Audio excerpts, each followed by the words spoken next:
Sneaking through the back door of my heart, what you close it for? I can tell what you're looking for, and I could lie and say you ain't my type, but it feels right, I know right, and it looks like you just might make me wanna say, damn, baby, whoa, you're in full control.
لحظات البداية عاشت معنا، كنا نحسبها وقت للتسلية بس، نحسبها بس ذكريات. عبود أعطي أختك اليد يا ولد. ابتكرنا فيها ابتكارات، وإذا بغينا قلبناها خرافات. كنا نحسبها بس لمة وصحبة وسهرات، انتبه نو ترى نو. لكن كنا نشوف عالم ما حد يشوفه. ليت يشغل وقته بشيء يفيده. الله عليك على اليد صوت. عالم كبر وعاش فينا، عالم الحماس فيه يوصلك كل مرة لحلم أصعب، بس ما يصعب عليك.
To another beautiful day of Dota here at the Riyadh Masters as we get ourselves into day 3 of the play-ins. More Dota 2 to be played here, joined by Wagamama again for a very important day, right? We've already had some teams eliminated, qualified through in the top 3, and now it's time to get into the nitty-gritty of those middle-of-the-table battles.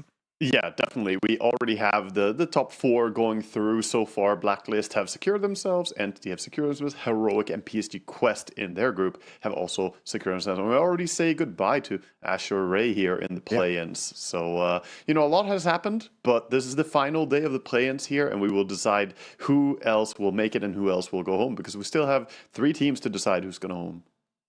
Yeah, absolutely. And it's kind of an interesting thing I was saying earlier, kind of like this double chance almost, where, the top 3 of the teams go straight through. The bottom team is immediately eliminated, but that, 4th and 5th slot get to have another chance, another little battle between themselves to figure out who goes on and who is sent home down there as well. It's I nice think that's additional... a really cool group stage that makes sure that you get the most out of it, right? It's very exciting in that way. Yeah, it sure is. Yeah, just going straight through to that next group stage. I think this whole system, we've had it tried out in a couple of tournaments, having multiple group stages, basically, right? We had, TI Wildcard, the Elite League had their kind of Swiss play-in, which was super cool as well. Now here at Riyadh Masters, obviously, we have the play-ins into the group stage and then the main event. And I think you had a very kind of nail-on-the-head comment where it's just finding the ultimate champion, right? We are looking for that best team, undoubtedly best team of the event. Yeah, that's the beauty of it. No team can say, we lost because of BO1s or direct elimination or whatever. You have to work so hard. And you also can't say that, it was too few teams invited, because you have these play-ins here that people can play in as well. So I really love the format. I think it's greatly set up to really find the strongest team in the world right now. Yeah, that's kind of what Dota's always been about, right? Having, think back to old OG and stuff like that, open qualifier runs, you have a team that starts from the very bottom, right? You think about this kind of grassroots amateur level where anyone can join, it's complete free-for-all open stuff, and then you kind of, navigate your way through qualifiers, you win this, you win that, and then suddenly you're at an event with a $5 million prize pool, right? With the best of the best in the world. And honestly, looking at, some of the teams here at the play-ins, would you say we've got some dark horses or underdogs who are maybe overperforming and are looking like they could make one of these runs?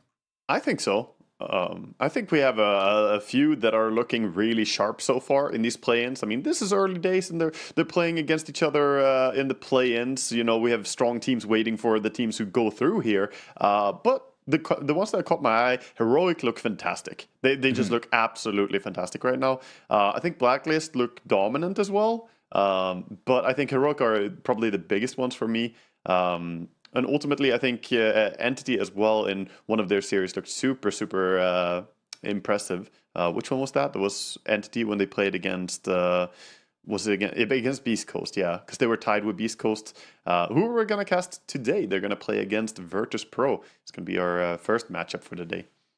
Yeah, that's an absolutely massive matchup there in the middle of the table. Like Beast Coast currently sat at 4-4, Virtus Pro at 3-5, and we get into a situation as I open my notepad to remember what I wrote down earlier on, figuring out all the math and stuff. We had a chat, Margaret and I, about what exactly was going to happen. So if Beast Coast win, you go for it. Yeah, exactly. So Beast Coast, they just need to win a single game here. If they win a single game, then they are guaranteed in the upper 3, which means they will advance. virtus.pro are fighting against them here, so if they win both their games, then Beast Coast will not be in the top 3. They will instead find themselves in that 4th and 5th position.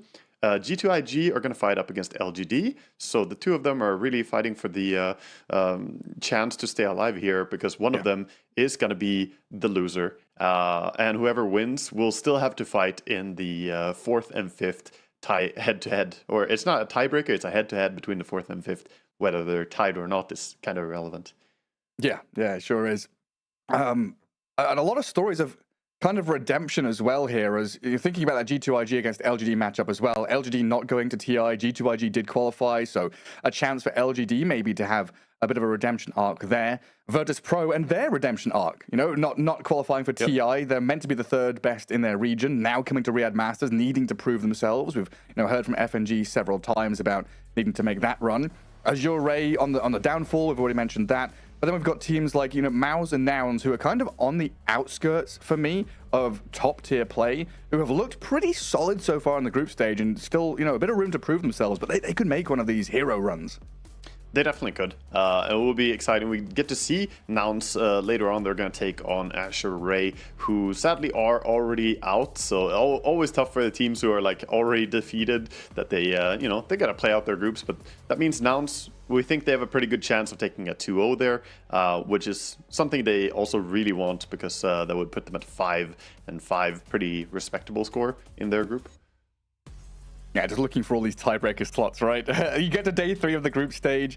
Day 1, day 2 kind of breeze on by. We're getting into the meat and potatoes of the play-ins now, and just looking for these situations where it's like, how can we get the most tiebreakers possible? Just try and get the maths out, get the calculator out. Where's the stats man to figure things out for us? I think it's not going to be that horrible, though, since the 4th and 5th is, it doesn't matter if there's a tiebreaker there. So I think we're overall looking pretty good. But like you mentioned, there could be some ties happening for sure still. But it's really about the 3rd place tie, or if we have a 3-way tie, that would be something. But we'll see. We'll see what the teams bring and what they deliver today.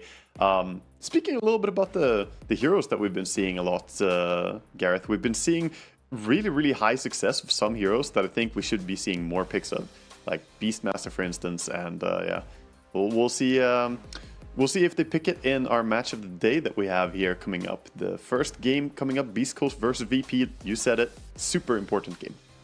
Yeah, and this is one where Notice Beastmaster definitely could be making an appearance. Beast Coast, Vitaly can absolutely pull that as well. I remember Vitaly back in the day playing, kind of Dazzle offlane, Beastmaster offlane. This was Dazzle offlane back when we had like Necrobook still in the game, by the way. So he was loving the old micro situation. Definitely capable of doing that kind of thing. But yeah, this is the big match of the day for us anyway. This situation here where, like you mentioned early on, 1 win for Beast Coast secures them top 3. A 2-0 for VP secures them top 3, and then that potential to be in that 4th or 5th slot. Again, everything relies on the other matches as well, though, right? We need potential 1-1 draw between the Chinese teams, etc. As Beast Coast, the boys up on our screen, a nice squad to be building from. Taking elements from Infinity and Hokori, players from there and here and there. As we had Mariano talking earlier on in an interview with Purge, I believe it was, saying he's kind of been given the opportunity here to be, the talent scout and that kind of manager and coach to bring these players together and actually form a squad, a meaningful, long duration squad, right? That's not going to just change every 2 months. Yeah, these guys have been under Beast Coast and playing together since January, but the plan is definitely long term, and hope that they can keep building, because that's something that every region struggles with. You want to have consistency in the players and be able to work through the toughness.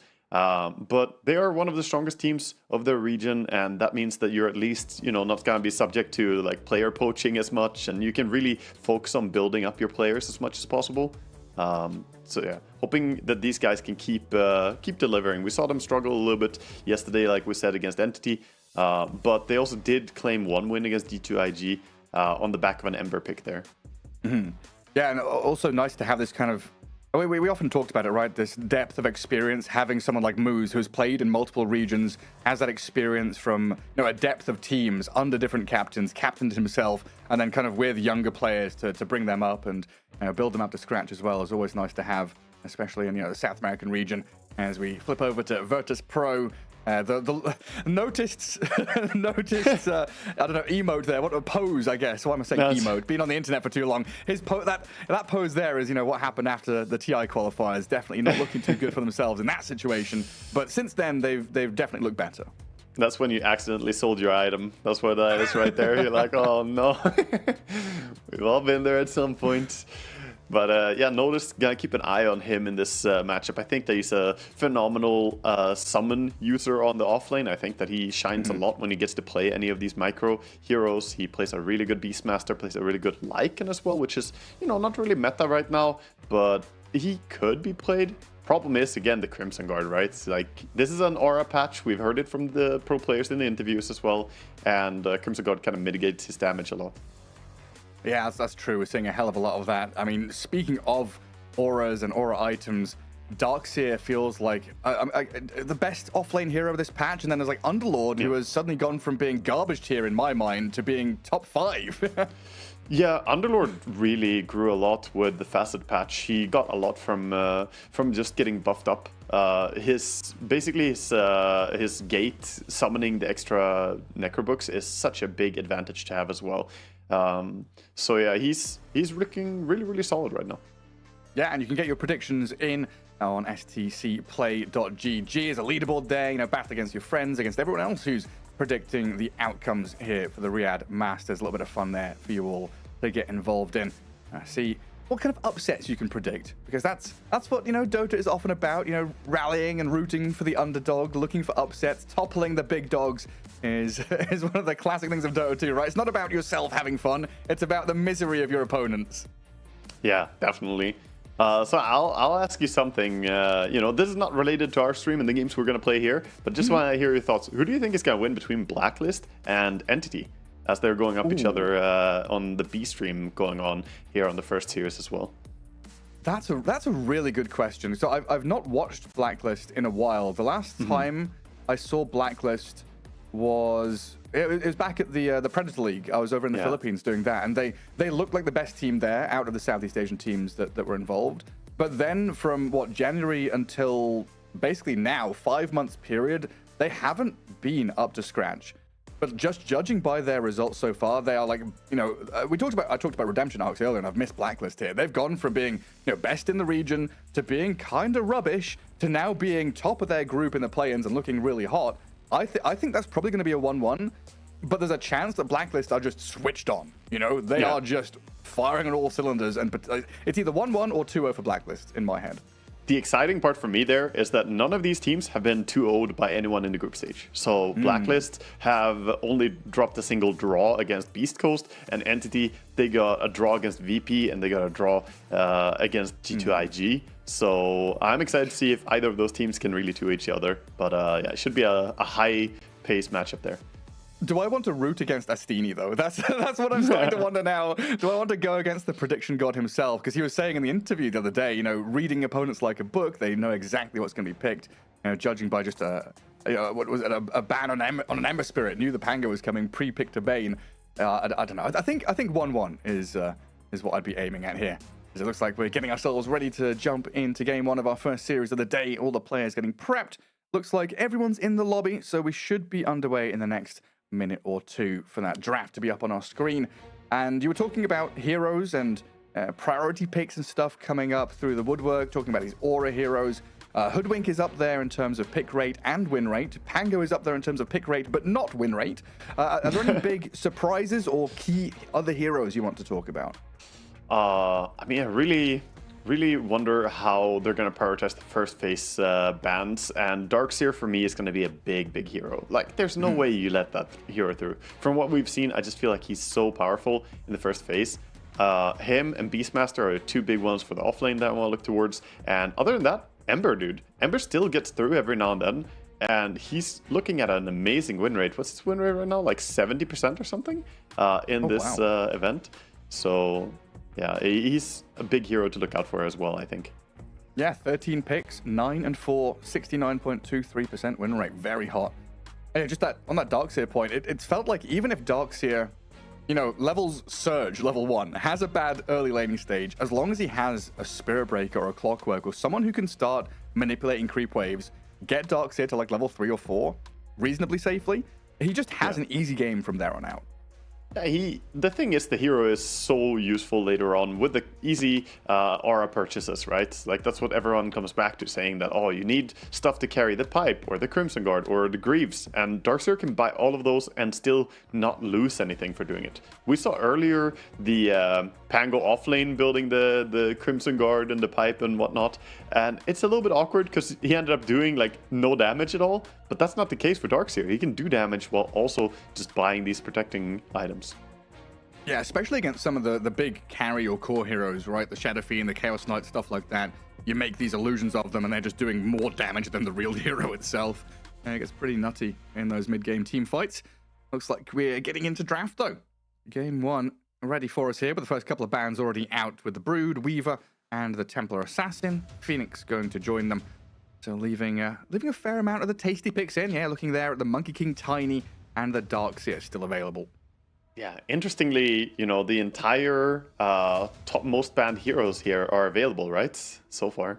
So that's a lot of priority heroes. Monkey King does get taken out there. Hero that has been crazy ever since his Simian Stride, jumping around the map with super fast rotations. Very hard to play against. But this is the big one, right? Is it SF or is it Darkseer? You know, are we getting rid of Hoodwink? I feel like if you don't have first pick, then, you know, the SF is something I would really consider removing. But Hoodwink is also up there. I don't know. It's a tough choice here. We'll see what virtus.pro prioritize. Maybe they feel like, you know, they can handle one or the other in a specific way. In my opinion, SF is still too broken, though. Yeah, they just ban him. Yeah. It's like a pick your poison kind of moment, though, right? And I was wondering about this. SF, you know, very high ban rate, but he's like picked 8 times with a 50% win rate. So it's felt like some teams, you know, have kind of let it through against weaker teams maybe, or have a way to deal with it. But yeah, like you say, still kind of a busted hero and not wanting to deal with it as the Ember Spirit, the guy that you mentioned. You flagged the Ember, and it's a first pick here for Beast Coast. Yeah, he should be. If he doesn't get priority, I think it's fine to first pick it. Now, historically, I've always been wary about first pick Embers because he does have some hard counters in lane, you know, thinking specifically about stuff like Huskar. But you just gotta draft with that in mind if you do end up picking it first, so that you have some contingency plan for it. Also, Huskar is just not meta at all right now. He is in a very weird spot ever since the Facet patch. It kind of ruined him. The not having Disarm on his Q really changed the hero a lot. Yeah. Silence is decent, but it feels a bit awkward.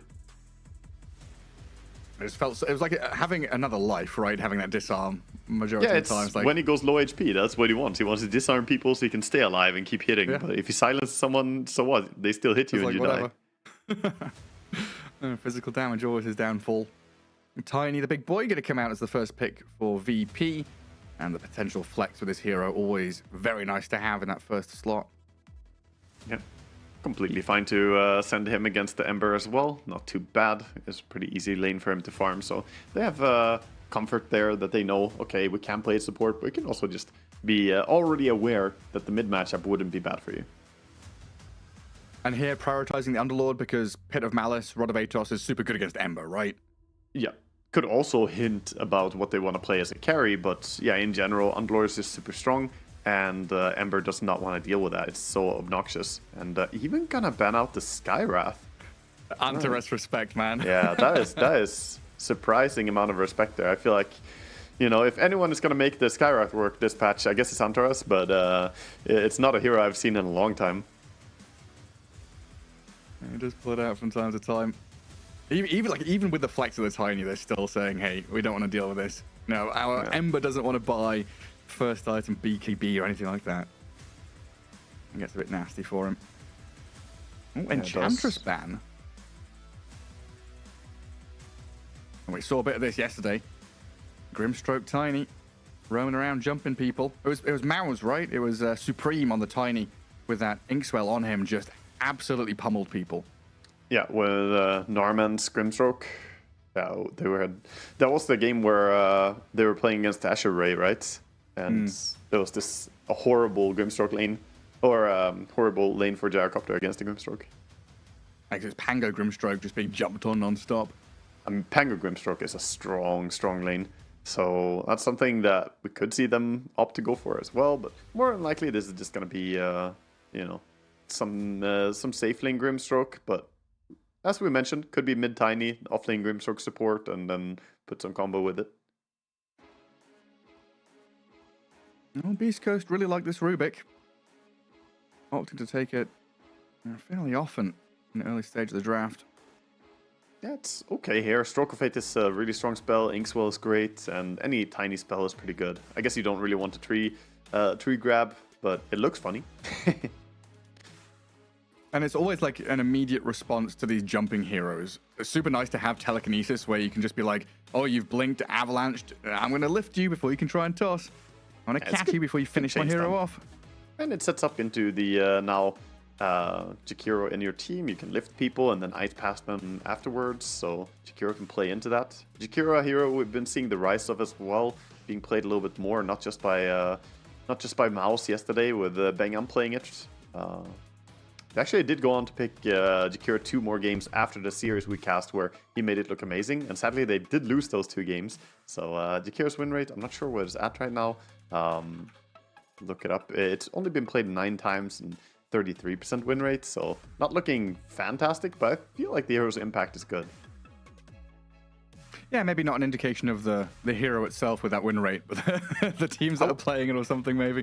Yeah, I would maybe have preferred a Snapfire here over the Jakiro though, because I mentioned those 2 heroes feel pretty similar to me, and Snapfire I think is just doing a little bit better overall. I guess if they're looking at this Tiny and kind of guaranteed as a core hero now, good luck hitting anyone with the right clicks Tiny against dual breath and stuff like that. Fade Bolt as well is going to make things a bit irritating. But VP come out with an ET and Gyrocopter now, so looking to kind of cement their lanes. Elder Titan Gyro safe lane, Grim +1 over in the off lane. Tiny's flexibility is kind of gone now. A little bit. He could still 3 or 2, you know, like you can play him off lane. We keep forgetting that a little bit because it's mainly like, oh, +4. I bet it has to be +4 or +2, but it can play off lane as well. It's not terrible. But more than likely, this is mid, and they're going to keep banning off lane heroes here on Beast Coast.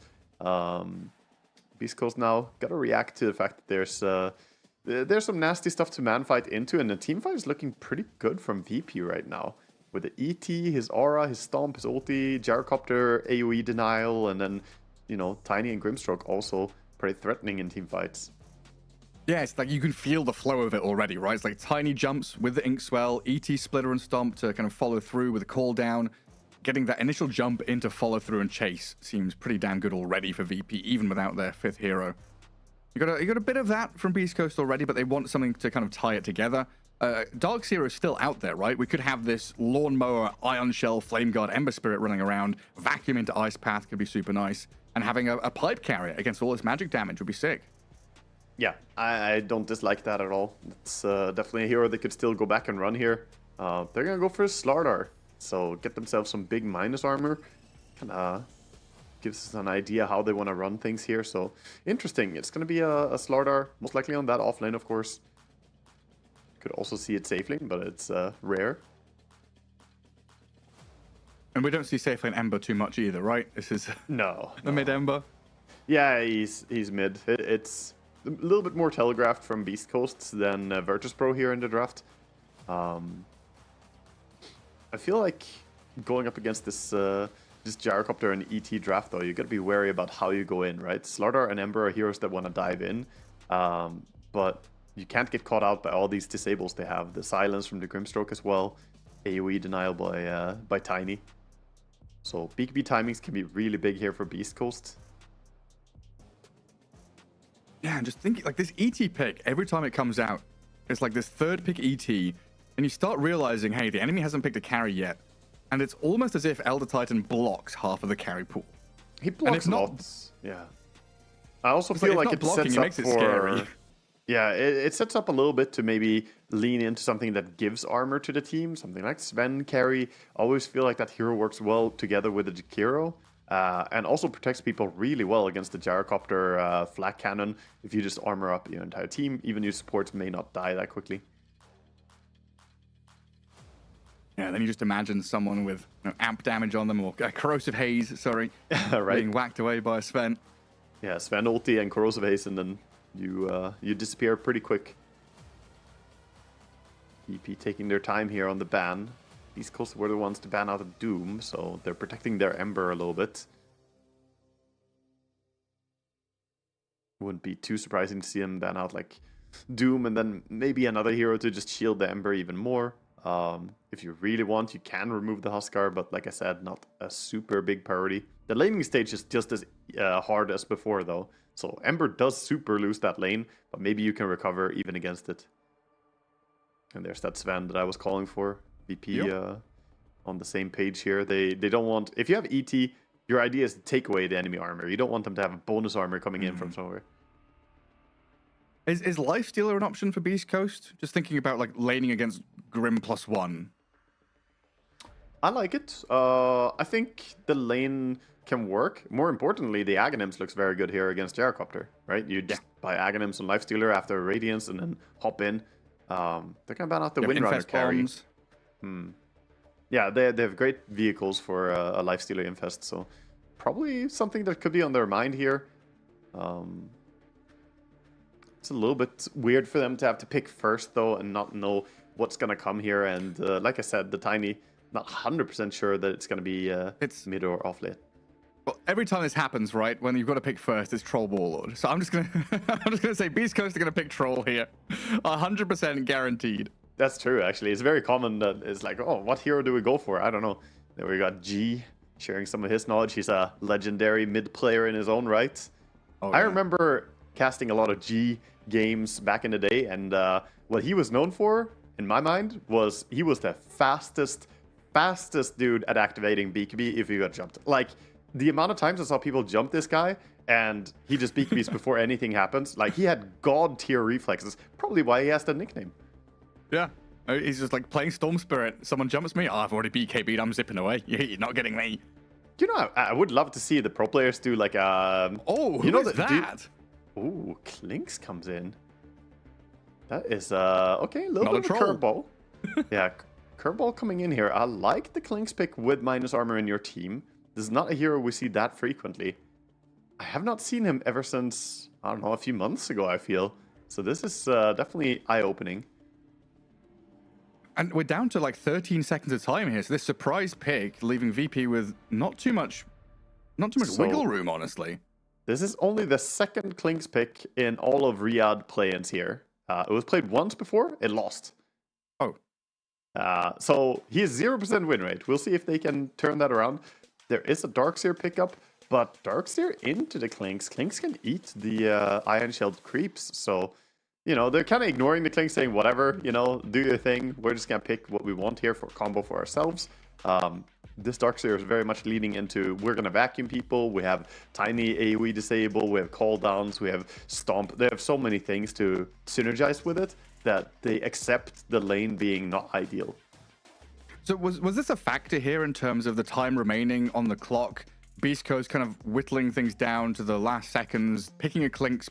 Was that like preempting the Darkseer? Saying we're picking Clinks because we know you're picking Darkseer, we're going to have a good lane, and VP left with no time, we're like, we were going to pick Darkseer and we kind of have to now. Yeah, it could have been. I mean, Darkseer going this far in the pick phase is crazy, but they surely must have communicated a little bit. I think it's also leaning a bit into their own draft. Like the Klinks makes sense with these heroes that can enable him, like the Slardar. You also have a pretty strong lane support here from the Jakiro. So yeah, they have a good draft to make it work. The problem is though, Klinks does not do that well if the opponents start 5-manning a lot. I feel like this hero is very good at split pushing, pretty damn good at pickoffs, and depending on item builds, you know, you can go a few different ways. But when the enemy is 5-manning, Klinks is pretty underwhelming until he has like big item progression. Especially when it's like fast 5-manning, right? This is a surged, ink-swelled, you know, Elder Titan spirit over the top, tiny blinking on top of you. If they see the Klinks, he could just disappear in a matter of seconds. Yeah, we'll see. We'll see how he can stay alive in this game and what he's going to be doing. Pyke, definitely a great player on that carry position, so we'll see if he can deliver on this little bit unorthodox pick. Oh, we get the aerial view flying in behind the gyrocopter. The squadron is formed. A formation moving out here as virtus.pro take on Beast Coast. Game number 1, 2-game series. The final day here for the play-ins at the Riyadh Masters. We'll see how this all pans out. Again, if you're just joining us, an important match, an important series here, as a single victory for Beast Coast will guarantee them top 3. A VP 2-0 will do the same for them into that top 3 slot. The potential, though, of course, is if VP do drop that one game, they get down to this, you know, the 3-way tie potential in the bottom 3 with the 2 Chinese teams that are currently down there. So victories absolutely vital for both these teams, but it's Beast Coast with a double chance almost. Exactly, and I like what you said there. Beast Coast only have to win a single one, so the fact that they're doing this like curveball with a Klink's last pick here is very nice, I feel, in situations where you just have to win one game. You have a backup line. It's like, okay, if it didn't work, it didn't work. But you're trying something almost a bit cheesy, at least very different that the opponents are not prepared for. And when you only need to, you know, eke out a single victory here, I feel like why not try it game 1? Kirtik and problems here. Have a crack. Oh, the gyro completely wrapped around on Slardar, Jakiro, and the Rubik comes in. He does grab the bounty rune, and he's being a speedy little devil, trying to get away, but dead in the end. So first blood for the Slardar down in this off lane. Triple bounty rune, though, it looked like there. Maybe even quadruple bounty rune for VP. Yeah, they actually did get 4, so that is really big. They get a nice gold lead from that. Look at that, stonks. The gold going up, 800 gold. It's rising. It's hiding in this mid lane. Squadex up against Lumpy's Ember Spirit. Squadex an Ember player himself, so he'll know the ins and outs of this lane for damn sure. Is this one tiny favored slightly, or is it even? How does this go? I think it's fairly even. It's like maybe a bit tiny favored, but Ember should be doing completely fine. Lasted-wise, you could say Tiny has very good damage and can have an edge, but the Flame Guard does a lot of work in this lane. Up at top already, Antares going and blocking the small camp. Looks like he's considering dragging the next wave. Dual breath level 1 for Moose up top. Looks like Darkseer having an okay time so far.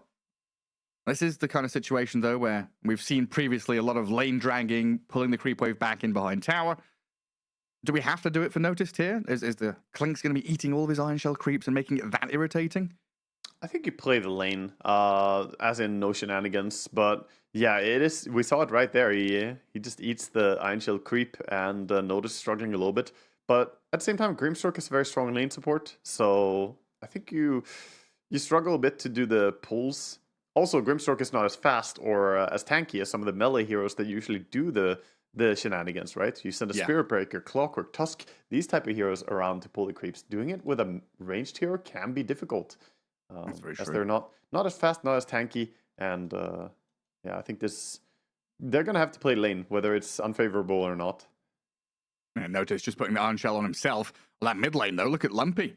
Gets in on top of Squadex, the Flame Guard, and the Sled to Fist, the toss back. Does that buy enough space for Squadex to stay alive? And he's gonna die. FNG's gonna die. Lumpy's still alive. Looking across all 3 lanes as people are like 10 HP. Notice they're dropping low up top as well. So FNG dies down south as I think the Elder Titan was trying to stop the lane shenanigans that are happening down there.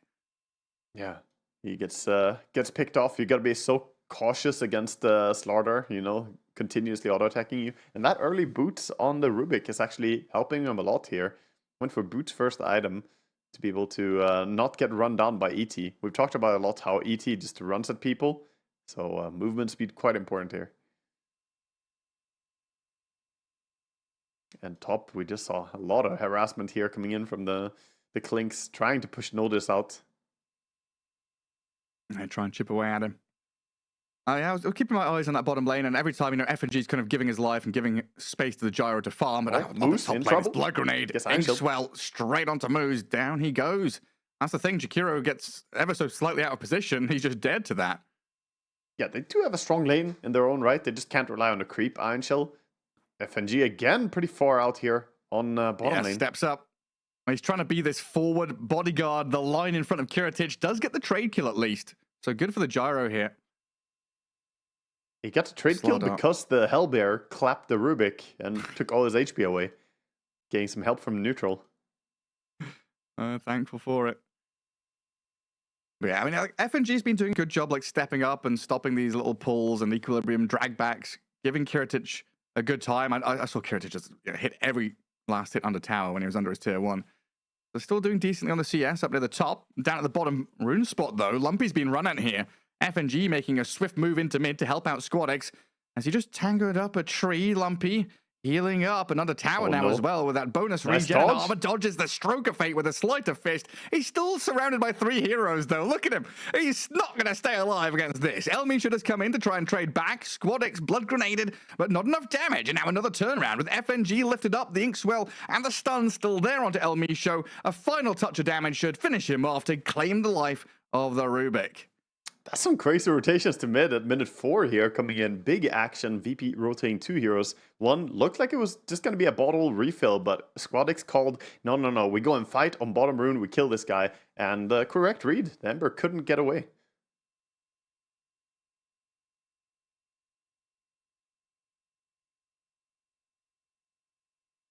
He's going to go back to sitting mid again. But yeah, very, very early rotation, right? We usually see that like minute 5:30, get rid of the active runes. Power rune, yeah, exactly. More commonly. We see Antares running into Moose here, but Moose is pretty damn strong. You don't want to fight into a Jakiro 1v1. Notice. Yeah, I'm pretty happy with this situation now. Double bracer with a wand. Kind of tanking through everything. Yeah, he's getting to the point where he can actually farm, but all the time his Iron Shell creeps is being targeted down by Clinks, either auto-attacking them or eating them. So pretty difficult for him to get the CS that he wants. Arcane boots on Clinks. First time Arcane boots. I'm not going to lie, I have no idea about itemization on Clinks. Is this normal? Arcanes into Deso? It is not. I mean, I have not seen it. It's usually just a Falcon Blade for mana, and normally people go like Power Tread still. But Mana Boots is, very mana heavy here, getting a lot of mana for yourself. Downside you don't get the damage the Falcon Blade would give you, but maybe that's fine. That's pretty cool. Like reminiscent of the Medusa, buying the Mana Boots. I'm gonna be honest. I have no idea how to play Clink's current patch because I don't see anyone playing Clinks. So if he says Mana Boots is the way, we'll see. Yeah, believe in the process. Believe in Pyke. A rotation from Lumpy up to top. Set things up on the Darkseer. Inkswell's on him. Let's see if he can get away with this with a bit of heal out of the wand. Another Remnant forward, but Tiny holds them back with the Avalanche.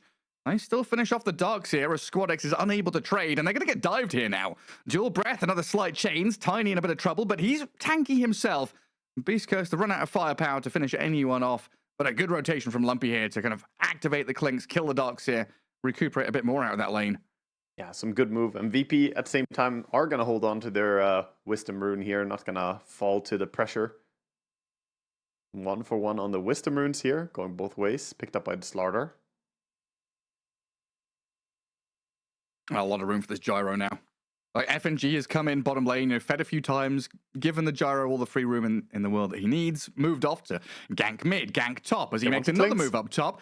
Inkswell over onto the Clinks, dusted up. Pyke I don't know if he can survive this now. The Iron Shell's a lot of damage. Tries to eat one of his skeletons to stay alive. He's barely running away, but Gyrocopter has arrived. In we come with a call down, the nuclear damage from Kiritich, but he's a little bit stuck under this tower now. 4 members of Beast Coast surround him, take down the Gyro. 3-for-1 trade. Beautiful by Beast Coast coming in. Everybody reacting quickly there to that dive. And Gyrocopter, he thought his team was strong. He thought he could dive in behind, but Slardar, you know, he disposed of the supports there, and everybody already committed so hard to kill the Clinks that they were just out of resources. Top rune. 8 minutes. Illusion bottled. And Squadix, well, he's got 13 wand charges here. Antares is just annihilated, though, and the Tiny desperately needs a Gyro backup. Lumpy remnants off to the side. The Jakiro dies. Lumpy has moved back in. Oh, risky business here. Gives a double kill to the Gyrocopter. Oh, look at who's lurking in the shadows. The Clinks has come in. Rubik, maybe. Oh, he's spotted, though. FNG with a Sentry Ward. Knew something wasn't quite right. Yeah, good bonks immediately there from the ET. And they have big stacks here that they can fall back and clear on side of VP. But they could also leave them for Gyro for later. Because for now, they act as a battery for this Elder Titan as well. See a little bit of replay here of what happened. That was a very, very big thing for Gyrocopter coming in there and getting a good rotation. Because the top rotation didn't work out for him. So now getting 2 kills. Really, really nice for him to get, you know, stabilized again. Good stuff indeed. Looks like it's Clink's roaming time. Oh, the Radiant scan on the Twin Gate, though. The reads from VP, fully understanding what's happening. So I think Kiritich's Gyro, he's going to evade that 4-man movement completely. He's even high-fiving. I knew you were coming. I know you're coming for me. Yeah, he probably even has a feeling that there might be a Clinks near him. Look at him. Oh, he's not going that way. All chatting a little bit. He knows, man. Yeah. Good read, good read. Good scan, good read. The second scan as well there as well from Dire and Radiant, just really confirming what was going on. But this will mean Beast Coast going to back up, go for the tier 1 push instead. There's also a Radiant lane would be ward proud in of the bottom soul lane. read there. That's the true carry feeling you have to have. Gotta notice when things are suspicious. Okay, they did smoke close to that observer. I think the smoke was partly visible under the vision, but they were not visible under vision. Ooh, a career snipe. Moo's kind of scouting with it. Sends it up to high ground and still dies for it, but Lumpy's going to grab that double damage rune. Vitali thinking about the sprint forward. Unable to really turn around and do anything. So bottom tier 1 has fallen. Top tier 1 is being chipped away at by the Darkseer, who's just cutting waves and trying to keep that machine going. Let the creeps do the damage while he's farming jungle camps. And now a bit of space here for Kiritich to go back and lap up the farm elsewhere on the map. Yeah. Pike just running after him here, gonna deal some damage to him. Has to get back and farm his creep wave though. This is not really a kill attempt or anything, but you know, just dealing damage when you can is a pretty good idea. Yeah, just a get off my lawn kind of moment from the Clinks. Yeah. Looking at timings in this game, it's going to be Blink first item for the Slardar here with Power Treads. And how's Tiny on this Blink? Actually, both are exactly as far away from Blink. 1600 gold on the Tiny now, 1500 on the Slardar.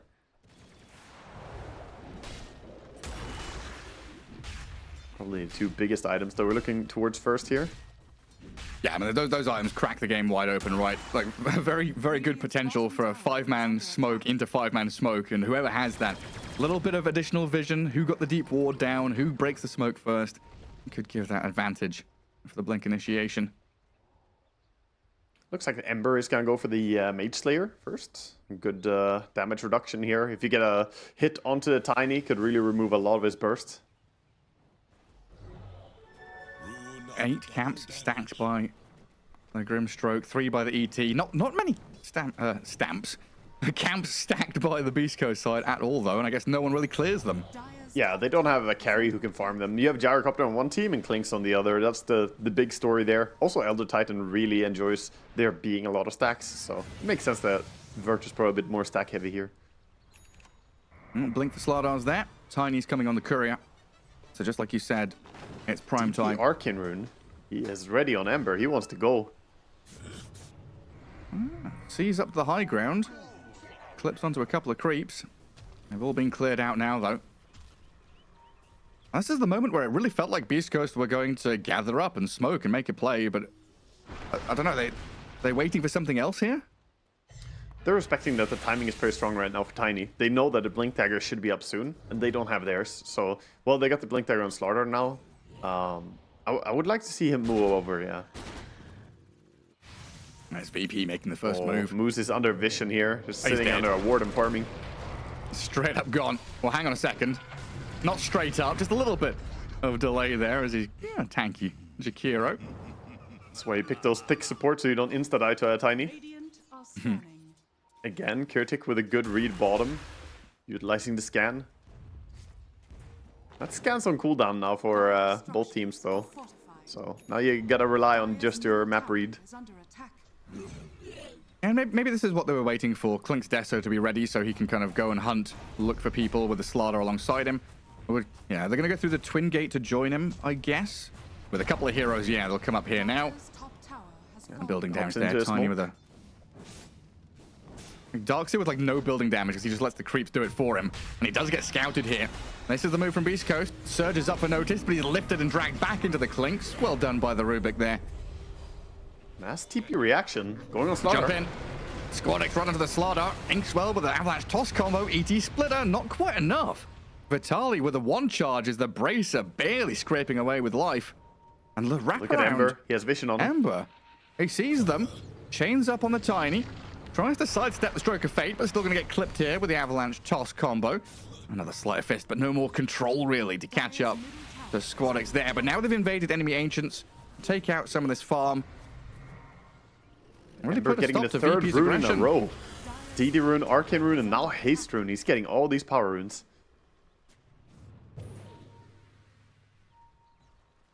Mid-tier 1 looks like it's about to die. Yeah, it's grouping up time here for VP. Whereas Beast Coast started splitting up, so probably gonna just concede this tower. So I often find myself in a bit of a quandary in these situations. So that tower was in deny range for quite some time. And Beast Coast there felt like they made a conscious decision to not go and deny it. They wanted to hold it and glyph it and waste the time of VP. Is that true?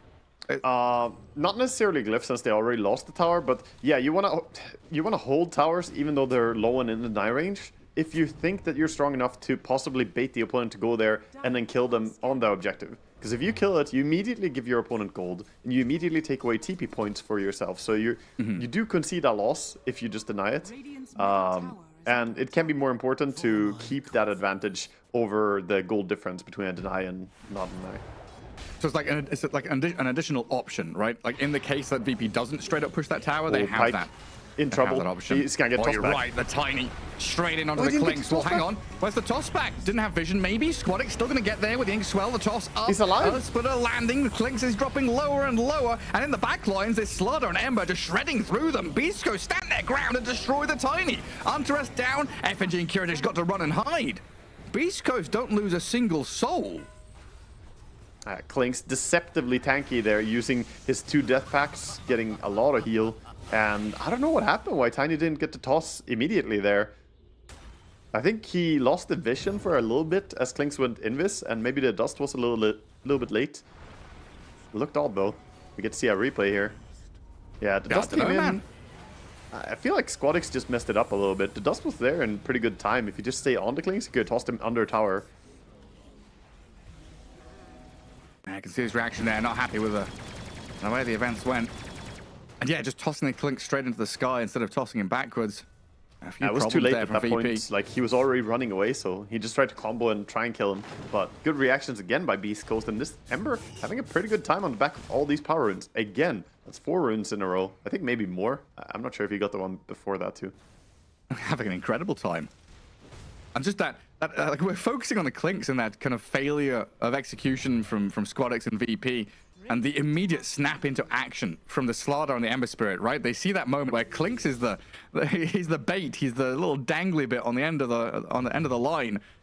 These other 2 heroes just straight into the back lines, find the catch on the supports, and that means that the Darkseer and the Gyro no longer had an entry point to the fight. They were completely blocked off from rejoining the Tiny. Yeah. And Pyke has gone for the Aghanim Shard by the way on Klinks, so Deso into Shard was his build, and now he has that farm potential. The Burning Barrage is really good for just speeding up your farm. Well, VP starting to play the way that you mentioned at the end of the draft, that group up, play as a solid unit. Not quite as 5. Noticed is out on his own, getting that solo experience and pushing out waves.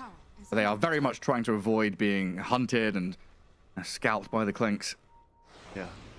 Vitaly is top of the net worth. He could be a target down here bottom, though. Tiny goals. Yeah. Another initiation. VP bringing the numbers onto a solitary target down here, and it should be a kill for them. Takes a little while. Additional vacuum and a punch from FNG required, but that's a good amount of money now. 1,000 swing towards VP. Yeah, that's huge for them. Also, killing the Slardar, you know, makes your carry feel really safe, because that's one of the most dangerous heroes on the map right now. And this Ember goes in, kills a courier, and backs out. Just gonna delay the phylactery a little bit for a Tiny, as he had his point booster on it.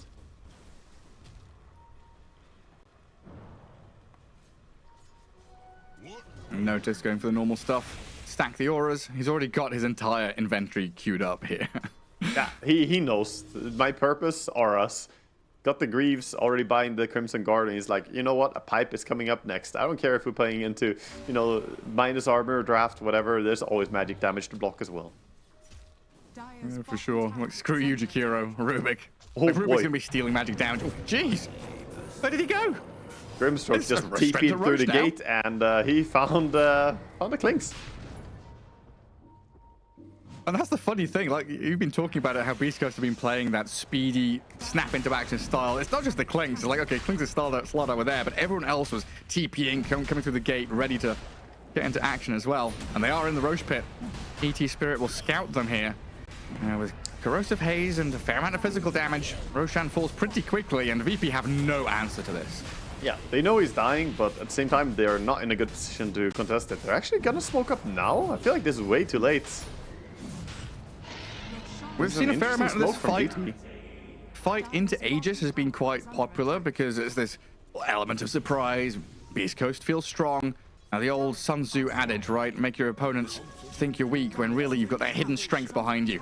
And Kiritich is going to run straight in here with the help of Squadix, the two-man jump. They've got a vacuum back. Vitaly, BKBs, but he's dead regardless. Now, Lumpy's the one in trouble as well. Has to run off to the right-hand side. But this means Squadix can go for another initiation with the Earthsplitter chasing him. Dodges it with a slight, another remnant, but he's out of them now.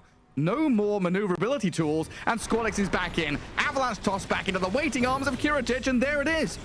That sudden surprise move. Yes, Beast Coast get Roshan. Yes, they get Aegis, but on the run back, they are hunted down. Yeah, that was a really, really good catch for them there. I thought the Beast Coast would get away from that one. They had a ward that saw some people TP towards top, but I'm not sure they saw the smoke itself, so playing a little bit risky. We see Pyke hunting a little bit for Antares here, but he has a Ghost Scepter, so he should not be able to kill this guy.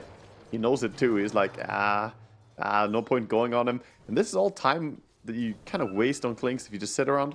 Then again, Slardar could enable this kill. Gets the crush. Antares, he knows. Yeah, He just dips back. I mean, he knew that Slardar respawned, so he's just keeping an eye on. They're coming back. Here we see a replay as well of that move. You can see the ward right at the start of that replay, close to a tower. Just the speed at which VP can get in and blow someone up. ET Spirit, ET Hero, this natural order. Tons of magical and physical damage split between the Tiny and the Gyro. And very nicely done by VP to kind of clamber back into the game here as they were starting to get, further and further behind, and Aegis could have compounded their woes. Well, they still have the Aegis on Clinks at least, so the two of them here, the Clinks and the Slardar, take out the Tormentor fairly fast. We are also seeing the Tormentor being taken out on the other side by VP, so Shard for the Jakiro and Shard for the Grimstroke. I would say Grimstroke Shard is probably a lot more important to get, as you get the strong Dispel now. Can be really good against these combos. Radiant are scanning. Can also remove the minus armor from Slardar, so very useful to have. That's handy for sure. But now we're in a position where VP have top 3 net worth. Ember Spirit starting to lag behind a little bit, which definitely can happen with this Mage Slayer build. Needs some way to especially accelerate and get back in. With how good his early laning stage felt, this is a little bit awkward for him, but once he gets the Maelstrom, he'll be kind of back in business in terms of damage dealing. He does have DD Rune as well to carry him in the next fight here. Both teams fully smoked. So Beast Coast are not looking for anything aggressive with it, though. It might lose their Jakiro. A big difference in the damage numbers, all down to this man here, Squadix, the mid-tiny. The reason why this hero was, what, like second spot in terms of bans overall in the tournament so far, along with Shadow Fiend up in first place, I think it was. This Tiny from the mid lane just offers you so much. It gives so much, yeah. The Kanda is incredible damage. He's going for a BKB next. Wouldn't even be surprised to see him go back for an Echo Saber. Can always be a nice one as well for more damage, but he's so high burst and very, very survivable. Even against these minus armor strats, you're still seeing a 20 base armor, or, you know, with the bonus armor on Tiny. So he's pretty hard to bring down. And Clinks, I don't know, it feels like he needs the Nullifier before he can really start picking off heroes, as we have the Ghost Scepter already on the Grimstroke, and Elder Titan, a little bit too tanky, I feel. He could just run away. Face Boots and Drums of Endurance, he probably gets away before Clinks kills him. He's a speedy boy. Maybe I'm just like stuck in my ways a bit, but I've always thought of Clinks as this kind of assassination hero. You know, hunting, looking around. The old Orchid build was definitely one of my favorites. Here, going hardcore physical damage. But is the Clinks missing like windows of opportunity in terms of not getting solo kills? Should he be farming more? What's the reason I haven't felt the impact from the Clinks? I feel like he's done pretty well overall on the Clinks, but they've been struggling a little bit more on the supports, I feel, on his team. And this isn't a pick off Clinks. He's trying to play it like, you know, farm and go into late game in a certain way. And I'm a bit concerned about that. Into Gyrocopter, maybe it would be wise to go more for an early game timing, because both Gyro and Tiny here and the Aura Darkseer, we've seen what happens. He gets all these auras, he becomes nearly unkillable. And his team too. Lotus Orb, next item of choice coming up for a Darkseer. You're just stacking up all the buffs. I mean, he's already at 34 armor. This guy is getting tanky. And that's before he drops to the low HP. Of course, then the extra 8 armor kicks in from the Guardian Greaves. That's never a good sign there. You're seeing the tail end of the Aegis power play there, losing about 1.5k net worth. Yeah, not what you want to have happen. Gyrocopter, by the way, has the Crystallis and the Aghanims boosty as well. So going for a Butterfly next. Kirtik is getting to that critical mass kind of thing on Gyrocopter. I think Butterfly is a massive timing in this game. Against Slardar, fantastic item. Right, he's going to be huge. Nice Gyro. And so far, it's not really felt like he's been touched at all. You know, we've got so much frontline here from VP with Darkseer, Tiny, ET just being a barrier, a brick wall. Gyrocopter has been very difficult to find. You know, going to come down to this Slardar and Ember Spirit. And of course, you know, vision. It's all about seeing your targets, picking your moment. So far, VP have done that a little bit better in that regard.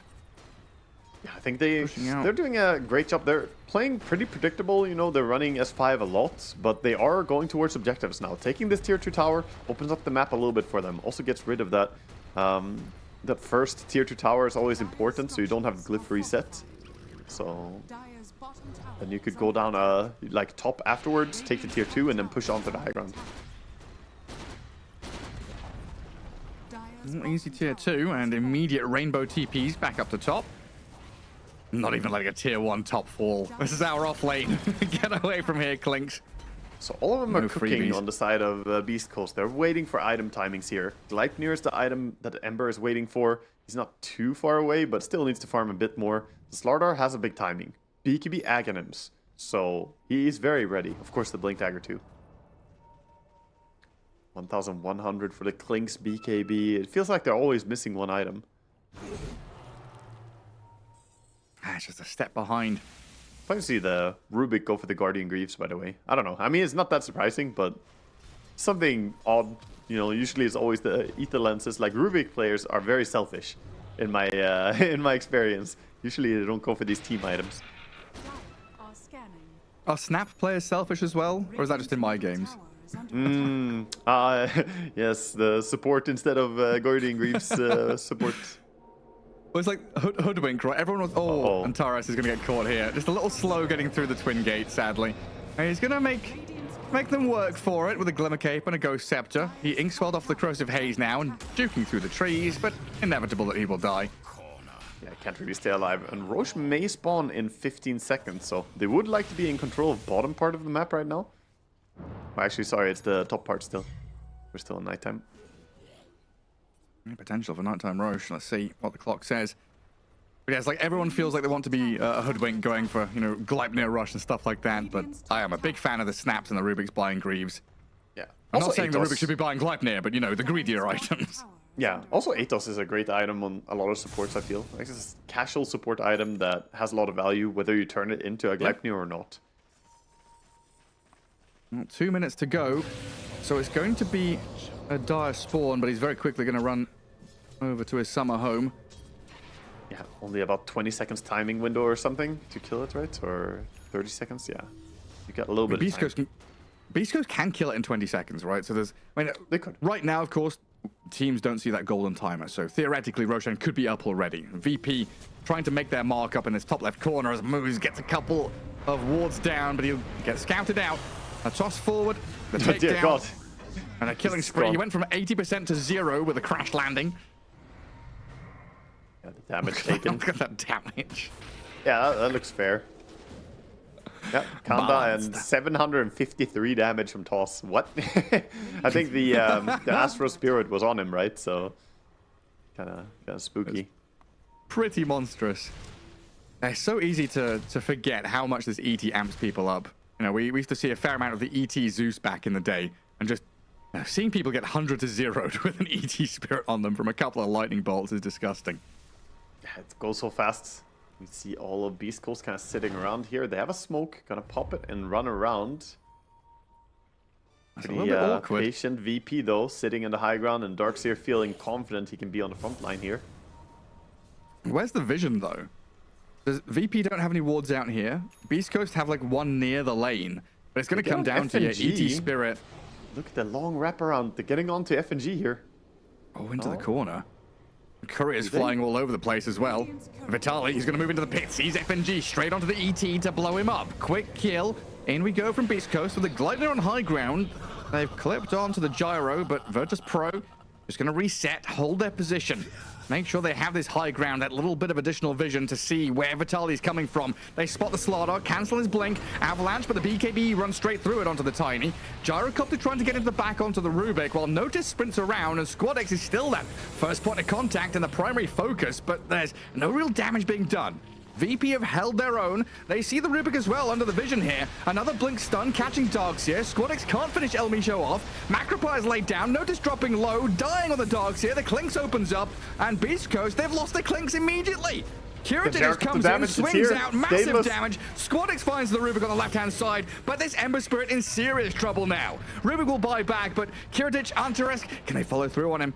Tiny wants to blink again, but he's being clicked and hit by the Rubik and the Skeletons. The buyback from El Micho helps them get a kill on Antares with the Slardar. In comes FNG again with a stomp, though. Enables SquadX, but the Ice Path stops him in his tracks. He can't finish the Rubik off. The crash landing, look at the damage! Destroys the Rubik, a double kill, but dies in the end. Oh my lord. What on earth? A scrappy fight. Everyone's dying. FNG, he Grimstroke? came back into this one, I don't think you were respawned going, and died buddy. again. A triple kill for Vitali. Oh, he just barely gets out, but Slardar on the hunt. Through the In twin pursuit. gate.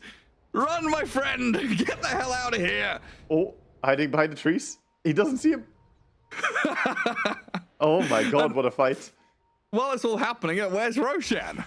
Yeah, Roche is just like, I'm out of here, guys. I'm moving. That was like a, 90-second fight or something. So he just moved down to bottom. Meanwhile, that was a crazy, crazy fight. Gyrocopter did have a good moment of getting close to the Clinks and bursting him down. We see Clinks lacking survivability if he stands within range of the Gyro. But Gyro greatly suffered with his low mobility against all these high mobility heroes coming in from VP. You've been talking about the speed meta, sorry, from Beast Coast. The speed meta. Slardar running around, the Ember zooming around. Gyro was just not allowed to auto-attack as much as he wanted. Yeah, so back and forth in this fight as well. I mean, Notice gets the wall down right at the end here, but it didn't feel super impactful. It does get a kill on Pike there, but this back and forth where, El Micho buys back, this Slardar. Like, Vitali is the strongest hero in this game, it feels like right now. Top of the net worth and just crushing it in these fights.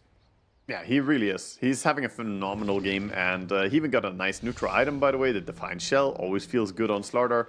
So if people man-fight back against you, just destroy them. And he has the Slithering Crush damage talent along with the Shard now, so you can insta-kill creep waves and ramp up his farm even more. Looks like he's going for an AC next item here. Armor is really the name of the game for both teams, even to the point that Gyrocopter picked up a craggy coat, by the way. So he really values getting that extra survivability. Wow. It's not a common pickup for a Gyrocopter. No, that's for damn sure. But yeah, feels like he needs it here against the Clinks and the Slardar. I would have loved to see that butterfly, though. He opted to go for a Daedalus. You know, it feels like the evasion would have been massive as well in this game. The reaction from Kiritich there at the end of that fight. Are scanning. It's getting bogged down in all sorts of sticky nonsense. Gleipnirs and ice paths, all the business on the floor. I felt like that fight, you know, there was no clean jump. There was no clean vision. It was kind of skirting around the edges of the fight from Beast Coast. VP trying to hold their ground, but if you don't have sentries and wards placed down, you don't see this Glimmer Cape on the Rubik. You don't see the surprise lift, the surprise jump from the Slardar. You need this vision on people to really allow Squadix to do his job, because he, you know, we've seen what he can do when he sees heroes. He blinks, he stuns, he kills. If he can't see them, he's kind of like, well, my blink's being cancelled by skeletons. Yeah, there's a lot of blink cancels, and also there's you know, a lot of lockdown in this game in general. We saw in last fight the Ember just using his Gleipnir, his Searing Chain to try and prevent the mobility from the opponents. So any bit of lockdown you can have for your team here, really, really valuable. Do a little bit of a check here, see if there's any big new item coming in for someone here. We see Elder Titan is working on his BKB, but he has a long way to go, just as a point booster. Of course, the BKB on the Ember, Scanning. very important for him. I mean, what are the? Let me look. What are the gyro stats now? Because he was 5-0 after like day 1, 6. Oh, you mean the overall stats in the tournament? Yeah, he's 6-3 now. 9 games, 66.666% win rate. Oh, is he 6-3 in the tournament too? Because he's 6-3 in the game. That's what I thought. Oh yes, yeah. Oh, so that's how it works, huh? That's how it works. Okay. Your stats are always going to be the same. You should pick some Beastmaster. You're going to be whatever it is. Some really good KDA on that. 21-4 or whatever it is. Yeah. Wait, so how has that got? So if he was 5-0 and now he's 6-3, I guess he's won 1 and lost 3 in the past day. Let's see if Kiritich can turn things around. The fates of the Gyrocopter firmly in his hands. This full Good AC. smoke move here from Dark's here. Beast Coast, right onto Darkseer. Tiny's coming to try and save his body, but tosses the Darkseer into the sky. Pops a few heals, but Squadix, as the BKB, he's been left to die here. Kiritich being dragged around, thinking about the move forward, but Beast Coast able to hold the line. Keep everyone alive. They even denied a Wisdom Rune in the heat of battle, and they're jumping further, but Vitali doesn't get the catch. That's pretty funny. You denied the Wisdom Rune with Slardar. There's a melee deny on the Wisdom Rune. Could you not have picked it yourself? But there's a lot of hectic stuff going on there.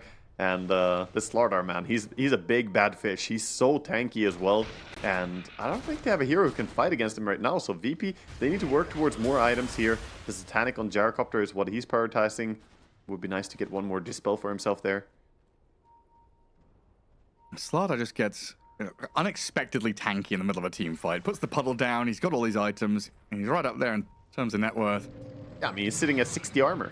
If he puts down the W, and when he gets the Solar Crest from Moose, that's 60 armor right there. And even just a little physical barrier that you get, the 400 HP barrier, if you have 60 armor, that takes a long time to just get through that part. That's incredible tankiness. A bit of chip damage on that top tier too. Pike and Vitali are going to come in and finish it off. They quickly dispatch with that tower. Radiant's top tower has fallen. And Clink's starting to become pretty monstrous now, eyeing up a Daedalus, which he should have completed in a matter of moments. Scardy queued up next Not going to as well. save you against Slardar if he gets there. He's jumped up a tiny. Half HP Vitali, soulbound, vacuumed, the wall dropped on them. That's good from Noticed, but the Grimstroke just gets turned on and pummeled. Ember and Slardar just surviving through the onslaught. So tanky, hard to bring them down here, and they can back up and reset if they want to. Slardar even just creating a puddle, standing in it, 47 HP region. Greaves coming in. Aegis did get claimed in the midst of all that as well. They've still got Roshan's banner over on the Slardar though to play with if they can get themselves up towards high ground. And Grimstroke's dead for 40 seconds. Yeah, good time for them to try and do something more on the map, but I think they might also just farm. They just need one win here to secure themselves to be in the top of the group, and they're in a great position here. I don't think they're necessarily getting weaker as the game goes on, but we already see the gyrocopter. He knows. Kiratik says, I'm going to queue up the butterfly, I'm going to queue up a rapier, because this is a game where I need rapier to turn it around. Yeah, they need some big damage to try and contend with these tanky cores. Yeah, only way to get through them, right? I don't think otherwise that you will have enough ever.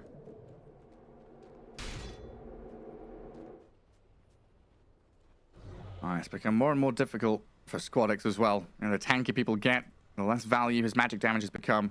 Starting to shift back into a bit of that physical damage. Go for the Silver Edge. Yeah, and of course, we think about the Aghanim Scepter. Yeah, so Shadow Blade also allows him to run around on the map a little bit. Do my eyes deceive me? 25? I guess that includes bounty runes, but still, 25 runes activated for the Ember Spirit. What? Yeah, I mean, he's been getting every single rune the entire game, pretty much. He's been... I was counting it earlier how many in a row he got. Then I got tired of it because he just got every rune. So it's... we do see a DD rune going the way of Gyrocopter here. This is the Gaben rune. This is the turnaround rune. Oh, they see him. Oh, but he jumps away. Nice attempt from Squadix, but Lumpy's just too fast. What can Kiratik do with this? Amplify damage. Gleipnir's thrown on him. Jump from Vitaly. A lot of damage coming in from the gyro. Kiratik is gone. Gets popped by Beast Coast. Ursula is there onto Lumpy and Moose. Squadix trying to fight in the midst of it all, but they'll die as well. Beast Coast just slapped them out of the game. One win is all they needed, as we were saying, and this might just have been it. This minus armor coming in from the Slardar, and then Klink's laying into him. Using that Burning Barrage with the Daedalus, he just did so much damage. If you can lock your opponent down, we see the potential here. Slardar still on the hunt, has vision. That was close. It's like, where do you go now, Noticed? TPing bottom, like, screw this, I'm out of here. Yeah, but top wave being cut by Antares, but the... Oh, that was close! My god, dude. All of them barely surviving at this point. Doing what they can. But now it's high ground time. Yeah. Banner gets dropped down. They're saying, we own this place, in this mid lane. It's gonna be gone in seconds. Look at the Ember Spirit. The boldness. No mid player, no carry player. What are you gonna do? Yeah. Sleep me. Oh, I'll take a quick nap by your tier 4s. Don't mind if I do. And straight back onto the barracks. Melee down. Range gone, and quickly onto the tier 3 top. Look at how quickly they destroy these buildings. There's a secondary glyph here for Virtus.pro. I just don't know if they've got what it takes. They are smoked up immediately here. On the side of Tiny, he has his ninja gear. Okay, it's just ninja smoke. Kill off the banner. So they only lost one lane. I actually thought they would lose 2 lanes there. But yeah. Beastco's playing it very safe. I think they could maybe have stayed, but they're not taking any chances here to say, you know what, not too long until Roche could spawn. Let's just back up. And there we see the gyro disappearing again, the highlights. That was crazy, man. So if they can get the lockdown on gyro, then, you know, the damage is definitely there. That's the thing, right? Like, how do you save him? Unless Kiratic presses BKB, you know, put G in his seat. Like you were talking about earlier, have that BKB press just that little bit faster than the crush lands. This is why he needs the butterfly, honestly, because you can strong dispel him with your Inkswell. So Inkswell strong dispel, he can BKB and Satanic on the Gyrocopter, but he can't keep hitting because he was getting bashed over and over by the Slardar just hitting him. So having evasion would have been really useful there too.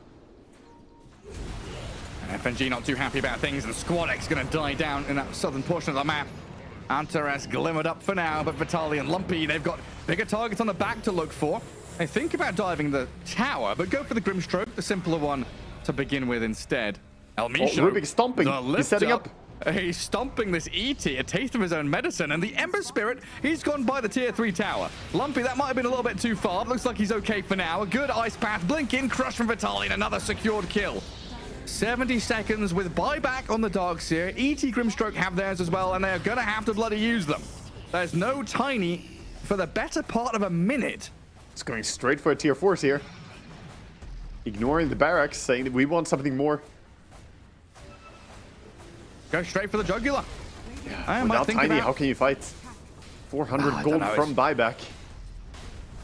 So very difficult. There's bounty runes on the map, but there's no way to get out to get them.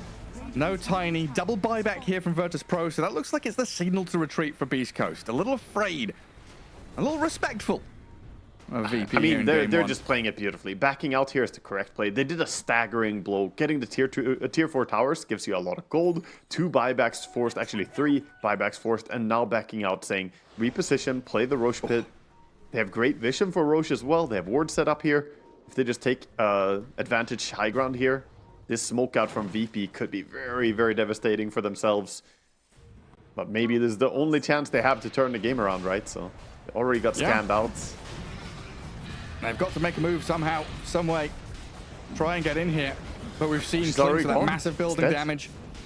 Ember Spirit with the most hero damage in the game now as he's scaled very nicely. And Vitaly, the first point of contact, just BKB's up. Kuratic trying to Satanic BKB, heal himself, but Notice has already died. In the backlines, they've lost moves the Jakiro, but I don't know if they care too much about that. They've still got their Clinks up and running. Lumpy is able to stand his ground. BKB TPing out to regen, and in goes Vitaly again. The big Blink Crush kills the Gyrocopter off. Vitaly, even if he dies here, knows that the game is over when this fight is done. GG is called, and Beast Coast with a Game 1 victory secures that top 3 spot for them. Yeah, huge for Beast Coast, so that they can finally sigh of relief here. Good win for them, and they deserve it. That was a really cool game. They played it up nicely. They played with, pretty good patience, I feel like, because late game, we were talking about it, how late game could be hard here for them going into a Gyrocopter and so on, but they showed us this Clinks and Slaughter combination. It worked really well. Vitaly, what a game, dude. Incredible. Like, I was kind of sad it wasn't a Darkseer pick, but after, results oriented, after seeing that game of Vitaly, the way he played out the Slardar, spot on stuff, good draft, and a good victory for Beast Coast as we head into a break before game number 2 comes up.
You ever wondered how a Hollywood movie is shot? On a Sony. You review it on a Sony. And how do you make that sound epic? You record it on a Sony. Lunch break on a Sony. So why wouldn't you watch it on a Bravia? by Sony. Have you got what it takes to get to the top? It doesn't matter how high you climb. To reach the top, even the biggest champ needs a break. So you can recharge, dive back in, and dominate.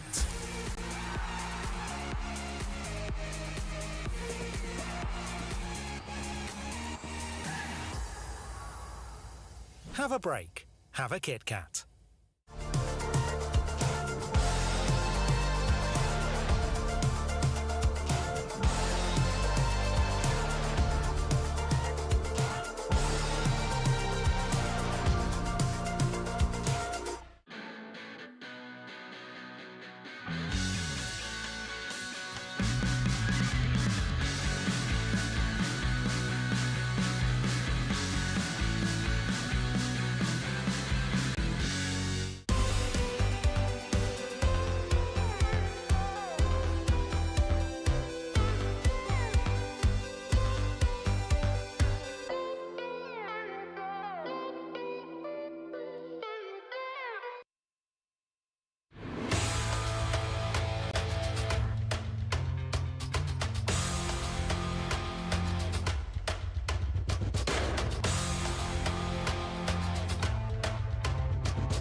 Welcome back, everybody, here to the Riyadh Masters, as we are halfway through our first series of the day. Day 3 here, virtus.pro taking on Beast Coast, and Beast Coast have secured themselves top 3 already.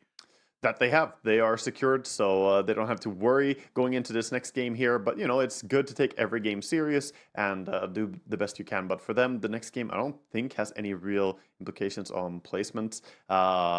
Still, though, for Virtus.pro, this next game matters a lot. If they lose this game, that could spell some trouble for them. But yeah, winning it at least would be nice. Well, actually, does it make any difference? I guess they needed a 2-0. I think ultimately they're going to be 4th and 5th no matter what, is what we said earlier, yeah. Yeah, so they're at they're at 3 and 5, and they've just lost 1. So the best they can have is 4. Yeah. Yeah, they're going to be 4th and 5th no matter what. Yes. Yeah, the worst they can have is 3. The best that one of the Chinese teams can have is 4. The other one cannot have 4; they'll have 2, or they're at 3. So yeah, it's either going to be a 3-way tie, or VP are guaranteed 4th or 5th. So it's important for VP to win this one, so they don't have to play in a 3-way tiebreaker for the bottom. Is right? Is the important part. If they lose this next one as well, then that could be the case if the 2 Chinese teams end up drawing against each other as well, LGD and G2IG.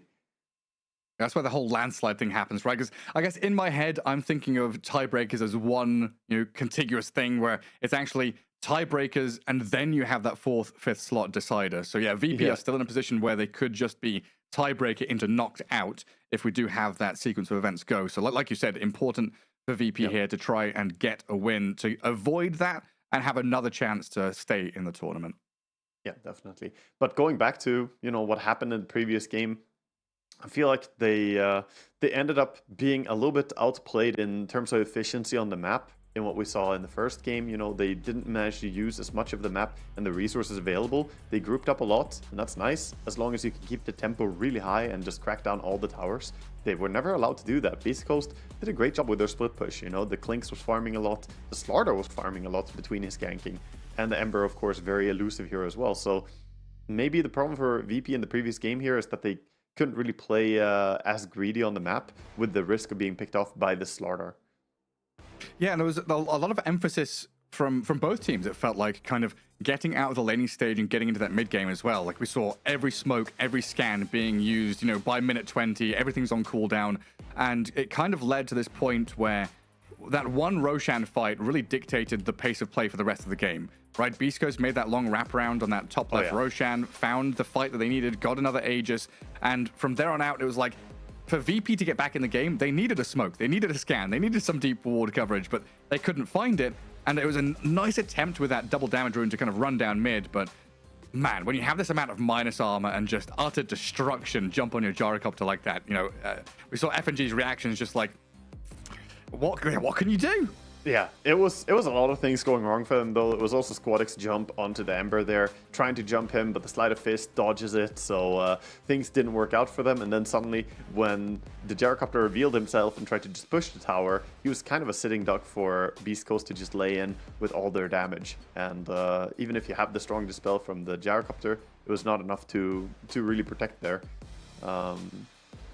Yeah, I think Beast Coast looking pretty good. You know, I think they're playing better than what we've seen them before in the games that we've cast. And hopefully for them, they can keep this up. And for VP's sake, they got to get out of this potential three-way tie. It is risky because a 1-1 outcome between LGD and G2IG is very likely. And you don't want to get dragged into this tiebreaker where one of you is going to go home, you know. You may not have that choice though, right? Because I think you made a very good point earlier on about this, you know, this Clinkz pick. It's a little bit out of left field. It's a little bit weird and wonderful. Virtus.pro, you know, kind of drafting normally, I want to say, within the box. Beast Coast come from outside of the box and they beat you with it. Going into game 2, drafting and the thought process here from VP and their system might be a little bit broken. Yeah, I think some things definitely may need to be adjusted from what happened in the previous game. I think giving away the Ember first pick is pretty risky overall. That hero has been doing so fantastic. So maybe there's changes they can make. Maybe the Weaver shouldn't be that high priority. Who knows? Okay, we'll get ourselves ready for that second game coming up shortly. We'll have a quick break before then.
Hey, this is Purge here at EWC. I'm here with Mariano. He is with Beast Coast. Can you tell me a little bit about your team right now? We were trying the entire year to qualify. We were failing at first, but then we, with some roster change and with hard work, we still maintained it united after one change. And we managed to qualify to the two most important tournaments this year. There is Riyadh and TI. Yeah, it's an amazing accomplishment. You're obviously known as Pepito previous to this. What's with the name change? It just felt like it was not right. Like being old and being called Papira, it didn't feel right. I know everyone still calls me the same way, but I'd rather be called by my name, but I don't mind. I don't mind being called Papira or Mariano, it's fine.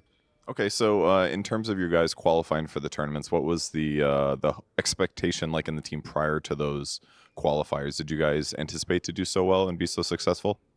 Well, I tried as a coach to make a path where we would qualify for these tournaments. At first, it was like understanding the team, seeing if we actually needed some changes or not, and just give the team time to adapt to Beast Coast.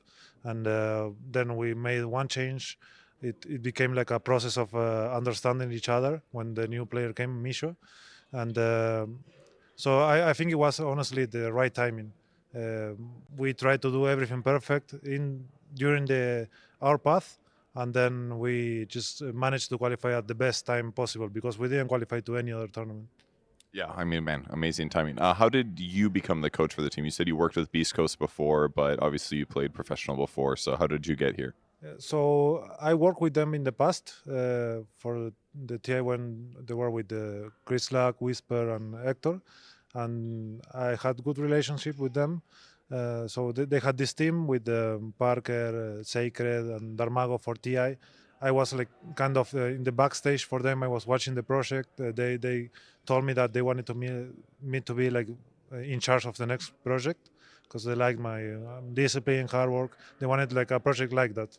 So that's when I started working with them, and they told me I was in charge of making the new team for them. So that's how it happened, and then I tried, scouting, watching replays for every player, and just managed to get the correct roster. So they could feel happy with it.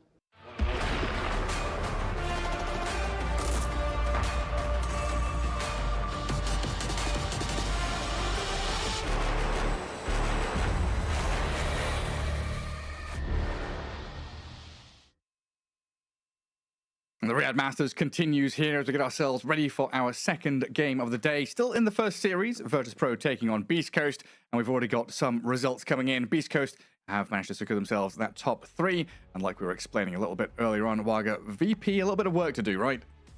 Yeah, they've got work to do, and a little bit scary as well. You lost to a strange, out of left field pick there with the Clinks coming in from Beast Coast in the first game, but you still really want to take one win here so that you make sure you don't end up in the tie for the lower placement here in the group. But VP, they definitely have the, they have the scruff, they have what it takes to do this. I think for them, draft was pretty important here. The draft they had forced them to go as 5 a lot. And with Beast Coast playstyle, this is what we saw as well. Entity knew that Beast Coast were gonna play a lot of split push. That's why they picked these Spirit Breakers and these heroes that could punish them. We'll see if VP are gonna do some correct read. They would need some help from the coach, Mr. Was it Astini? From Entity? Yeah. They would need him to come in here and give him some word to wisdom. Yeah, a little whisper to G. Over on Beast Coast side, Mariana's done a good job here, setting things up for the boys. Definitely got to go back to that drawing board, because VP very much a 5-man draft in that previous game just to try and dodge the Clinks' ganks. Things definitely didn't come to, I think draft is one thing, but execution, VP just looked poor in that game. Blink initiations from Tiny were kind of 50-50. Noticed on his Darkseer didn't really have that good vacuum wall play, was always getting caught out. And is a much cleaner from Beast Coast in terms of angles towards the fight. Yeah, looked maybe a little bit nervous or a little bit off from Squadix today. I'm usually a big fan of watching him play, but I think several initiations there didn't really work out for him. Could be, a bit unlucky, but also, bit of nerves perhaps playing in, as this is a high pressure situation for them. They, need to make it through this group here. And they're letting Beast Coast have the first pick SF. This is the first SF that you and I cast. I've been saying a lot that this hero should still be in the ban phase. I think it's super strong, and he makes it in here. G's face there is like, wait, let them have SF? Yeah, dude, no, G is an SF spammer from back in old days. He's looking like, oh. No. This is calculated, right? They banned the Ember Spirit, let SF through, and we were saying earlier on, SF, he's up there in terms of ban rate. Pick-wise, though, this is the 9th pick. He's currently at 50%, I think, 4-4. So he's definitely a beatable hero if you've got the right kind of draft to go about it. And usually that kind of draft has been Darkseer Spirit Breaker as some kind of opener, but Spirit Breaker is already banned. Yeah, I mean, you want to have stuff that can work through the BKB, possibly from the SF, and stuff that can jump on top of him to prevent him from getting his ulti out. But nowadays, with his Kayasha build with a quick ulti, it is spooky, man. The Requiem does not take that long to load up. I also feel like this pick here, opening with the Tiny into SF, loses some of its flex potential, because I don't think it's so good on post 2 against SF mid. You can run it, but then you really need your supports to move in mid as well.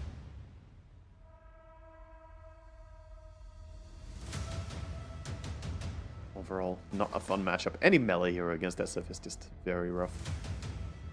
I don't want to be playing into razors like that. It gets nasty real quick.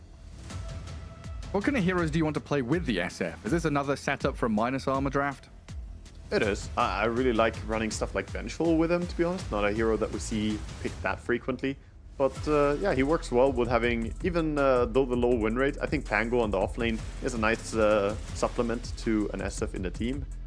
You need something that is in front of you, something that creates a little bit of space, and that minus armor from the third skill of Pango can also be useful.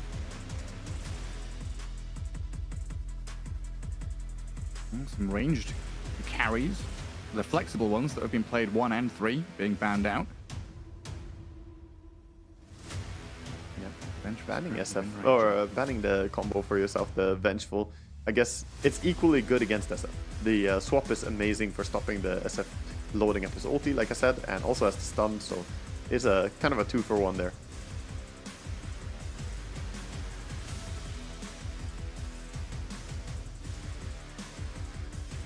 Difficult. This ban I always struck. Yeah, I was about to come to that. Did they just ban the Elmisha Rubik because that has been one of his go-to heroes? The answer is yes, as they grab themselves a Zeus.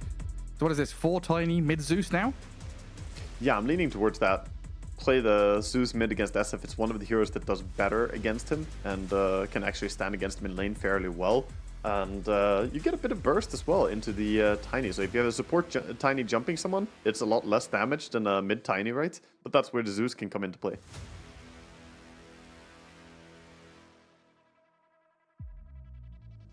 Looks like a pretty nice opening from VP.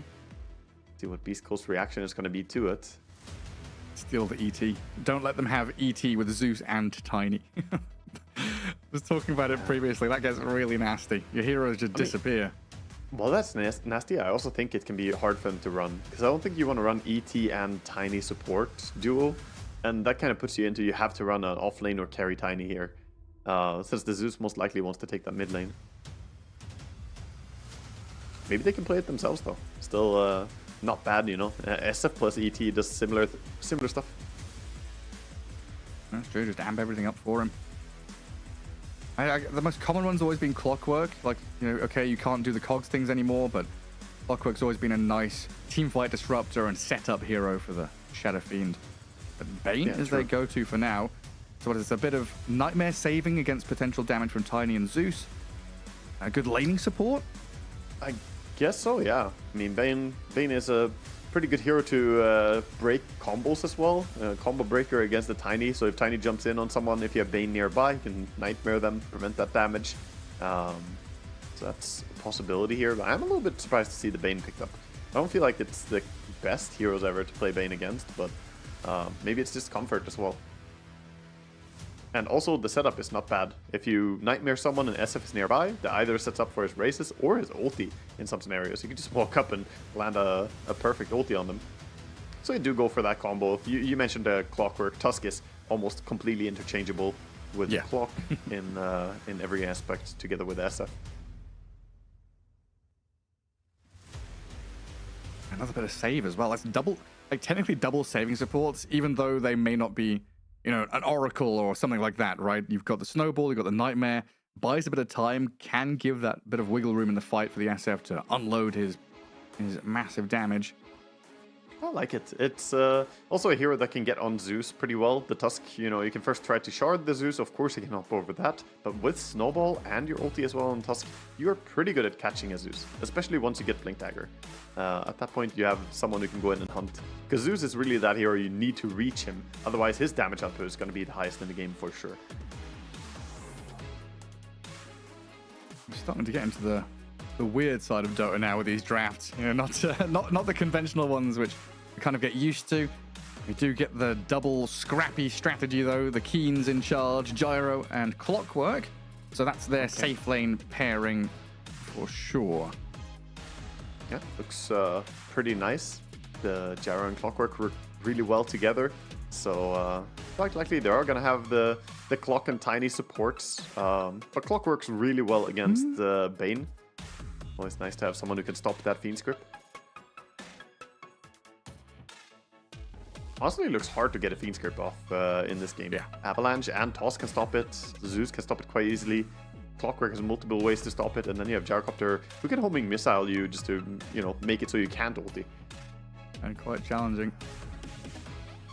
Yeah, just another hero that gets on top of the Shadow Fiend. Always going to be a fearsome opponent. So what's left for them? Offlane hero, right? They gotta grab their offlaner. I feel like, I mean, I would be happy to grab Beastmaster here. I was Beast Coast. Live up to your name. You gotta go a different direction. Pick the Visage into the Gyrocopter even. It's very good against the Zeus, that's for sure. Hero that doesn't care about Zeus ulti pretty much ever. The Vitality Visage. So Visage Tusk lane against the Gyro and a Clock.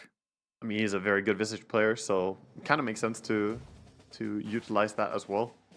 And Visage is also kind of an aura buyer, right? He is. He is an aura bot to a pretty high degree, yeah. Haven't seen Visage in this patch be played, but I can only imagine that he would still go for the aura items that we see a lot of offlaners go for. Maybe get that Greaves, who knows. We could get Pipe for sure. And this game looks pretty good. He loves the Boots of Bearing as well. He's always one of those kind of Tranquil's Drums kinds of heroes. Yeah, that's also a good one to have, especially when you have SF who benefits so much from the extra damage. Or attack speed, rather.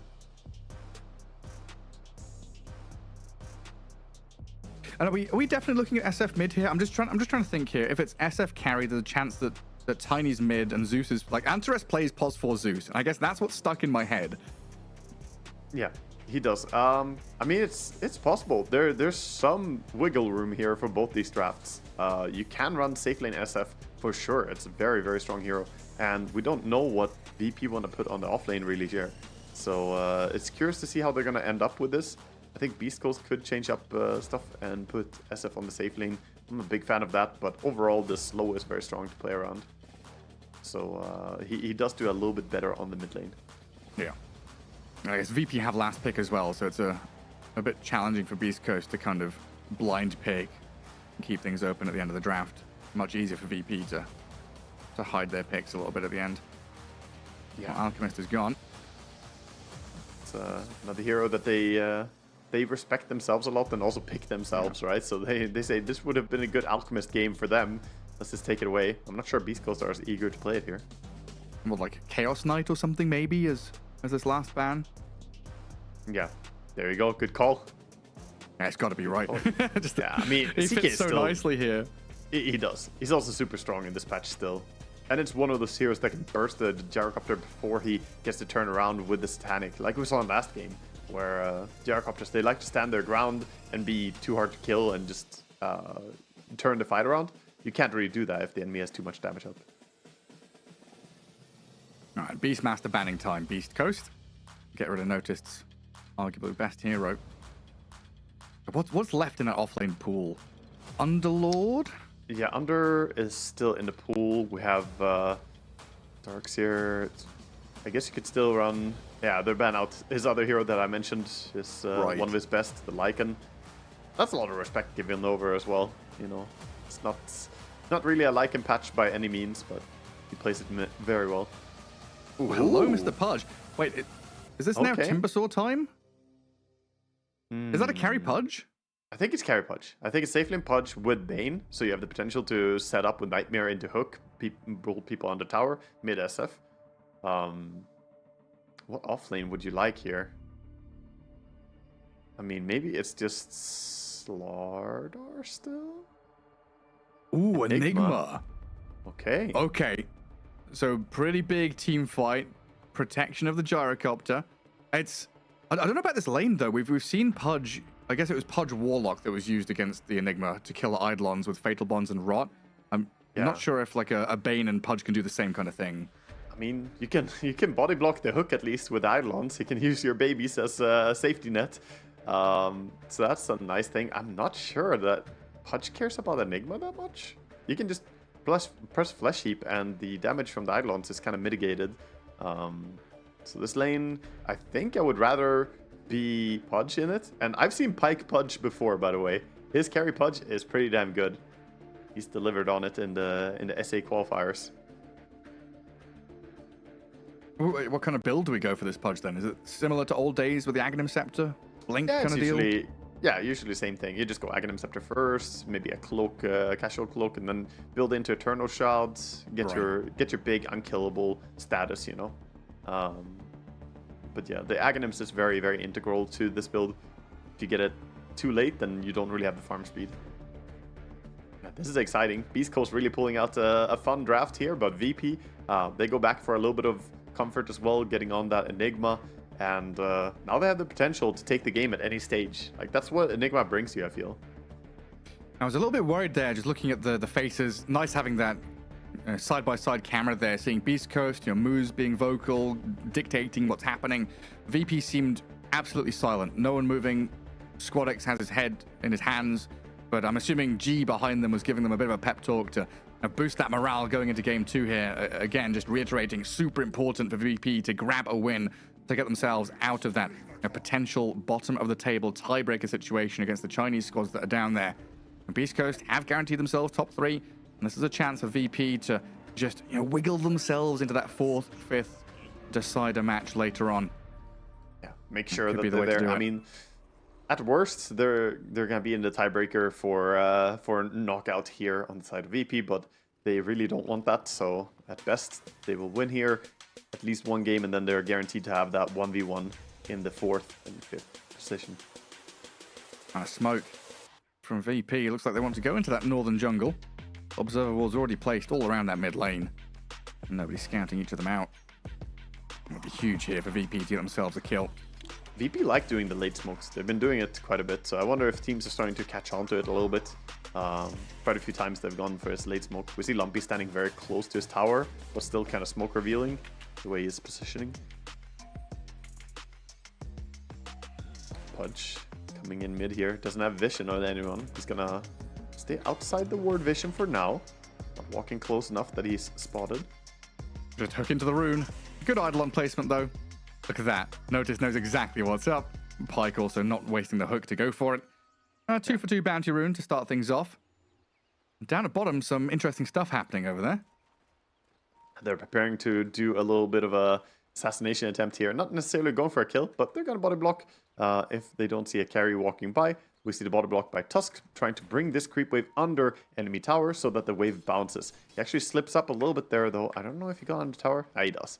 He does. Yeah. You don't need much block at all. Just a little bit of block, and that will make this creep wave push very quickly. You see Gyrocopter too late for the last hit. Misses the first one.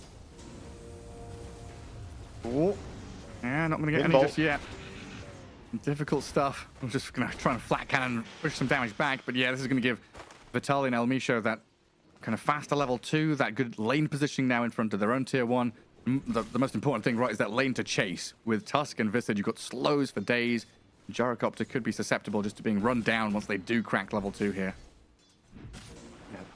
Yeah, bottom lane, gonna be an interesting one to keep an eye on. I'll also keep an eye on for top and any potential setups here with the Nightmare into hook, but so far nothing. But who cares level 2? Look at them go at level 1. Nearly killing Gyrocopter straight up. Another soul assumption. The final bits of damage onto FNG, but Elmisho is the one to drop. God, he's not. I've lied. He's got a fairy fire to save himself and keep himself alive. Some hefty dive coming in there, and even though they didn't get the kill, they forced out the salve pretty early here on the Gyrocopter, so you just gotta work through these resources.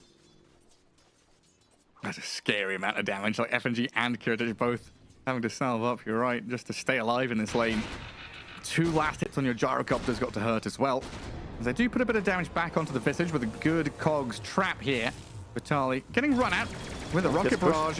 Snowball will turn things back around onto the Gyrocopter. Blood grenade thrown. Gyrocopter's going to get this one. Vitaly is stuck in the trees, and first blood is there for VP.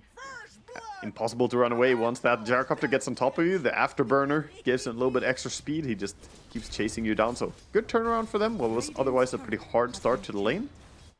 Mid we see 1-for-1 water runes. Both teams mid laners are doing fine. SF actually struggling a little bit in CS compared to Zeus. The high fives up at top over the large camp. Sentries placed, body blocks happening. They're having a good old battle there.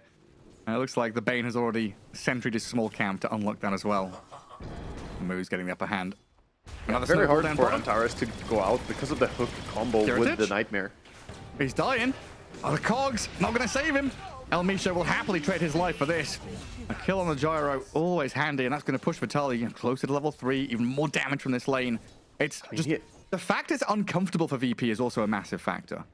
Yeah, I mean, he's 5 CS right now. A bigger story than him, you know, dying there. At the same time, though, 7 CS on the Pudge, who's getting completely out CS'd by this Enigma. He is 14 and 10. I didn't expect him to do this well on the lane, but I've been saying it, man. Noticed he should be on Summon Heroes. He always should. He's so good at them.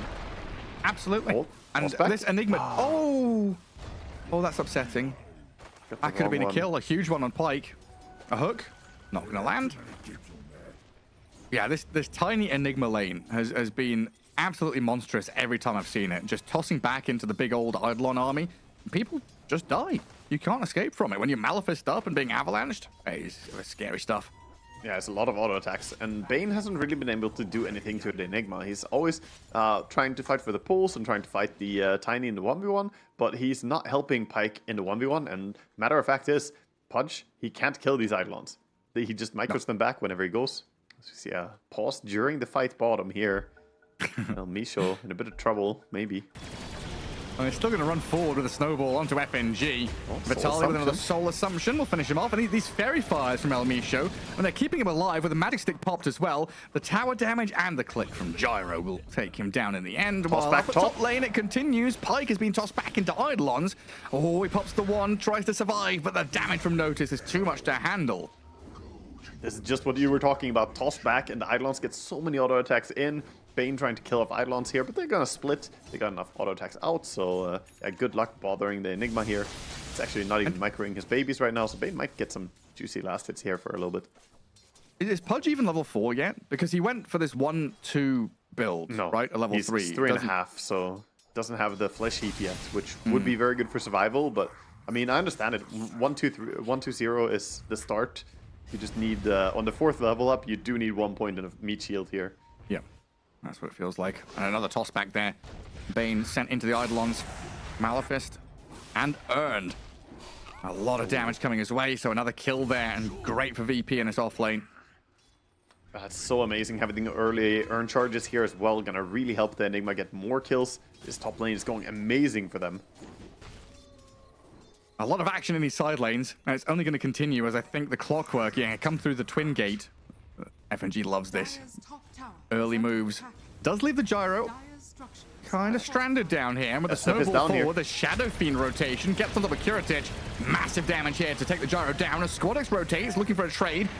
The shard's thrown out. El Misho knows that he's dead no matter what happens.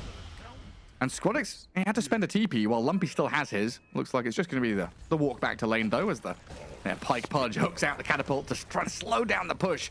But with this massive creep wave and the Eidolons, they're going to dive here under tower, looking at moves. It's a weird spot now, though. Trying to kill Pyke as well. FNG solo killing the Bane, helps out the Zeus get the Thunder God's Wrath, and the toss back is there on the Pudge, throws him into the Eidolons. Beast Coast starting to bleed out here in game 2. This is just what VP need. They need just one victory so badly, and getting off to this strong of a start is amazing. Sure, your Gyrocopter is not getting the best start down here, but you can create space for him later. With Enigma having this monster start, you can play around him a lot. And even the Zeus doing great this game, getting that kill as well for himself, and has a haste rune ready, so he can run and join a fight now. The both the refill and the 2 supports moving out of mid. FNG gets spotted, but let's see if they can find him. They know he's tucked in the trees there because of the Dar Observer Ward. You know, process of elimination. He's not gone left, he's not gone down, he's got to have stuck around. Avalanche chucked. Lumpy with that Nightmare dragging the Tiny closer to the Requiem. They get some good damage to kill FNG and a bit of chip onto Antares there, but Squadex, he wants to go for a trade, of course. With Notice rotation, they get the 1-for-1. Yeah, that's an Enigma showing up as well, and you just gotta get out of there. You can't really fight against this. He still doesn't have level 6 Enigma, but getting close here with this big camp stack being cleared up. And this is much more VP-esque than we've seen in the previous game and previous games of this tournament from virtus.pro. A heavenly jump gets Squadex away from the Nightmare danger, but the birds have followed him. You said this Visage is great against the Zeus. Gets on top of him and allows the kill, and now the tip is returned. And Squadex was tipping Lumpy earlier on. Gets revenge. Gets a little bit back and forth there. Players having a bit of fun. SF gonna be happy with this, though. This game is turning into a bloodbath, though, Waga. Like, VP, they like to play fast. We've seen FNG making these early moves. A very high-tempo game from them. And Beast Coast equally do like to respond with numbers. Pudge angling for a hook. Not gonna go for this fight, though. A little bit dangerous fighting into a Clockwork and a level 6 Enigma. So gonna back out, but farm rate really isn't the fastest right here for him. I think the side of Beast Coast, they have to rally around the Visage. We saw how strong he is. Him and the SF are going to be the ones that you want to play around. The Pudge, he needs time, dude. He needs time to recover. That laning stage went so horribly for him. And toss back mid. Tiny is just all over the place. Running nice from target shards. to target, but the shards, Elmisha's still dead. A high ground vision there. He pinks out. Exactly what's going on. Pinks out the ward afterwards, but good toss back play there. Look at that new record. I mean, it's 2 matches. It's been a while since we've seen this Enigma Spirit Vessel. We had one the other day against an Alchemist, I think. And now, you know, very fast timing from Noticed. Already has his vessel up. It's super nice. He doesn't even have boots yet, but the damage from this vessel puts it onto Tusk. He's kind of dropping. Zeus has ulti. Not low enough, though. Now he is. Look at FNG, my man. My dude. Elmisha's dead of the Thunder God's Wrath, but yeah, he was looking like he's dead no matter what. And Taris is the trade out as Vitali runs forward, charging in with the Visage and the Bane, while FNG is just like solo setting up and being an absolute nuisance on top of the Pudge, killing him off with Kiritch's move. That was a good 40 seconds of FNG just, I'm following you, I'm following, you know, holding on to the tail of the Pudge, just being dragged along. And then Jara comes in for the kill. He might find more here as well. The Bane going very close to a Gyrocopter. I think he's out of position right now. That damage. Substantial stuff. I mean, FNG would love to be level 6 right now, but he's getting a lot of work done even without his hook shot. So unfortunate you get your ward dewarded as well. They placed a really odd ward trying to not have it get dewarded, but since he was nearby, and now a black hole. How dare you deward me? Notice, just chucks the black hole at little Elmisha. And this is the tempo, right? Just keep the pace up, use the black hole, get a kill, move forward. You're pushing top, pushing mid. You're holding out on bottom lane for the Tiny to get his Blink Dagger. Everything is clicking into place here for VP. I love it. I respect it a lot. Before minute 10, you know, this early in the game, you don't care at all if your black hole goes on cooldown. If you get a kill for it, take it. And this Enigma doing a great job activating after a good laning stage, not just playing the farming style. He's being involved. He took the mid tower, played around mid, and now moving towards top since the tier 1 tower here. It seems like VP have found their voices again. You know, going a bit silent, looking a bit down, but Noticed seems like the driving force so far here to give VP a good first 10 minutes in this game. And FNG has hit level 6 now. Him and Antares. Antares has been really, really good as well, catching people. So many tossbacks. It's nice when you're offlane duo, in tandem, making stuff happen on the map. So SF has Yasha now, going for that Kaya and Yasha first item. I'm so happy this item is actually like a viable item. You can go first item now. For how long was Kaya Yasha just seen as a super sad option? It was a meme item. It was just like, how could I get more movement speed? Get a Kaya Yasha. Yeah, it was like Spear Breaker only that could use it for a very long time as well. Yeah. And even then, people were like, why not just get Kaya Sanj? You know, pretty good too. Who else did I see? I think I saw it on Lesh in like 2 out of the 500 games he played last year. But it was very, very much, you know, I'm already winning, let's win harder. I want to run fast. or a misclick. Yeah, it could have been. Oh no, I purchased the wrong upgrade. And then we see a smoke here coming in. Tiny, Enigma. Gonna run into Bane, so he's giving his life for this one, but that is another kill. Wait, the minute 12 level 5. Oh, the hook shot! SF. FNG just slides in here, pushes back with the cogs, and gets a kill on Lumpy. Noticed with the double, up to a mega kill streak. Who cares? Just move away from FNG's dying body and the corpse falling there. He did his job, got in on top of the SF. Damn, Beast Codex is ice cold, doesn't even bottle up his body as he's taking tower shots. He's like, nah, you're dead, buddy. Just let him drop. Now moving towards it's all gone pear-shaped for Beast Coast. You know, Visage had a good laning stage, but hasn't been able to transition because he's had to move around to stem the flow of bleeding. That's a saying? Yeah. Are you just saying random things, man? It's gone pear-shaped. It's a thing? Yeah, everything's gone pear-shaped. Yeah. Okay. There you go. It's a new expression for you. An expression learning. used to indicate that a scheme has not been perfectly executed. Ah, yes. Their schemes have truly been stopped here. East Coast, last game, they got away with it, but now thwarted by this Enigma on the offlane. Not exactly sure where it's come from, but I guess it's like pear is an unusual shape. You know, it's not straight, it's not round, it's like a bit wonky. It's all gone a bit Pete Tong. Moo's gonna get caught in the cogs here, but is FNG caught with him, or is Moo's caught with FNG? As the turnaround comes in from the gyrocopter now, Vitali trying to slice into FNG's clockwork, does get the kill, but Antares and Curatage on the tail of the Visage blows him up with the Thunder God's Wrath and gives vision of Moose off to the left-hand side. Ooh, he's close. is getting close. It's coming. Thunderbolt is coming to give vision. He sees him on the left-hand side. Neutral creep's not going to give the deny. A double kill for Squadix comes in. 18-8, 5k lead, virtus.pro. Starting to get back into Virtus plow mode. Yeah, they really are. They're just running across the map, doing whatever they want, and at this point, it's getting hard to even get out and farm here. Lumpy continuously has to run away, give up farming area. You know, the SF was off to a pretty good start, but he's starting to fall behind now to all the cores of Radiant, just because he has to give up these, you know, valuable areas. The Ancients being taken over and over again here. See a solo smoke by Bane, smoking out to get some vision prepared. Actually, he's gonna try and steal the enemy wisdom. Probably a good play when he needs 6. He's still not 6? Someone back? No, he's not. He's very close. He's very close. Like a single creep would do it too, but this wisdom rune could be important for him. Doesn't look like anyone on VP is gonna TP away here. They want to stay on the forefront, so they're gonna drop their own wisdom rune to him. The Purple Panther sneaking in to take it. He also gets in position to put some good ward, but you know, these are very deep wards that he's going for right now. And meanwhile, VP are playing on your side, so these wards may not be that important. At least get some rune vision here. Well, Antares is TPing back for the wisdom rune and realizes there's nothing there to be had. Some theft has occurred. Amplified damage rune up at top. The cue for them to smoke back and make an aggressive move into this area. Zeus leading the way. They see Tusk. Almisho kill off a sentry. Snowball himself. Oh, they're going to drag him closer to death. Inside that midnight pulse.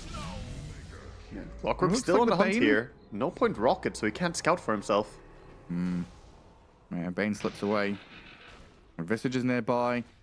And yeah, Pyke's Pudge. Difficult laning stage, still trying to recover. Bottom of the cores in terms of net worth. It's but not maybe what you here, want. if Beast Coast can find like a couple of sneaky kills, like snipe out FNG, move on to the gyro. The hook is there, they catch the clockwork, but he hooks back. A little bit of biting from FNG, and the cooldown landing onto Pyke means the avalanche toss will send FNG right onto the Pudge to kill him off. Vitali's dead to Squadix, and Moose is being chased. And on the right-hand side, El Micho's come back in here to try and help the birds to kill the clockwork off, but he is dead no matter what happens after. Is the Bane still running? Has he got back? No, he's got back to safety. Yeah, he TP'd. Enigma saw him, and he didn't black hole him. He was like, you know what? You're not worth my ulti. We'll save this one, because now we're getting to a point where they're looking at tier 2 towers, maybe Roche place, so they want to have this ready and available. See a little bit of a replay of what went down there. That hook onto the clockwork didn't do enough damage to really bring him down quick enough. So Pudge just gets turned around on here, and Tiny coming in for the finish. FNG on his clockwork is just such a masterful baiter. He knows exactly what the limits are. He's got like arcane boost, magic wand, a bit of tankiness, 1300 HP, tanks up a bit of damage, drags them into an unfavorable situation. Oh, SF walked under a ward sentry combo. They saw him in this here. You're right. They know exactly where he was up to. Yeah, and Bane not gonna get spotted by Zeus here. He does see Zeus. Oh, SF scene. A gem is there for Tiny. Spots out Lumpy, trapped in the cogs, and the Shadow Fiend is down. Oh no, the ward is spotting the Visage too. Oh, is very he gonna true. be fine? Oh, looks dangerous. Oh, pop the drums, run away. Vitali, try and save your birds.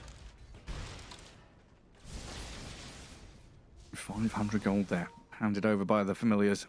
Jarrus slept. They're trying to combo him. Nightmare into a hook. Grip is there as well. A fair amount of damage coming his way. And it looks like the Gyrocopter just going to die to this move by Beast Coast. Very well set up by Moose. Hook shot back in though from FNG.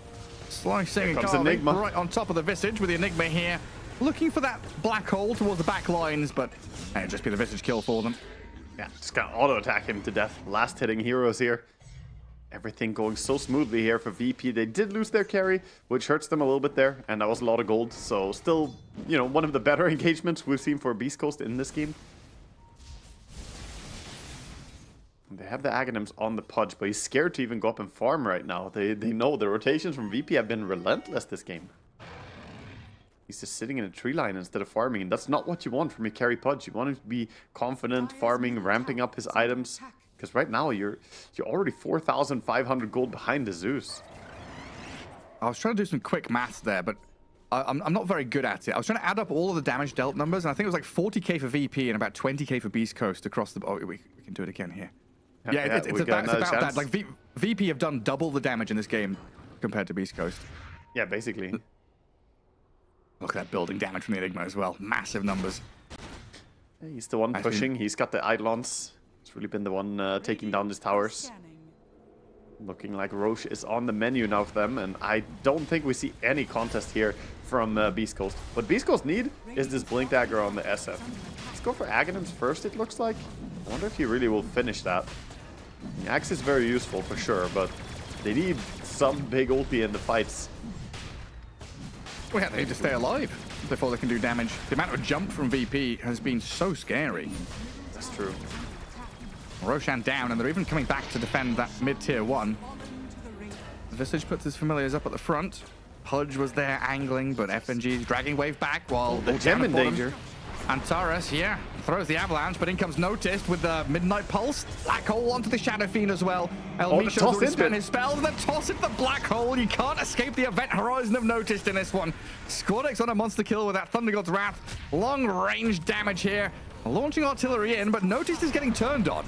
They've got Pudge and Visage arriving. Snowball to swing back on the Enigma. A massive kill for Beast Coast to claim the life of Noticed, while El Micho stays alive. Antares trying to get away from these birds as well. Kiritich and FNG back towards Pike, and Squadix has made the long run in, migrating to the bottom lane to bring down the Pudge.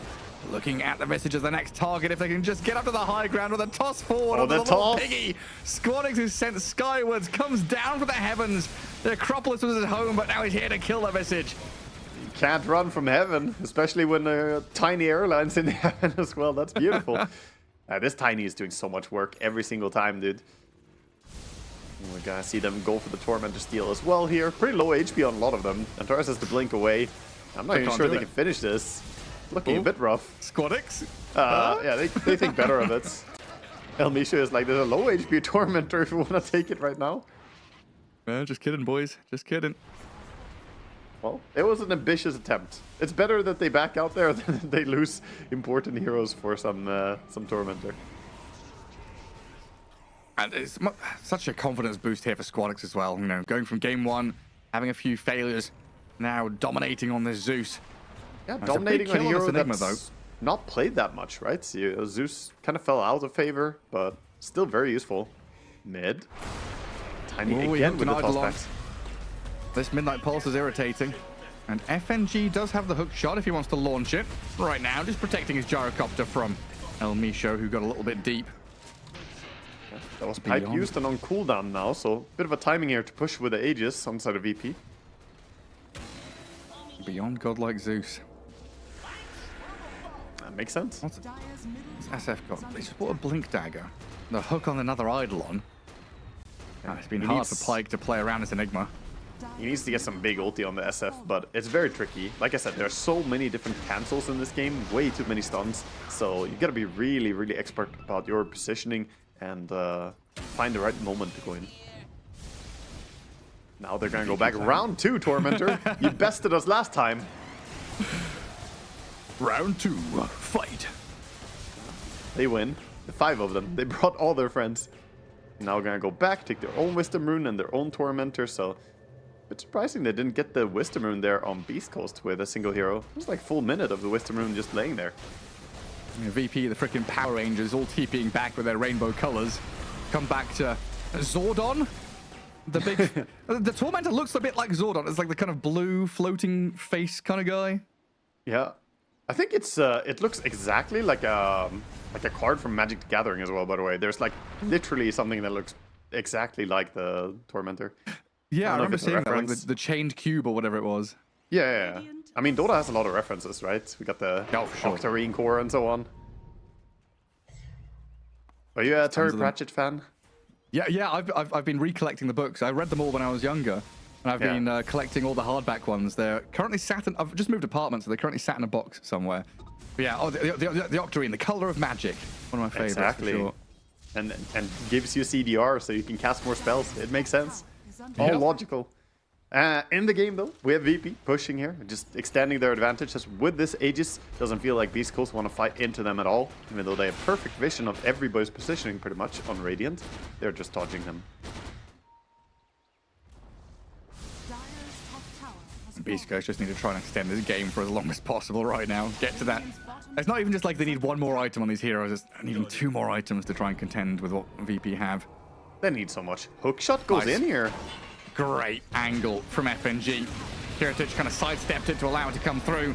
Maybe a little deep though now. The snowball buys a bit of time. Vitali though inside this Midnight Pulse just gets ticked down, and Moose has stepped up here trying to save his buddies. The hook, Pike drags the Zeus back towards tier 4s with a Requiem here. They're going to kill off Squad X. They're taking the streaks down, Beast Coast, but they're still bleeding out a little bit. That's a huge catch though. They want to get more, but they don't really have the mobility to catch here. But what a nice catch on the Zeus. Gives them so much gold. Yes, they use their buybacks, but they're not going to be sloppy now. They're going to use their smoke immediately, get out on the map, and try and get something more. Aegis is reclaimed as well, so this could be a good power spike. But for the Charo, BKB is just arriving now. It's on the courier. They see he's getting it. I don't know if they can kill this. Can they? Maybe if the Bane gets close enough? Maybe. Oh, body blocks into hook. Kiritich, he knows what's going on. He's got to know. They do it. And the hook, they drag him back. He gets off his BKB. He is gripped up. Can we get in here with notice? The Enigma the Tiny will swing back in to kill off Moose, keeping Kiritich alive. FNG's trap Pike inside. The cogs there, a cage, making sure that the Butcher cannot escape. The Abomination's been destroyed, and the black hole's there from Noticed. 2 trapped, 3 make it with a toss back on the SF. This is utter annihilation. virtus.pro carved through Beast Coast here, and El Micho, he'll hand over his life to a triple kill for Squad X. What a good turnaround for them. We see VP just, you know, they realized, they knew what was up. They felt that the smoke out is coming, so they played towards their Gyrocopter. He was tanky enough to stay alive. What a beautiful black hole there for Noticed as well. And the damage output from this Tiny and Zeus, dude. Tiny, even from support role, does so much damage in these fights. It's absolutely insane. When there's like 3 people being black holed or trapped in cogs, and he's like, crash landing. Just a little bit of crash landing. Yeah, I mean, the toss, it just does so much when it comes in, dude. Skadoosh. Yeah, the staying power for Beast Coast just not there. It was a good attempt. Nearly Zeus had that latch onto the Gyrocopter. Not gonna get hooked one more time onto the high ground here as he spots him with a lightning bolt. Everything feeling pretty rough here for Beast Coast. I don't believe they have a smoke available even anymore. They did just finish up a BKB on the Pudge. Very crucial in this game. Otherwise it feels like you can't do anything against all these disables. Yeah, it was a funky last pick. You know, a game which doesn't matter tremendously to Beast Coast. Trying something a little bit here. I mean, what does Dota Plus say about their win chance, actually? I'm curious. Yeah. What does it say? 6%. Yeah, that's pretty generous, I think, for this situation. Yeah. 6%, that's, yeah. If they win 6 out of 100 from this situation, I think that's pretty well played. It's not an easy situation to be in here. Enigma is going for an Octarine core next as well. Visage going aggressively. I mean, these are meant to be his Ancients, but he's going to lose his birds for it. Hook to safety. Back. His carry's like, get out of here. So what do you think that 6% is referencing? You know, is this just they have a Shadow Fiend that's worth 6%? Pudge hook into Fountain is 6%? They have, it's the throw potential, you know. Enemy being undisciplined is the 6%. I don't think Dota Plus really understands Pro Dota to the same degree. It's trained on pub games, right? it would be interesting to see if Dota Plus win probability prediction was based purely on pro games, if it was, you know, giving a different percentage. But yeah, your average game, this is going to be a Radiant win, like most of the time. But pro games are less likely to do those dives. Yeah, I guess we've got chances of like snowball saves, nightmare saves, pudge hook, puts people out of position. Oh, this smoke break. Awkward for Beast Coast. Antares even moving forward, looking for any stragglers here. As FNG walks straight onto Pike. Can't even beat the TP. Yeah, not even a chance. Not even going to waste it. Knows he's dead. They have 2 different cancels. The black hole can be used, of course, but the smaller cooldown of the hook shot could also just come in and stop you, so he doesn't waste it. Is the carry down? Straight up to high ground now. Looks like it. Out. Toss back the SF. Snowball, snowball saving mid-toss? Yeah, shit, that's incredible. He's still going to die, but that was pretty freaking nice. Lumpy trying to Requiem. FNG very low, but Kiritich just charging into this enemy base. Looking at Moose's Bane and Vitali's Visage. Nothing left to do but try and run and hide, but he's being caught out with the Malefice. And that onslaught of damage from Kiritich's Gyro closes out another team wipe. Beast Coast This is hit their the deck. game. They can feel it. That was a beautiful catch again. I mean, nice try to stop the toss out, but ultimately there was way too much firepower on this VP side. Everybody hurt so badly at this point. Enigma, very large. The Zeus, uncontested in that fight. And of course, the Gyrocopter is the late game threat. We knew he was going to become here. And Daedalus delivered now.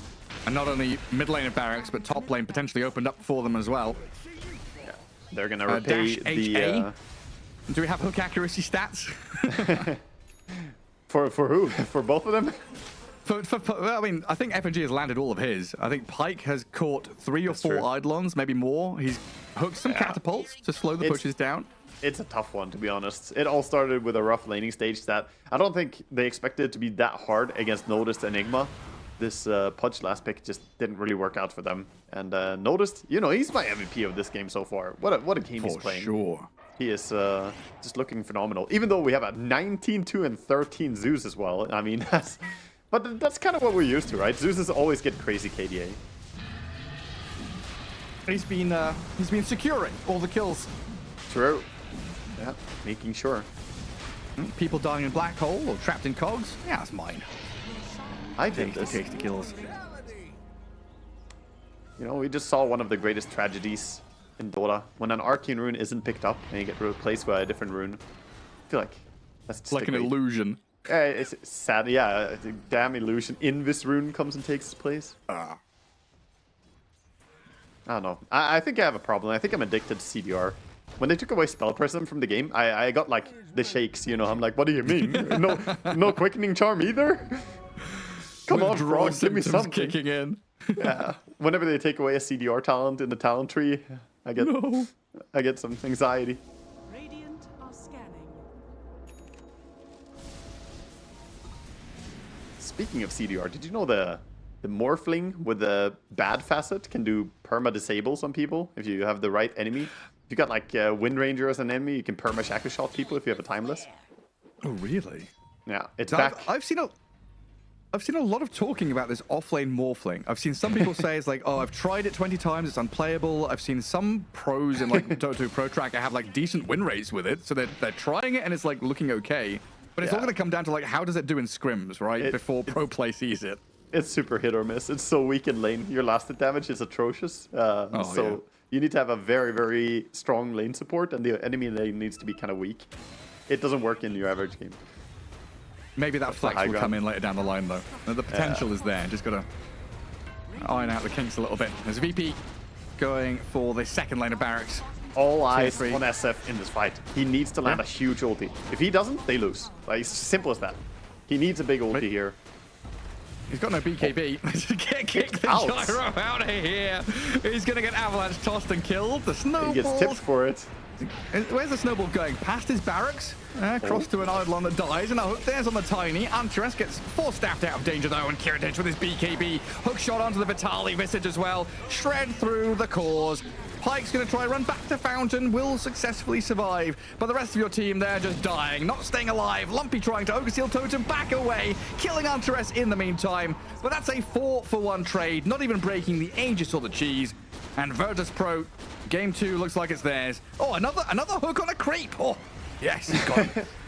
Get all that farm as the CS. Yeah, ultimately, VP, they're going to be the ones to do it here, going to bring themselves back. And, you know, feel safe that they're not going to be fighting for the bottom placement here in the group. Getting a single win here is going to be all they need. See a black hole, celebratory black hole onto the Pudge. Some high fives. The stats. Yeah, a few more kills going the way of Virtus.pro. Full on stat padding mode right now. Just buy back and feed, buy back and feed. But there we go. Virtus.pro tie things up in that series, 1 apiece. And as we were saying earlier on, Beast Coast had already secured themselves top 3. And this win for VP means they are not going to be down in that awkward lower bracket situation. Lower slot group situation where they're tied at the bottom of the group. They still have that chance to 4th, 5th, fight it out. As that G2IG LGD game obviously matters a lot in terms of the standings. But we'll take a quick break and come back with some highlights and potentially an interview. We'll see you in a few minutes.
Welcome back, everyone, here to the Riyadh Masters, rounding up our first series of the day. Beast Coast and Virtus.pro going one apiece, as we do have some highlights to watch back of that game number 2.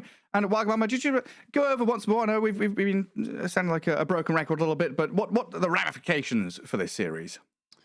Yeah, this series, so what happened after what we have seen, we already have it in Liquipedia as well. VP have been locked in that they are definitely going to be in the 4th and 5th slot, so they're going to be fighting up against the winner of G2IG. If it is a winner, if it is a tie between the two of them, then I guess they're going to have to solve that tie immediately, because one team is getting eliminated, and it's one of G2IG or LGD in this group. Yeah, we're getting to these real interesting spots now. And coming down to the wire, again, just such a big difference, thinking back to the old days of these super long 7-8 day group stages. These are the play-ins, of course, before the proper group stage itself, but it's 3 days of hectic Dota. You're playing 2 series of the day, it's 2 series per day, and you've got to get every game, every victory matters just to try and scrape through the groups to put yourself in a position where you can contend with the other teams, right? And you're looking at these groups and the teams that are playing. These are the play-ins before we get to the main event, and we've got teams like Entity, Blacklist, Virtus.pro, G2IG, LGD, the massive names. They're just absolutely incredible, the caliber of teams we have here. Yeah, and we see the highlights here, of course, from VP striking back hard and taking out game number 2 here in very convincing fashion, at least against Beast Coast after a pretty rough loss in game 1. Yeah, it was definitely a difficult one. Didn't feel like things really went right for Virtus.pro in that one, and morale definitely at a bit of a low there for them. But it's just this resilience of Dota players, right? You lose a game, you reset, you come back into game 2, and you make sure that you're giving people comfortable heroes. You talked about it, right? Noticed the micro heroes gets Enigma this game. Could have been Beastmaster, could have been Lycan. Oh, well, Lycan was banned, but theoretically, giving Squadix his Zeus, a hero that during EUDPC, during Eastern European qualifiers and stuff as well in the previous year and a half or so, has looked incredible on that hero, and here striking again. Yeah, he plays it really well. It's a good reaction to the SF as well. So letting the SF through in the first phase there, they clearly had a plan for how to deal with it, and it worked out really well. They had good, BKB canceling stuff. It was really good. But I think we get to talk to him a little bit here after the game. I think we have G on the interview line from Virtus.pro. G, are you with us? Yeah. Hello, G. Congrats on that game 2 victory. Hello. Yeah. I hear you. Yeah, thank you very much. Good stuff. So game 2, you looked really good. Was it a conscious decision to go into game 2 and give comfortable heroes for your players? Like noticed on Enigma, Squadix for Zeus. Was Squadix asking for Zeus? I think our heroes were really good against their draft, but I strongly believe that the enemy had too much weaknesses when they picked the heroes. The problem is that they didn't care that much, if you can say so, because they already through, so I can't blame them. But yeah, it's hard to imagine what they could do with the matchups that they met. I think Zeus is just is okay hero versus Shadowfiend. At least he can't get caught by ZXC, If you playing on range, it's already a good hero against Shadowfiend. That's true. He's not like Ember or Spirit who's getting raised up. He's going to do okay no matter what happens. Yeah. So thinking back to game 1, what do you think went wrong in game 1 for you guys? Was it execution level? Was it a good draft from Beast Coast? I think we made a risky Darkseer pick. I think this hero could potentially not survive early game at all. But we managed to get it through, and we kind of survived with it. So I think there is not much problems with having the Darkseer in this lineup. I think the game was kind of easy, at least from our perspective, and I think we had good chances. But Beast Coast played really well. I think they outplayed us in some situations. But if they could manage to punish Darkseer earlier, this would be a super hard game, not a close one. So, just one more question for me. Was the Clinks So there was very little time at the end of the draft. I think you had 20 seconds left. They picked Klinks, and it felt like Klinks was a good hero against Darkseer. Did you have time to change your idea? It's not like we were planning to pick Darkseer. We were planning like to pick like a decent offlaner when we see the enemy hero. And obviously Darkseer is not a great choice on Klinks.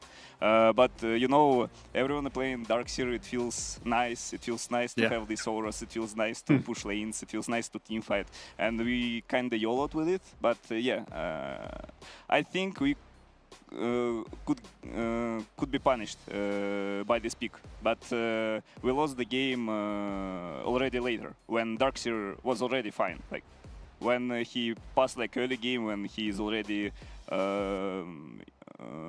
like top 3 networks in our team, and all our heroes are like top 3 networks. I think the game is kind of stable. So I have a question. First of all, you know, congrats on the second game there, getting out of the potential 3-way tie. Do you have any of the 2 teams here between G2IG or LGD that you would rather go up against as a team? Or does it not matter to you too much who you're going to face next? I think playing teams are kind of similar. Like everyone focusing on the same objectives, and it's not like one team plays particularly faster than the other one. I think we are kind of like on the same level, so it all comes to drafts and like small details. Like everyone are fighting for runes. Whoever like bring more heroes or press the buttons better, you already like outplayed in that scenario, etc. So I think LGD and G2IG have like the same weaknesses as all teams in play in Sir Heaven, and it's hard to choose. I respect like both of them. They both trying really hard. Yeah. Well, then I wish you best of luck in your future head-to-head that you're going to have here against the winner of those 2. And thank you for joining us here on the interview, G. Yeah, thank you very much. Thank you. Good luck in the future. See you next time. I love these little interviews with players at the end, or the coaches as well, of course, getting a nice little bit of insight there. And yeah, just like respect, like the level of competition, right, is so close. Like he's saying, there's very little difference between any of these teams, whether you're top of the table, bottom of the table. It comes down to draft and details, right? That's what Dota's about at the pro level.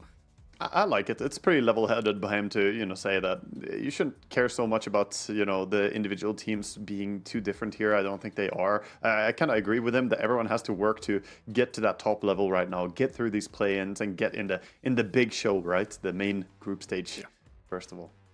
Absolutely. And day 3 here, it's a bit of a shorter schedule. We don't have the 4 best-of-2 series to go through, just the 2 before the tiebreakers. So one more regulation play series here in the play-ins as we get ourselves ready for our second series of the day, which should be Nouns Esports up against Azure Ray. Nouns in the middle of the table, Azure Ray down at the bottom, and we'll see what comes of that after the break.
Hey, this is Purge here at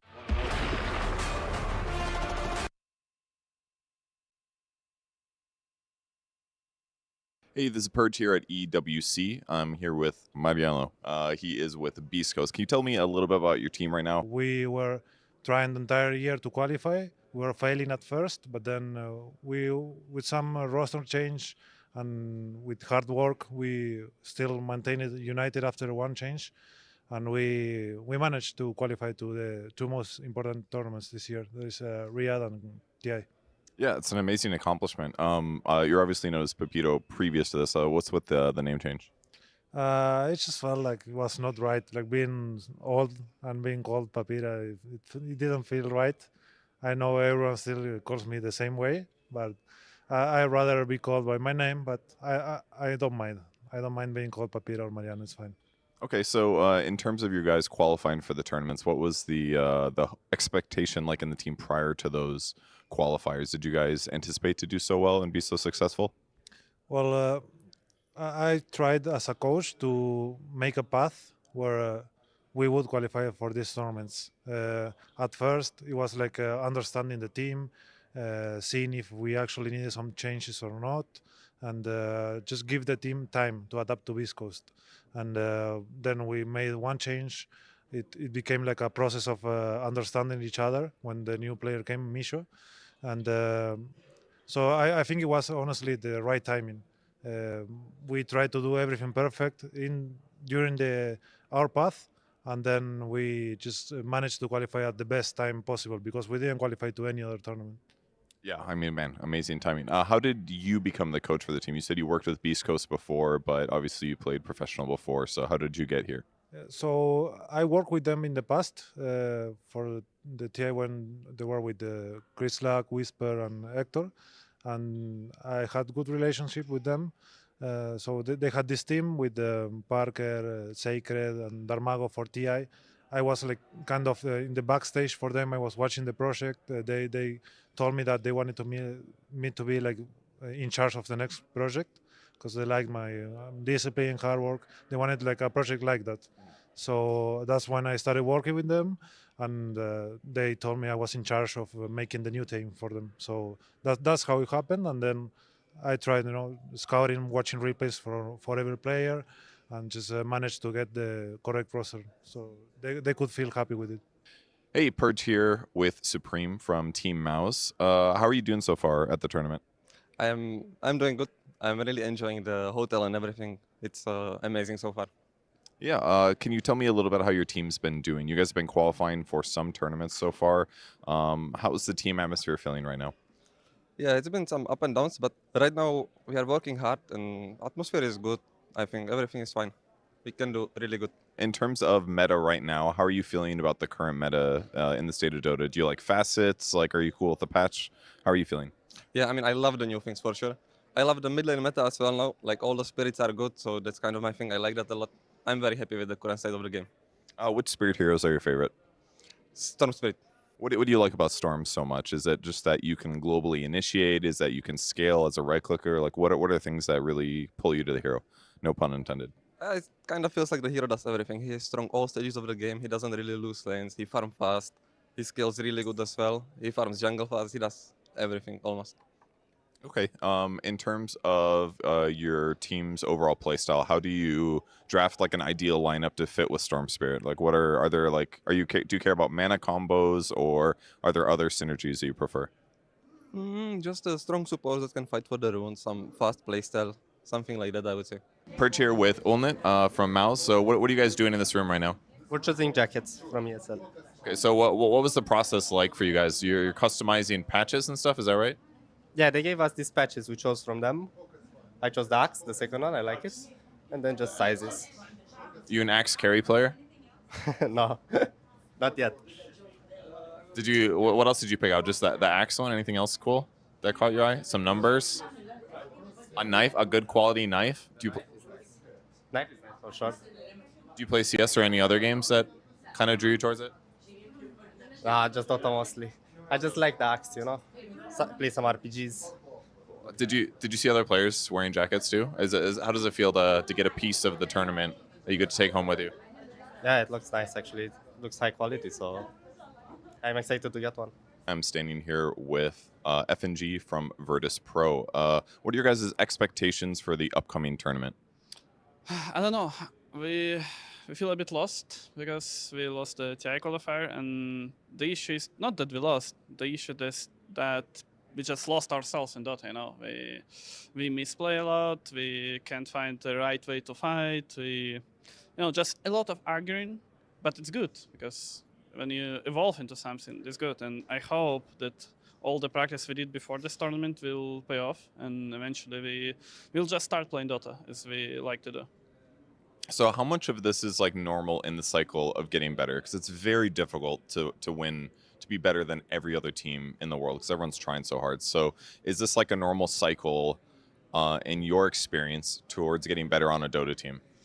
Well, first of all, I was never a world champion, to say if it's the right way or not. But I would say, yeah, it's just play Dota. Play a lot of Dota and work on your problems. Because usually when you especially play against strong teams, they do something that you're not ready to do against them. Or like they do something completely unexpected for you. And at least I would say first step, be ready for everything possible. Or at least if you are not ready, know how to play after one mistake. It's never one mistake and you lose the game. It's always like, this chain of mistakes that happens. And second of all, you can also do some unexpected things, or like the best things in Dota you can do.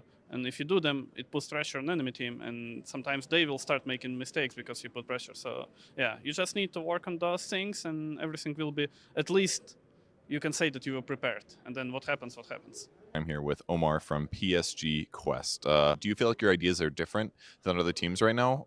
Do you have like your own play style thing going on, or are you just following the meta and performing well? I think we didn't develop our full own style so far, but I think we have a lot of good ideas about the new patch. I mean, we have a good coach, and Dukalis, who just plays 20 pubs a day. He's just making a lot of ideas, and yeah, we're doing them, practicing them, and hope they will work out. What's your favorite hero on the offlane right now that your team won't let you play in officials? That won't let me play? Yeah, they won't let you play. Maybe Morphling. Yes, I want to play Morphling very badly, but because it's very fun to play with the strength build that minus cooldown all the skills, but it doesn't provide anything to the team, like no team fight, nothing. But I want to play it, but yeah. What's your favorite hero when you play Strength Morphling to turn into with like low cooldown abilities? Maybe it's Ember or Tiny. It's very strong. Yeah, maybe we can see it on the tournament. Maybe someone could play it, but maybe not me. Hey, this is Purge here with Watson for Team Entity. So you guys qualified for TI recently as well. So you guys have been hitting the big tournaments. Seems like you struggled a lot in the last year, but in the last couple months you've been doing really good. So what changed? Our coach. He joined end of May. It's July now, so he made a big difference. Yes, like we start to play a lot of better, and like new things we learn, we play better. Yes. Hey, I'm here in the makeup room with the offlaner, I almost said mid laner, of Team Nouns, Gunner, getting his makeup done, looking beautiful. Yep. Well, in the process of it, but we all got to do something in the morning. Before and after, I was trying to say that you're looking beautiful, my friend. So I've already talked about briefly the fact that you swapped roles. How has that been for you so far in competitive? It's been a lot of fun. It's fun to learn new heroes, and I like the role. It's a lot of fun to lane with Ellis. We got to TI last year together. Now we're laning together, so good synergy. What is like the discussion that goes on when you guys are looking to, because you've made a few roster swaps, what is the discussion that's going on where you're deciding, is it worth getting somebody in my current role to swap over? Is this just the best option available? How do you go about that? It's kind of just talking about options, like what options we think we have for what roles. And I was also looking kind of to play offline at the start of the season, so I brought it up as an option, and then we just leaned into it. Why were you trying to do that, if you don't mind me asking? I don't know, it's kind of boring to some extent. It's like you play Pango for 5 years and then you don't want to play Dota anymore. So, and now Pango's kind of good at offlane, so I'm kind of sad. Like I play offlane for 5 months, no Pango, and now Pango's good again in offlane. And so I don't know, I can't escape the hero. Sometimes in Dota, there's just no running away from your troubles. But going into the tournament, you know, I'd say one of the biggest storylines for you guys is that Shopify has kind of been the gatekeepers of all the qualifiers for a while. But this and TI, you guys are the team from NA coming out. What has been the difference towards the tail end of the season that has allowed you guys to overcome that big hurdle? I think Copy is really good. And playing with him, we lost one best of 5 to Shopify with him, but it was really close. And from our perspective, we kind of threw 2 of the games. So like we kind of won the series 4-1, if you think about it. And then so now we had more time to gel and practice, and then we won the next 2. We'll let you get back to your makeups. Good luck in the tournament, my man. I'm here with Faith Beyond. We're about to get his photos for the event, and I'm going to start with the obvious question, because last year you were literally talent working alongside me, and the year before you won the whole thing. So what are you expecting? How are you feeling coming into this event? We just want to try our best. There's no certainly goal or something. Just enjoy the game. Now, I guess the question would be, last year, did you expect this to be where you were this year? No. Last year, I think maybe this year I would be a talent again. Hi, I'm here with Aurora's 23 Savage, and I think it's the elephant in the room. We're at Riyadh Masters last year, the unforgettable moment where you preemptively celebrated, ended up bouncing back in the middle of the tournament. What's different going into this year compared to last year? Maybe this year I'll wait until I win, and then I'll do it. I hope we can get like top 2 or top 1. A little bit better than last year, then. I wish you best of luck, buddy. Good luck. Thank you very much. I'm here.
Esports World Cup as we get into our second series of the day, day 3 of the play-ins. About halfway through it now, and another important match, Wagamama, getting into Azure against Nouns.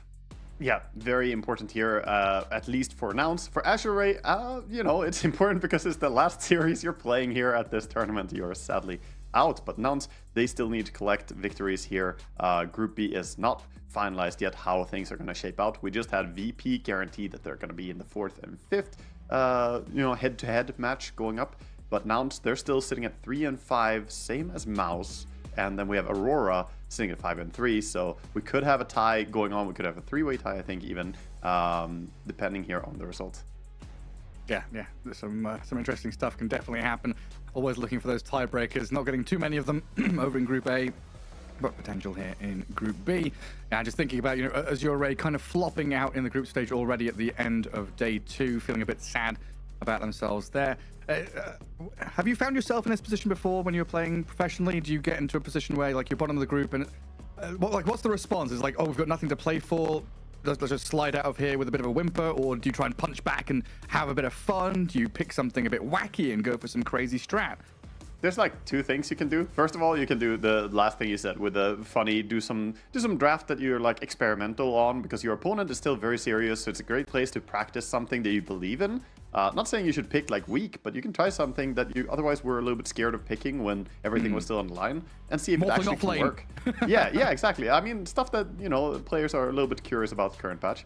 Or the second option is, well, even though you're out, you might still really feel like, oh, we are not letting these guys get an easy win against us. These guys definitely, you know, we want to make them fight for it if they're gonna survive. So, you know, you still have the Grim Reaper's grip here on the group stage. Right.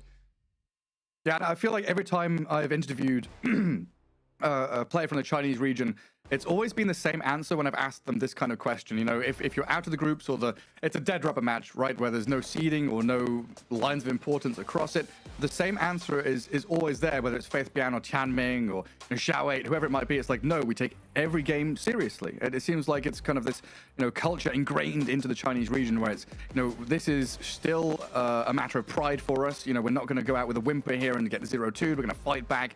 It's another scrim. We will try our hardest and try to get a victory here against Nouns that we see up on our screen.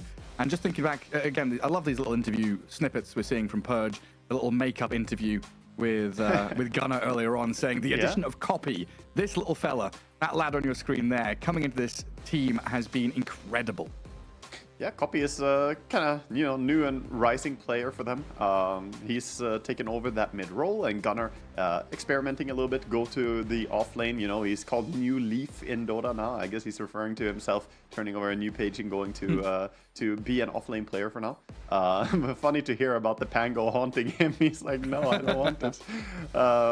Either way, it's going to be interesting to keep an eye on that mid lane, because Gunnar, he's a very strong mid player as well, but I think Copy has been doing really well. I think he's famous for like playing Tinker and some other heroes as well, so we'll see what they can bring to the table here.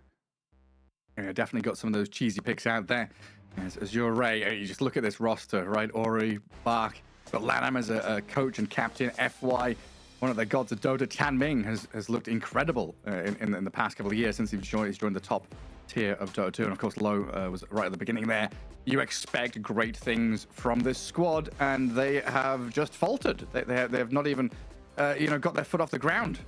Yeah, but like you mentioned earlier, you know, you gotta still try your best, and this is a chance to kind of cover some of your pride here, at least regain some of it. Even though you have been eliminated, you can maybe still put up a good fight. Maybe you can take a series and, you know, regain some of the honor, at least at this point, because it's a sad showing for them, but it ain't over. And this game still matters a lot to Nouns and to the viewers, so they're definitely gonna try their hardest on the side of Azure. Yeah, and of course there, I'd be remiss to not mention Milan, the coach of Nouns as well, joining quite recently as well.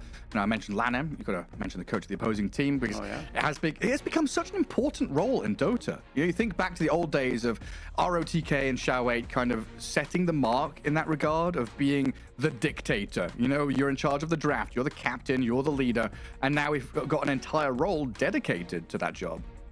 Yeah, it's very nice to have someone with good experience in Milan. You know, he's known for high pressure situations. I can never forget his moment on Shaker. That was absolutely crazy, crazy game long ago. I can't remember what the tournament was, but you know, he's a star player in some ways and can bring excitement. So we'll see what he can bring for the draft here for his team.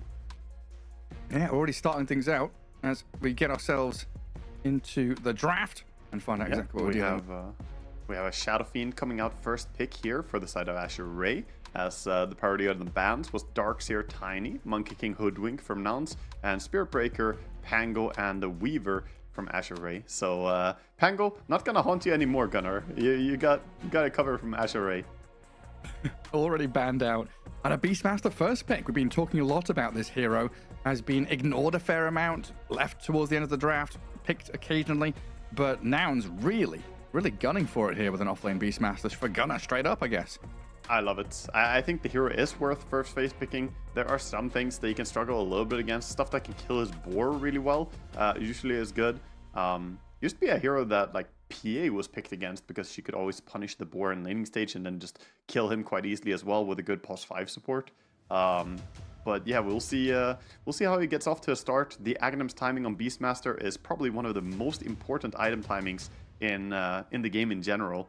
It's like night and day. The moment you get it, suddenly you have life gain, you have tons of farm speed, you have kill potential, everything opens up. And before then, you are just hoping you don't get ganked.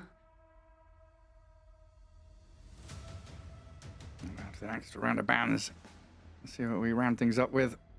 This last one.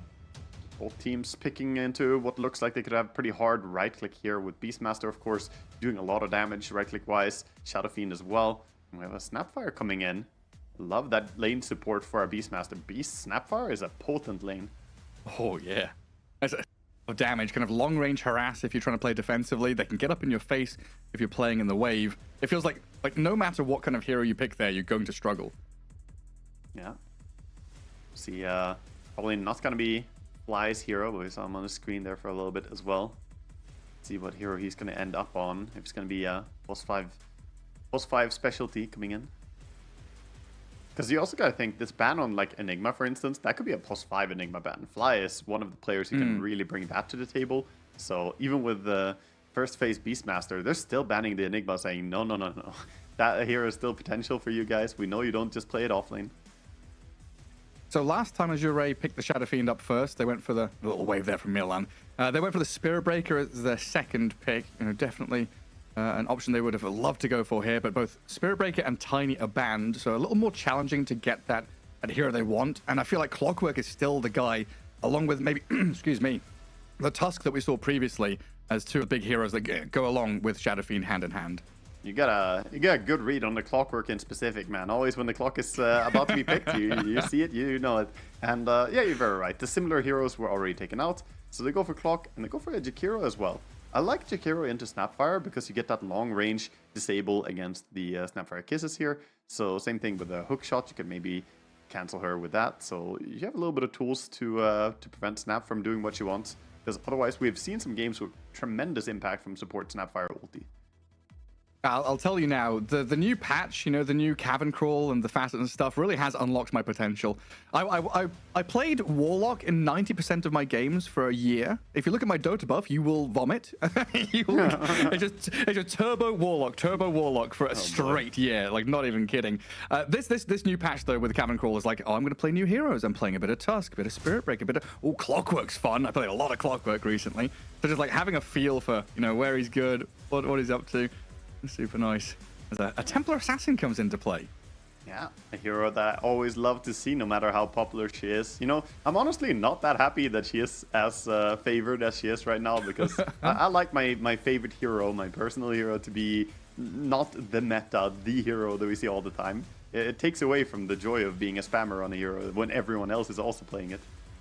It's the same in every realm, right? Like you have a Pokemon card or a Magic card, which is kind of rare and obscure, and you enjoy playing it. All of a sudden, it becomes mainstream, and everyone's picking it up. It's like, no. Yeah, you're like, get out of here, posers. But no, the TA very good here for them as well. Gonna give them a little bit of a staying power in that safe lane, and of course, Tia can bring good amount of lockdown and control here with her Aghanim Shard as well. The trap can be amazing against SF and brings a good push power. So now it's drafting in a very sensible way, I feel. More minus armor coming in with the ET as well. We've seen good success from this hero, dude. Ducalis was the one who kind of showed us first on the B stream when we were casting over there how much he could do in laning stage with it. And we kind of seen more and more impact of it. It's very nice for kind of resetting and setting up for your team as well. Like if a hook shot comes in, you can put that stomp down, make sure that whoever's targeted is kind of protected a little bit, or even just set up for a roar or a snapfire kisses. Very handy to have when you're protecting what is, a Templar Assassin carry here. She needs a little bit of defense from her team. Azure Ray coming out with an Ursa now. So the question around this is going to be, where do Clockwork and Jakiro go? Are these going to be pos 5? Like, does Ursa want to lane with the Jakiro, right? I think so, yeah. It should be Jakiro with the Ursa. You don't really want to have a Clock Ursa lane that feels pretty underwhelming. But Jakiro can slow people up. Ursa jumps them. It's decent. I don't know if I like the lane against Beastmaster Snapfire, though. I feel like they're a little bit weaker. And that was also the problem last time we saw Azure Ray play. They got destroyed in laning phase because their laning combinations were just a little bit weaker. Taking us back to that Gyrocopter post 1 and Sven post 5 versus the Grimstroke and Pango lane where they just got destroyed. So hopefully they can get out of the laning stage in a decent way here. But Nouns, I like their chance a little bit better on their off lane. And up last, some offlane heroes being banned. I mean, then we get into the question of who do you want to lane with a Clockwork. Often it feels like you want this melee range kind of setup. My brain immediately goes to like Death Prophet or something to be laning with a Clock, but I don't know. But that's a hero that we see all too often nowadays. It's usually how you want to lane. It's otherwise a little bit vulnerable to being abused in certain ways. I mean, that's what we see. Nouns are looking like they're doing the same thing, right? They have the TA plus the ET on their safe lane and Snapfire Beastmaster on their off lane, most likely. Yeah. It just synergizes a little bit better because you have two melee heroes who kind of step on each other's toes. You get hit by the AoE abilities quite easily. There are some exceptions like Darkseer, Spirit Breaker, of course, but those are exceptions for a reason. Yeah, we'll see what they want with it here. I'm leaning towards like a Wind Ranger for them, but I'm not sure what the hero should be. Yeah, that was the other one that kind of comes to mind. Offlane Wind Ranger has looked reasonably solid, but it looks like Brewmaster and Underlord, the two problem heroes that Nouns were looking at, and they get banned. Yeah, those are pretty obnoxious heroes to play into.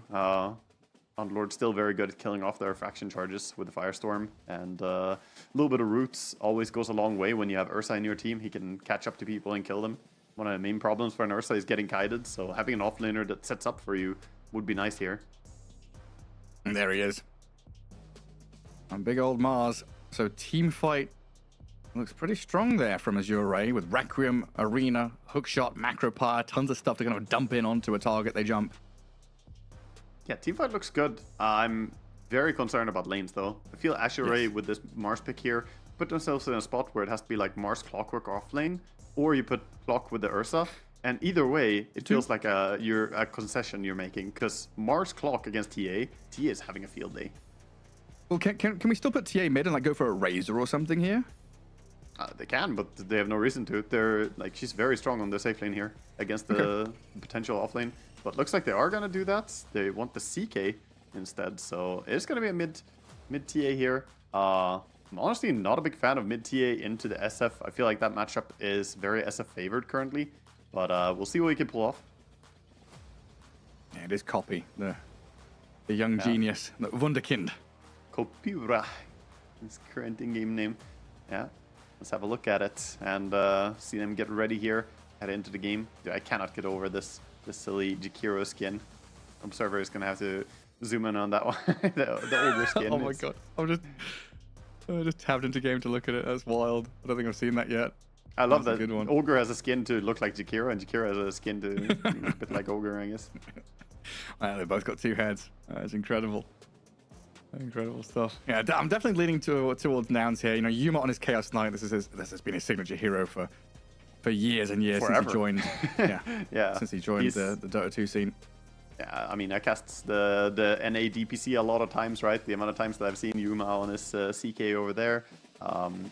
Back in the days of the DPC, it was definitely one of the heroes they leaned on more, and he plays it really well. He understands the timings. and it leans pretty well into the draft as well with the Beastmaster, the TA. You're getting minus armor from Snapfire, now the CK as well, and even ET. Like, this is a huge minus armor strat in a little bit disguised, I want to say, on Nouns. Yeah, a little bit hidden, right? Reality Rift, the TA comes in, ET's there, yeah, you're Shredder. right. Yeah, I mean, Little Shredder, I forgot about that. Exactly. There's quite a few things. So they're very good at getting their physical damage done. Overall, though, their spell damage output isn't that high, so if we get a really strong game somehow on Azure Ray here and they can get a Crimson Guard, that would be nice, but not an item we see on Mars a lot. Yeah, that is a big point to make, right? We're having this aura meta. All the coaches and players are talking about auras, Darkseer, Beastmaster, Underlord. Mars is an initiation hero. He's one of the classic Blink buyers. Very unlikely we see the auras come out of him. So then it's down to like Jakiro buying Greaves, Clockwork buying Crimson Guard, stuff like that. Yeah. I always get happy seeing players yawn right before their game, to be honest, because, you know, you feel bad if you do it. You're like, oh, I should be excited. I should be go mode, right? But yawning even right before something important is not necessarily a sign that you're not gonna be ready or that you're not excited. It just means that you're currently relaxed enough that you can do that. You know, there's another Sometimes reason I feel for it. bad. You know, there's another reason for it as well, though, which I recently learned looking into, like, you know, ADHD symptoms and stuff like that. I've been on a personal journey for my own medical stuff. But the yawning is also linked to like pressure and stress situations where you're not getting enough oxygen. So your body tells you need to breathe, you need oxygen. So if you're prior to a game starting, you're kind of holding your breath, you know, building up that tension and stress in you. And yawning is that way to kind of, you know, big breath, release it. You know, your natural anatomy. Oh my god, that word was hard to say for some reason. Your natural anatomy kind of just does it for you. Yeah. See a sneaky observer placed from smoke here by Tia on mid, not spotted, and a wraparound bottom here. Buck gets spotted, but I think he's running away from this. And yeah, you're right. I mean, even at the gym, can sometimes yawn just to you know, to oxygenate your body. I guess. Yeah, it happens. Oh, yeah, I need more air. Give your lungs the good old full pump of oxygen and air. They're popping around here. Yuma in danger if he goes for it. I'm trying to fight for this. I mean, Lelis potentially could save him. Goes for the Scatter Blast. 4 heroes here from Azure Ray just blowing through Yuma. Fly trying to trade, but he's going to be that bonus kill here for the Chinese squad. Even with Ori missing the raise, they'll have the dual breath and the follow through with that final bit of damage as Fly making them work for it. Another blood grenade as well. All right, there you go. Already chasing for a long time, though. He's going to be late towards the mid lane, and he's going to have no mana at all. So, yeah, you got 2 kills, but he is very happy with this because, like I said, otherwise a very unfavorable mid matchup. SF didn't get either of the kills there as well, so he doesn't really have an advantage for all the disadvantages he got coming late, having no mana. Oh, and already a deny up. 4 last hits out of the first wave. You're right. Copy having a grand old time. Does he get this range creep? Oh, Ori, the nerves. Yeah. 0-0 on the first creep wave. And even having to raise for CS and still getting range creep denied is a great start for TA. Can we look away? Like, my toes are curling into the balls of my feet. Like, yeah. It's painful, man. Bottom lane, here we go. A bit of action onto back. Yuma and Fly. Okay, they step up. It's just, this is ET stuff, right? You're 1v2ing. Yeah, just gets a lot of damage buff, and then when the aura or the buff is gone from the Astral Spirit, he can just chill a bit and then rinse and repeat. Let's go back in again. Bodyguard Yuma. Double melee against double melee. Kind of a rarity nowadays in Dota. Yeah, it is. Not too common. Odd situation to be in, but look at the damage output coming in. FY didn't stand a chance. And again, the ET. We hype him up every time, and he is so strong in laning stage. Always looking great. He has a little bit of an awkward spot later on in like the mid-game timing, where he's not that fantastic, but then he comes right back in late game. He's a very nice support to have again. And up at top lane, Beastmaster, 5 and 3. They've dragged the wave back here for Gunner, so they've got a nice lane to chase with the Boars and the Cookie if they get on top of the Jakiro. And Chanming has got to try and unblock his small camp, which looks like it's sentried already. Not able to really pull any of these waves back, and this makes life difficult for Low up here. Yeah, this is what I was concerned about with this Ursa Jakiro lane. I feel like it's a little bit weaker than the Beastmaster plus the Snapfire. They just have more firepower in the lane. Oh, good courier snipe from FY at least, and Obs and Sentry are coming out to the Jakiro shortly on the courier. something going decently for them there. But yeah, okay, we can peek back into the mid lane again because TA, she was absolutely crushing this. It was like 10-4 versus like 6-1, but Ori is starting to recover due to level 2 raises, I guess. Yeah, I mean, you can't really prevent the CSing from an SF no matter what you do, really, as TA. But he's going to run low resources for a little while here if he doesn't get a bottle refill or something. His bottle is completely used up. TA has more charges remaining. So is this down to that first blood attempt like you were talking about earlier on? Because you said SF should be favored, right? Yeah, it all swings back to that. Honestly, I mean, Copy is playing fantastically. He's doing everything right, but he did have a massive advantage in getting to body block his creep wave before the lane started and getting to CS before the SF got there, and then SF comes in a weakened state. All that, it completely offsets the balance of the lane. Then I would say it's heavily TA favored if that's the case. So, yeah, that move, I think Ori could have stopped chasing a little bit for the kill earlier, the second kill they went for. Yeah, this TA still has that full bottle as well with a water rune there. Not able to keep her wits about her and stay playing that lane non-stop. 10 seconds to the 4-minute runes. Oh, look at the Snapfire already rotating, so TA can go bot rune, Snap can steal top, and this is just going to shut down Ori completely. This is going to be rough for him. He wants to go for this rune, but he does get help bottom. FY is down there. Okay. So TA coming in, but gonna get caught here. Okay, stay safe, has boots. Nicely done by Lelis, though. Doesn't just straight up take the water rune, making sure that situation resolves first. And Gunnar getting dived under tier 1 top. Needs the TP help from the Snapfire to come back in. Now Tianming and Low behind enemy lines here, going to clear out this wave. But like, what's the? This is a weird move. What's the next step for it? I mean, they were just trying to do something while the Snapfire wasn't here. Now they kind of need to get out of this situation. They're pressuring for sure, but Ursa can't really stay here. Yeah, the Boar and the Hawk, we've seen it many times. Hard to run away from. Cookie with a blood grenade. Just need the damage to follow through now.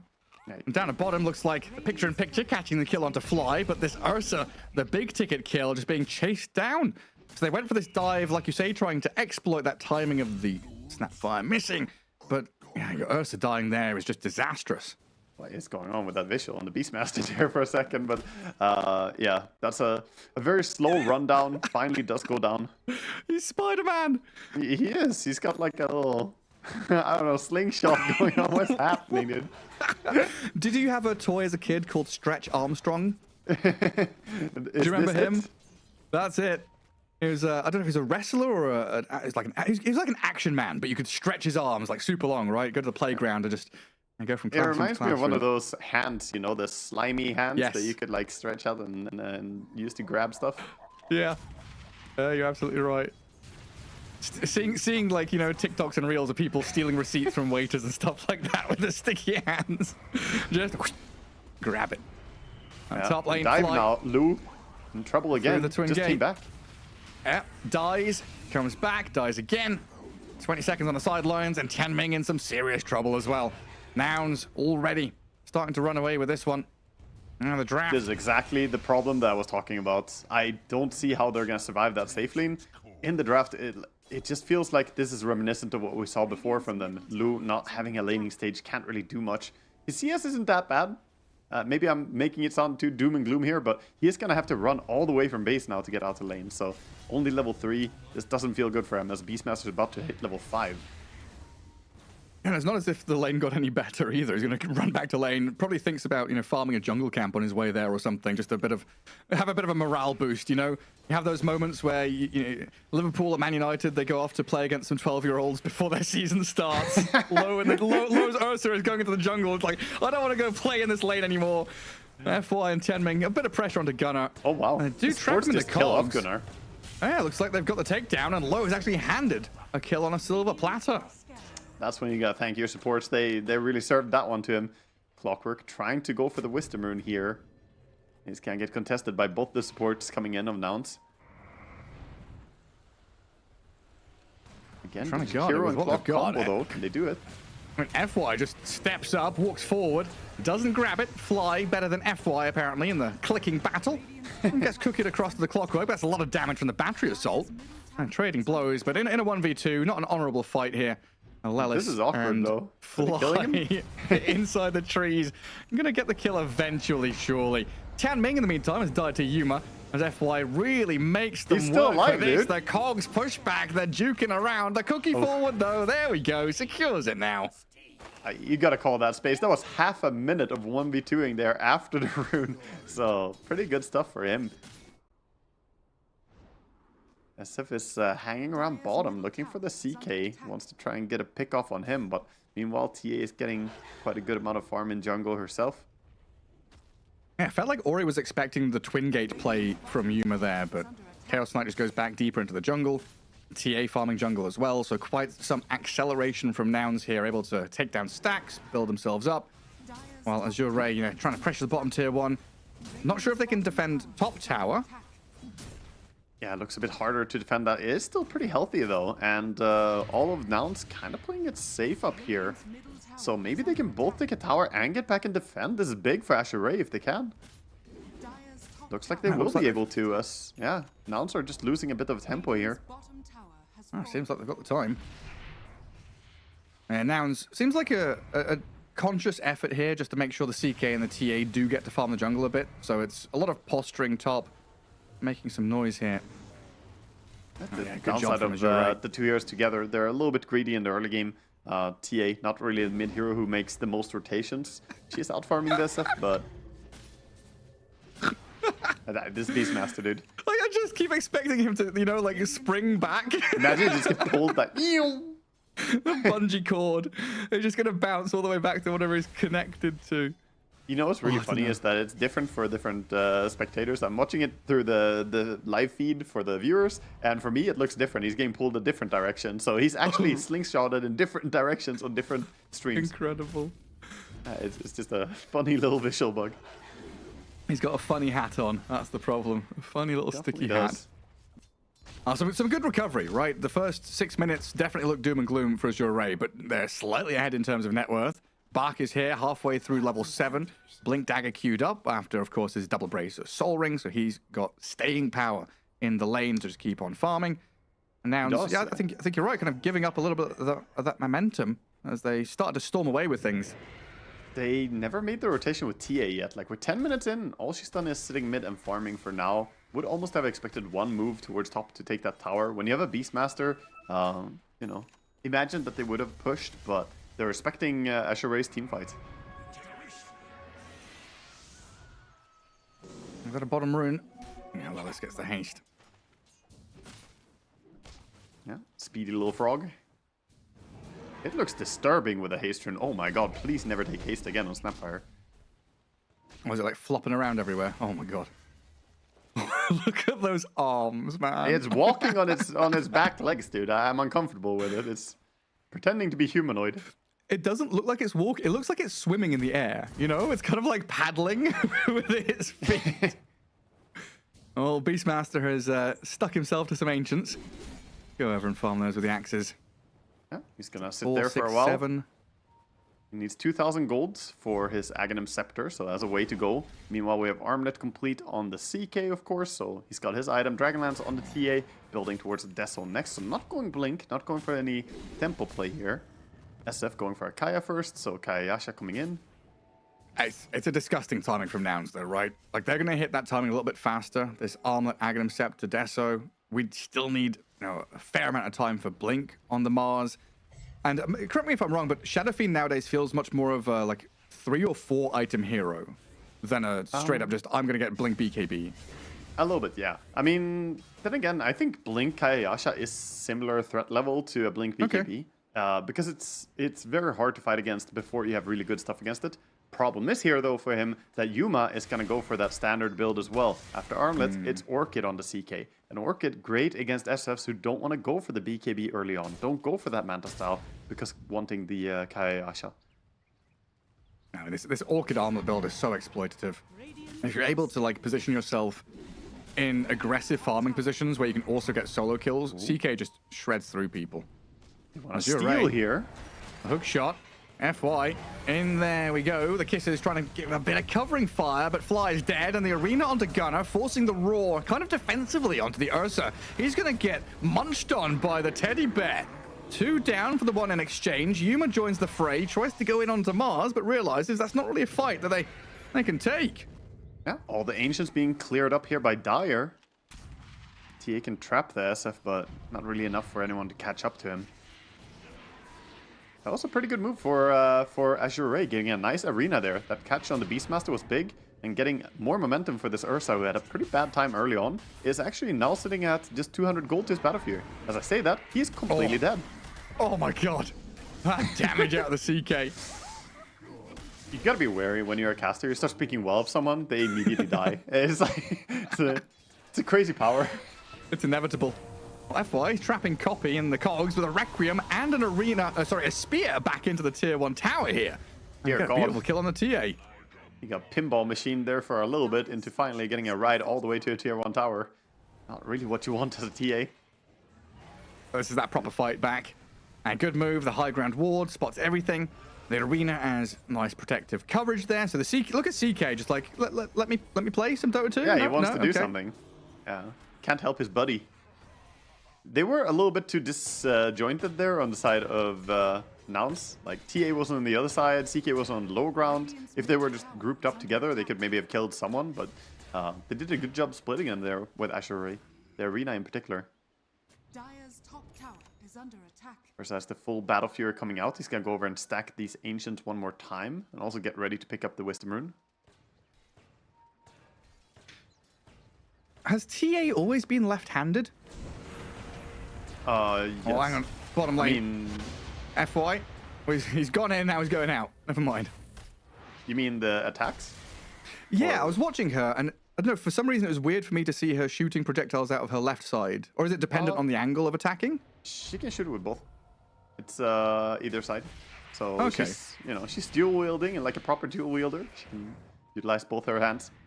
I'm not sure if she's actually left-handed. We have some heroes in Dota that are left-handed, right? Like that use a weapon in their left. But I forgot which ones. Yeah, it's got me thinking now. We've got lots of ambidextrous heroes in Dota. CK is right-handed here, just whacking away at things. Mars is right-handed with his spear. Yeah, it's like in the real world, I guess. The lefties are rare, but there are some representation. I'm a lefty, so approved. Bellis. He's been found here. Ori. It's going to be Tian Ming to get the final touch. They do have a DD rune. I'm surprised they don't crash down on that tier 1 tower, as they're right on top of it. I mean, that would have been a free tower. We can say that easily from the god perspective that we have with seeing where everybody is. Just backing away after getting a kill right next to it feels awkward. Looks like they're going towards early Roche. Okay, with the SF races, you can actually do this. And the last remnants of the amplified damage rune. Get the Ursa in there. This is a pretty early Roche. This is pretty good for Azure, right? I don't know.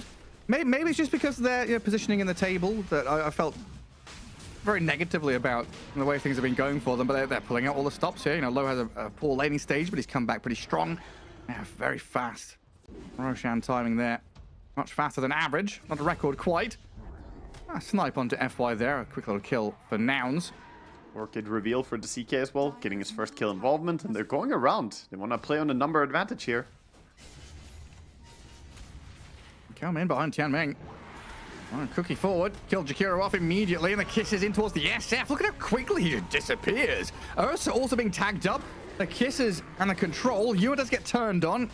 The Fury Swipes are annoying. They're just juking around, kiting him. Ursa can't stick on a single target. And now they've got tons of stuns to come his way. Aegis reclaimed. Death of the Ursa. 2 cores down. And how many times, Wagga, do we see this? A team takes Roshan kind of sneakily, and they get punished super hard by the next fight. Feels like you always have this overconfidence from, we have Aegis, guys. But yeah, you lost your clockwork over on mid, though. And the wraparound is coming. It felt a little bit telegraphed as well that they might be coming top, since nobody was pushing out mid even more. But Azure Ray, they just stuck around too long, and they found out what happens. The CK and TA have a lot of damage right now. And what was that? 37-second Aegis being held, and 3.1k, I think I saw correctly, in terms of gold lost after that fight, or in the duration of the Aegis. The 100 gold play. a second. At least you didn't allow Aegis on the side of Nouns, right? You gotta spin it around to be positive here. True. But yeah, Nouns looking good, looking sharp in this game. They're running the greedier draft overall, and they're getting away with it. And with Aghanim's complete on this Beastmaster, he's gonna start ramping up. the blink not too far away. It's also my fault. I should continue speaking negatively about Azure Ray so they continue to prove me wrong and perform. The moment I opened my mouth and was like, oh no, they're doing well, that happened. But here we go. I spoke negatively about them. They're going to get a kill on the CK here. Good hook shot, good Requiem, nice setup, good kill. Perfect execution, starting with FY there. This is why I love having heroes like Mars and Clockwork in your team. Like the simple, straightforward execution. You have someone who can jump in first, start the fight, and you follow up on, upon it. Looks like we might see a smoke here coming out from the Snapfire and the Beast. Smoke revealed by FY though. Right place, right time. Still gonna try and walk down this lane, see what I can find. Chanming off to the right hand side. On SF, dude. The spell amp, it hurts a lot. These nukes coming out, 20% spell amp on the raises. That is powerful. Just wait for the level 15 talent. That's the real power spike. 120 damage on the raises is enormous. That's monstrous. Yuma just going to pop his ulti. Bit of farming there, clear out some jungle camps. And at the same time, go in with this Orchid. Reality Rift just in range, but a nice ice path there from Chanming to save the day. Yes, that was some clutch timing. Chanming at the right spot, right time. Meanwhile, Ursa split pushing bottom, recognizing that, okay, they're not playing this part of the map. Right now, Azure Ray a little bit more in dodge mode, and Nouns taking over as much as they can on the map. Even thinking about that top tier 2. Could maybe go down with next creep wave here if there's no defense. I just see those lines drawn by Lelis, right? Just keep the lanes pushed in. Shove top, shove mid. Don't give Azure Ray any breathing room. They've got Azure Ray, they're doing the right thing. Jungle. Playing bottom, waiting for heroes to reveal themselves on the map, and then they're kind of sieging up around this tower. So if you want to defend this, you're in danger. The Mars has great positioning now. Scary to siege up the tower though. SF doesn't really feel like he can do it without a BKB.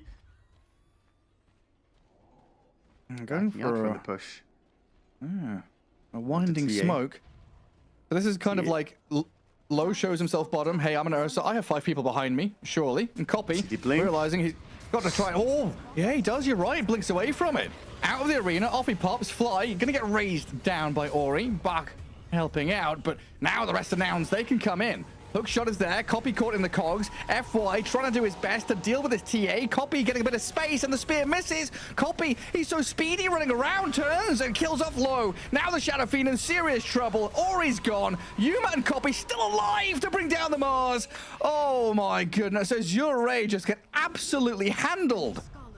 Oh my god, that was hard to watch. Bach, he thought the TA had Blink. At the start of that fight, I think he had Spear ready. He didn't go for a Spear combo and Arena combo on the TA, because he thought that she would blink away. If we see the very start of the fight, okay, we got the middle here, but the very start of the fight, he didn't use his Arena combo immediately, and TA had cooldown on Blink. She already blinked around for mobility. Oh, and she melded, right, at the start? Yeah, but even if you meld, I mean, it doesn't matter. You can Spear her anyway. Yeah, so but, yeah. It was an easy catch. He just was a little bit too nervous. Nervous to use it on her. Worried that he would miss the spear and she would blink away. Straight into Tormentor, straight into accelerating even further. Oh, that was meant to be a defining moment for Azure Ray. Yeah, that was that team fight. If it goes well, that's BKB's up on your cores. That's you stepping forward, looking at tier 2s. But instead, it's Nouns. You didn't lose more, right? Like, you lost a fight, but they didn't lose another building for it. They didn't lose more map control for it. They even got their own Wisdom Rune and they got Tormentor, so you can bounce back from a fight like that, even though it was horrible. What is it? In the wise words of FNG, Dota isn't lost off the back of one mistake. It's the kind of process, the snowball, the domino effect of mistakes that can follow. Always about recuperating. Oh. Have a group up here by Lelis and Gunnar smoking in. Smoke break straight away. FY caught out here by the Roar. The drums of Slom bang him to death. Yeah, just Roar the first target you see. That's the rule of Beastmaster. Just go on something. If you're not fully 5v5 fighting, you just want to get that kill quickly. Anyone dies pretty fast to him. Who's this? Yuma? Bit of Picasso going on. Circles up top. Some lines and scribbles down bottom. Some Impressionist painting going on. Yeah, he has this abstract. BKB. Radiant are scanning. I want to see some fractal art going on here. Love some fractals. Ursa. Did I see he's going Satanic, the third item? He is. It's a really odd item build coming out from Lou here. I mean, you are playing against the Orchid and the TA Silence as well, so I can understand wanting to have another Dispel, but Satanic third item Ursa is a little bit odd overall. It's not really the item I would have expected. I still think just, you know, even though it doesn't look amazing here, BKB is still probably needed. You can think that, oh, it's not great against the Beastmaster ulti. You can still just use it on me. Yeah, but at the same time, there's a lot of stuns that are controlling you right now. Say he gets his Satanic, he gets stomped by ET, he gets cookied, he gets Euled randomly by someone, like ET is buying a Eul's next. I think there's too much control if you don't go BKB here. Bark, what are you up to over here? Well, what is he up to over here? Wisdom runes 7, 14, 21, 28. He's currently 24. Cutting creep waves, maybe? I don't know. Or he's done with this game. He's on his phone right now. He's chilling. Nah, I don't know. He's trying to be sneaky. Like, his team is pushing top, right?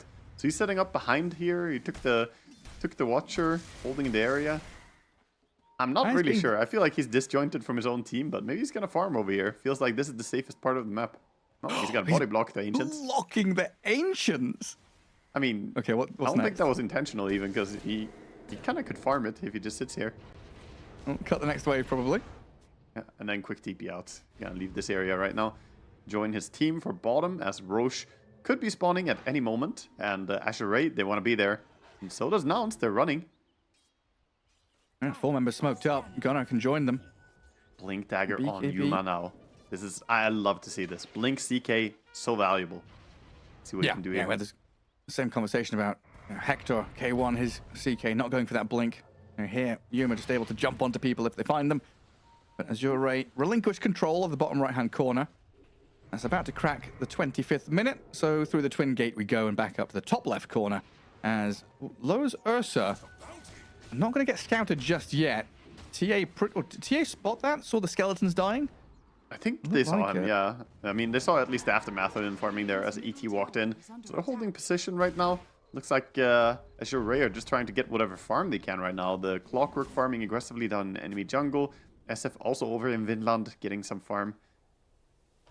Staying safe here. I think they're respecting that Nouns is stronger. Nouns' timing right now is very, very potent. And they also have the BKB on the Beastmaster, so they're very respectful of the strength of Nouns. High ground defense has to be the play.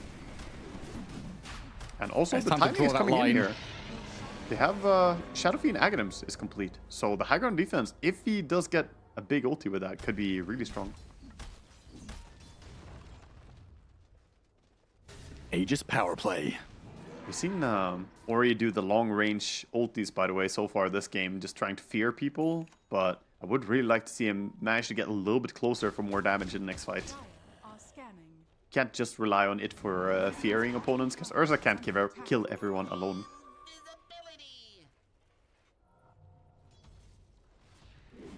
This pressure is just mounting so quickly. There's traps all over the top lane. There's a catapult wave coming in. Azure Ray just not entertaining any idea of meeting their opponents up there. Knocking on the front door. Macropire forced out already. It's always something. That's -1 tool in team fight. Yeah. And then the glyph. I start TPing back now. TA still happy to siege here. Has that refraction, has the Aegis, and there's nothing to like drag her into base. All she has to worry about is like Mars doesn't have TP yet. He's not there. Hang on a second. That's a Requiem into raises, but Ori has now given his life to kill an Aegis, dead for a minute. Kisses are coming as zonal fire here to take the Ursa out of the fight. And now Mars is here. He didn't have the TP when the SF went in. That was some miscommunication going on. Oh dear.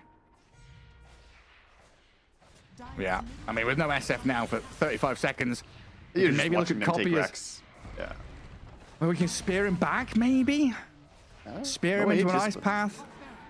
In about 15 seconds, he has Aegis or BKB coming in on TA. Essentially an Aegis. Yeah, it's a second life, one way or the other. Courier is about to arrive, and he still has his backup of his team. They'll hook shot, they'll spear, catch the TA with the damage here out of the Ursa. Ice Panther's connection. The arena's down, and Copy is dead. Bach, though, is being shredded by Yuma. Chaos Knight, he's the backup carry, and he's arrived on the scene of the crime to wipe it all up, clean the floor with Azure Ray. There are now 4 heroes down, and Shadowfiend is respawning and looking around. Where's my team? Yeah, they all gone? Where's my team? That's also what he was thinking when he blinked in earlier and got that first kill. I mean, committing on the Aegis was a risky play when you don't have your teammates nearby. Definitely not what he intended for. So they lost a lot there. We see a little bit of a replay of how it went down as they focus the TA. You do get the kill. It's so close. Look at the courier. It comes in. BKB arrives. He's not stunned anymore, but Ursa just finished him up with an auto attack. Pretty damn close. If it arrived just, 2 seconds earlier, maybe, you could maybe have stopped the combo there. Yeah, then that's like a game over moment, because TA's alive and just killing all your buildings. Yeah. Or we're looking at this BKB. He desperately needs the farm on a Shadow Fiend, but he has to TP home. Too afraid of Yuma chasing him down. Clockwork is going for that Crimson Guard I spoke about in the pick phase, by the way. How Mars probably doesn't want to go for it, but Clock is like, I got you, buddy. We'll have it sooner or later. 850 gold to go. Then they have a Crimson Guard. Yeah, kind of had to, right? Like the Jakiro Greaves, Clock Crimson. Exactly as we said. Oh, this is a pivotal moment, though. Smoke into smoke, and Radiant have the high ground vision. Phantasm. Smoke still here for the rest of the heroes. They're going to get the jump with that immediate move onto Tianming. They blow up him and Bach. Mars Jakiro gone. Ori in trouble. Silenced up. Can't Requiem. Taken out of the game. Nouns with a sweeping move. Domineering their way to a game 1 victory. Very close to it. It just feels like there's no answers to anything.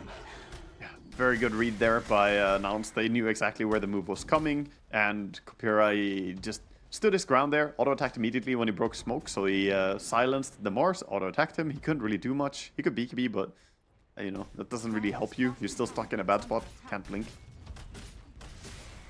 And yeah, everything is falling apart here. The Ursa desperately working on a BKB, but SF dead for 30, and this push is going to be the final one if Nouns have their way.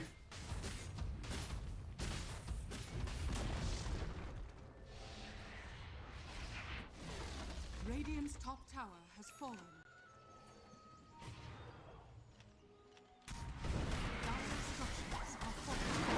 Oh, we're back in. Sorry, little issue there. Right, do you get the jump onto the Ursa? Low is trying to farm on the enemy side of the map. Oh no, he's stuck. Oh no, he's stuck. A little nook for the Ursa. Oh, dearie me. Sliced down by the CK and his illusions. As the Beastmaster also getting a roar and a kill. A solo one on the Jakiro in that mid lane.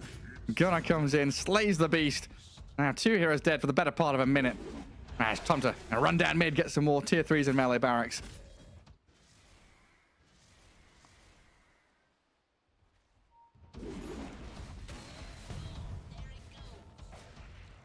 Nouns is going to run down mid.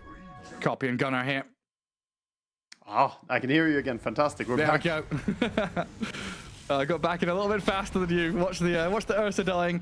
And now Nouns is pushing down his mid tier 3. Again, just no real response here from Azure Ray. Yeah, I mean, they're winning this game so hard. They're saying you can stop casting. We're about to be done here anyway. Nouns, they even find the SF down here bottom. The Yuma CK catches the mid laner, and that's 60 seconds with him dead. I think that spells all but GG for this game. It's that domino effect.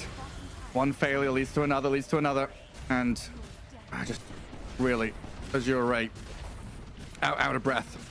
They don't have any. Yeah, they have moments where they managed to do something in this game, but this was pretty rough already from the early laning stage. It felt like Nouns just had better combinations, and I don't know, Azure Ray always on the back foot from the first 5 minutes, I feel like. It was a very good draft, right? The CKTA compared nicely. Beastmaster first pick, unanswered.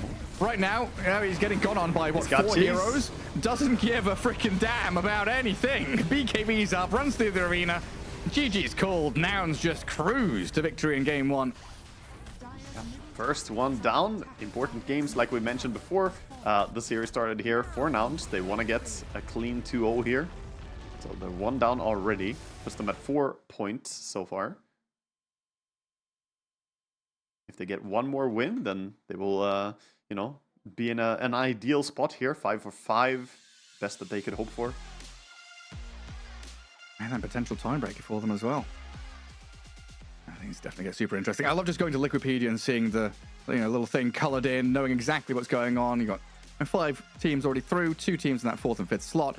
We'll see what happens next with Nouns and Aurora as we wrap up game 1 here. A nice solid victory for Nouns. Azure, yeah, difficulties for them in their camp. Going to have to go back into the dressing room, have a chat with Lanham and see what's up as we take a quick break and come back with game number 2.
Honor 200 series, the best portrait phone AI empowered. Studio level, AI portrait camera, 3 hardcore portrait modes.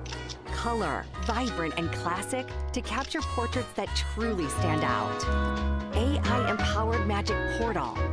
Snapdragon 8S Gen 3 AI chipset. 5,200 milliampere per hours silicon carbon battery, 100 watt, Honor Supercharge. This is Honor 200 series.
Welcome back to the Riyadh Masters as we have some nice player shots there of the victors of game 1. Nouns cruising to victory against Azure Ray, who just had no answers to the draft and the pace that were brought by the North American squad.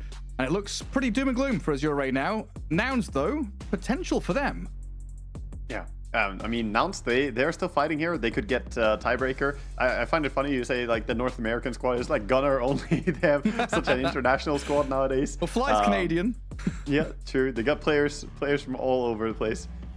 Yeah, this will be interesting to see if they're going to be able to take a 2-0. Because if they do, then that means that Aurora and them could be a tie. But Aurora also playing right now on the mainstream, going up against Heroic, of course. So we'll see if they win a single game, then there's no tiebreaker. Yeah, honestly, kind of interesting you bring that up now, because we could have a situation where Nouns and Maus, the two teams in that 4th, 5th slot, are the kind of mixed teams, right? You got Yuma with his, I don't know, triple nationality, Nicaragua, Belgium, Germany. You got Germany, USA, Brazil, Israel and Canada, Milan's from Bosnia Herzegovina, and then Maus are that ultimate mix as well, like Romania, Philippines, yeah. Czech Republic, Mongolia, Sweden. Yeah. Just every country, even feasible, being represented by these two teams. That's true. United Nations of Dota. If you wanted to. That's pretty incredible.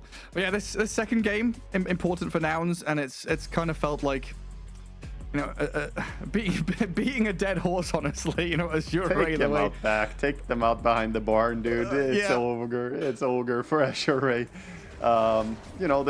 They put up a good fight here in this second game, or in the first game. But again, similar issues we have seen from them in the group stage overall. They just fall behind a bit in the early game.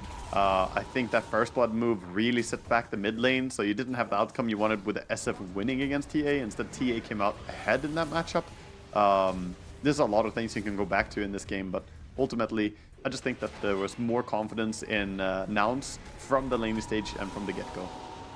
Yeah, but you took the words from my mouth. Just about to say the exact same thing, honestly. Just playing with confidence, right? You talked about Bark kind of missing spears and not connecting confidently with his arenas and initiations. We had difficulties, with Ori in that laning stage. Low, we've seen through the entire tournament, kind of been, sold down the river a little bit in terms of lane stage matchups. This was no different. Had a difficult time early on. Recovered decently. But then you don't have this confident driving force. It feels like there's no voice in the Azure Ray camp saying, this is what we're doing now. It comes back to this conversation about communication and I'm strong, right? We're going to bring this up time and time again. No one in the Azure Ray camp was saying, I'm strong, let's go do shit, apart from maybe FY. Yeah, no, it felt, FY was doing what he could, land some good hook shots in that game. But overall, I feel they were just lagging behind on all their cores, really just not having a good start here on anybody. The Marsh was doing decently, but then he didn't really deliver in the first few important fights, and ultimately it was just Nouns taking over, farming away, and then ultimately taking over the game. Now, before we get into things, we do have a quick break. Game 2 coming away right around the corner.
Welcome back, folks, to the last game of regulation play here on the C stream as we get ourselves into the depths of day 3 for the Riyadh Masters at the Esports World Cup. Nouns taking on Azure Ray, and as we know, Azure Ray down at the bottom of the group. Just going to reiterate this, they are out, nothing necessarily to play for in terms of standings, points, or prize money, but pride is on the line, whereas Nouns definitely do have something to play for, Wagga. They do, yeah. Azure Ray definitely out, but Nouns, they took game 1, which puts them in a good spot here to maybe tie it up against Aurora. Aurora fighting up against Heroic, who are the leaders of the group right now. Of course, Heroic, they already won, but they are currently in game 1 in their best of 2 series, and Heroic are winning right now. They're in a big advantage. So if Aurora don't take a single win and Nouns get a 2-0 here, we have a tie between these two teams for who's going to fight against Mouse, who are already 1 game down, I believe, in their series. So they are guaranteed to fight in the head-to-head 4th and 5th for who also gets eliminated. Basically, 2 teams who are going home. Azure Ray is 1, and who knows who's going to be the second one.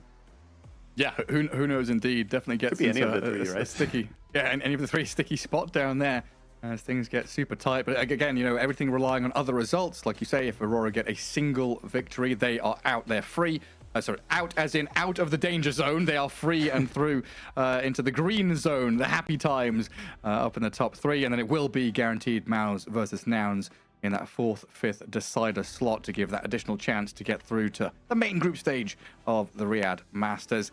And yeah, just kind of thinking ahead to this second game, draft-wise, execution-wise, everything really just seemed systematic and clicked into place for Nouns. And we talked a little bit about what Azure Ray can do to kind of come back into this. They didn't go out with a whimper. They're trying to go out with a bit of a bang and picking up this Ursa, going with the Shadow Fiend, trying to kind of catch up and come into things. Is it now time to pick something a little weird?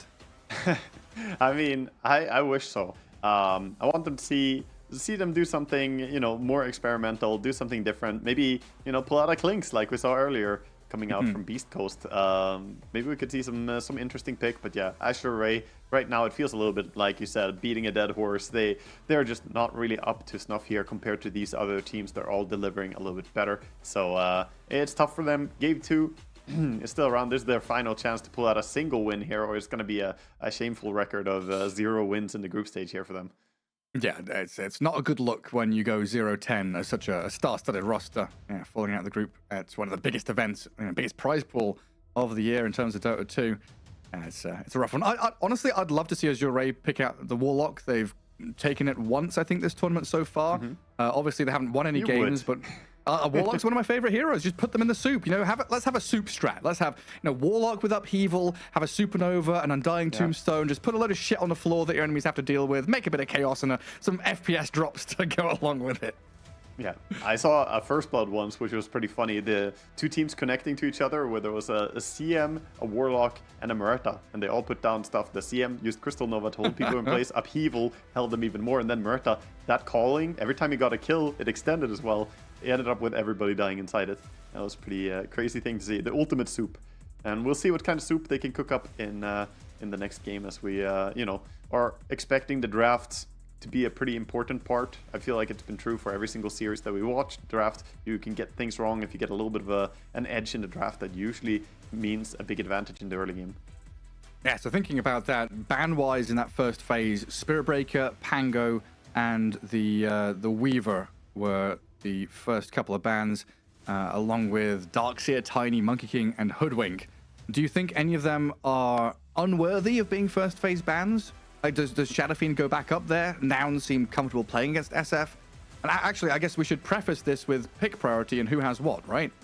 Yeah, exactly. Did they do the roll yet? They did. So first priority was for Nouns. So Nouns went with first pick, and Azure Ray said, okay, we will be Radiant in this matchup. So knowing that Nouns have the first pick, I wonder if you want to get rid of, you know, I still prioritize Darkseer personally. I prioritize the offlaners pretty heavily, the strong ones there.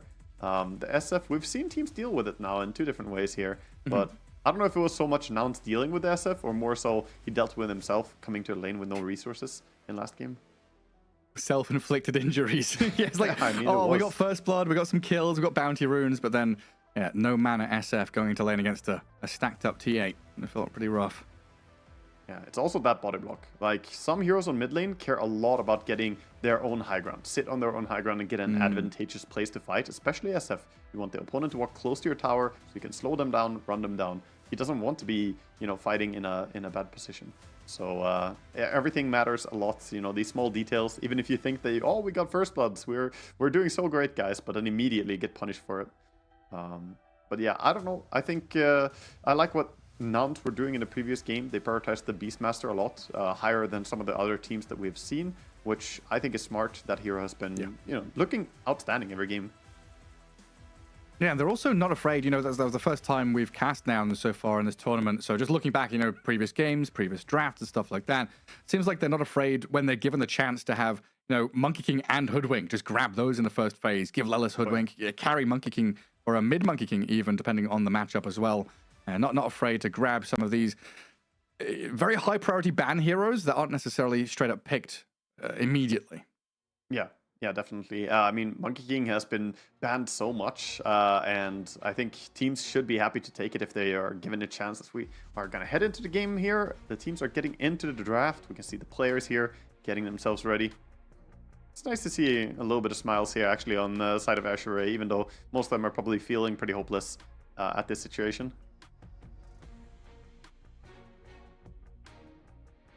That's a good thing, right? They're a team. Sure, you have a lot of expectations on you, but at the same time, they've all achieved so much that it's not like, oh, we failed our one shot at glory here. They've been here before. They know it's part of the game. Sometimes things go amazing, sometimes they don't. At some point, though, it's like about saving face, right? You are these big, monoliths in the Dota 2 scene. A 0-10 scoreline is not something people could live with, honestly. Just like, oh god. That's it. We're done. First round of bans. Gone through that pretty quickly. Pango, CK, Weaver, Tiny, Spirit Breaker, Hoodwink. So Monkey King left in the pool alongside that Beastmaster Darkseer.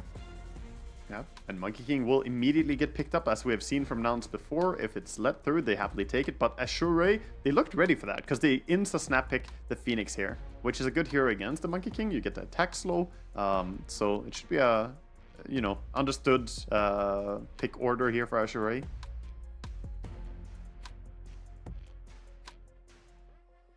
Back to normality. Shadow Fiend ban. Yeah, maybe we see potential Snapfire ban as well coming out from Azure when they get a chance to, because that's a hero that you don't want to give away when you have the Phoenix. Can always be problematic, and Nouns did just enjoy it as well. Is there much else Monkey King has to worry about? Like this, I guess this is a flexible hero, so we don't know if he's carry, mid, or position 4. But he's like, you don't want to ban Primal Beast and stuff like that. It's a waste of a ban, right? No, you don't need to. I think Primal is not even the biggest problem. For me, I see issues like being against something like a Venomancer. If you're playing Monkey King, can be really annoying. Stuff that gives you vision of where he's jumping around, and also is good against him in laning stage. You slow him down, can be problematic for him. But I don't think you need to prioritize saving the Monkey King with your bans. You can prioritize other things, because this can, like you said, just be a support. In that case, he doesn't care what he plays against. I love moments like this where you've talked about it before. You see something in an enemy draft, you lose to it, you steal it. Nouns say, no, you're not stealing the Beastmaster from us. Ban it. The amount of times that we see it, honestly, it's like players get reaffirmed beliefs of how strong something is after they just won with something, because there's so commonly these patterns where teams will win with something and then they're going to proceed to ban out components of what they used. And, for good reason. It was a very good part of their draft. The Beastmaster Snapfire lane was super strong, and Beastmaster Phoenix can also be equally threatening. Well, at least Lanham still got some smiles. Storm Spirit. Snapfire did get banned out as called, and the Storm will be a good hero for catching the Monkey King. Whether it's support or core, Storm is a pretty nice hero to have against him. Mid lane can be a bit tricky, though. I mean, I think it's Storm favored still, but it's volatile. It's like if you start messing up a little bit and Monkey gets too many Jinger triggers, then that lane can fall out of control. So it's skill-based if it's a 1v1 mid. I guess it's a little easier now with the static slide, right? Like Storm Spirit was always a hero that wants to play in the wave, which makes him susceptible to Monkey King. Ooh, Nouns pulling out the Marcy. Okay, that's another hero that actually does kill the egg really easily with the ulti. Not always easy to be ready and commit the ulti for it, but I like Marcy overall. I think that hero is underrated. Getting into like a healing strat as well. You got the bodyguard protection out of the Marcy. Jingu for the Monkey King. Get those life deals and heals back up. Where's the IO? Pull out the Marcy IO strat here. Let's go. Oh, that would be hero that I feel is really dirty. I'm curious now. Control F. IO. We've got 5 Marcy games so far. As for IO, we have 4 of them, where he won 3 out of those 4 games. Cool. Can I see who picked it? Yeah, so Gotta be a Aurora, CM. Blacklist, both won with it. So what was it? It was IO Gyro in the 2 wins that it had.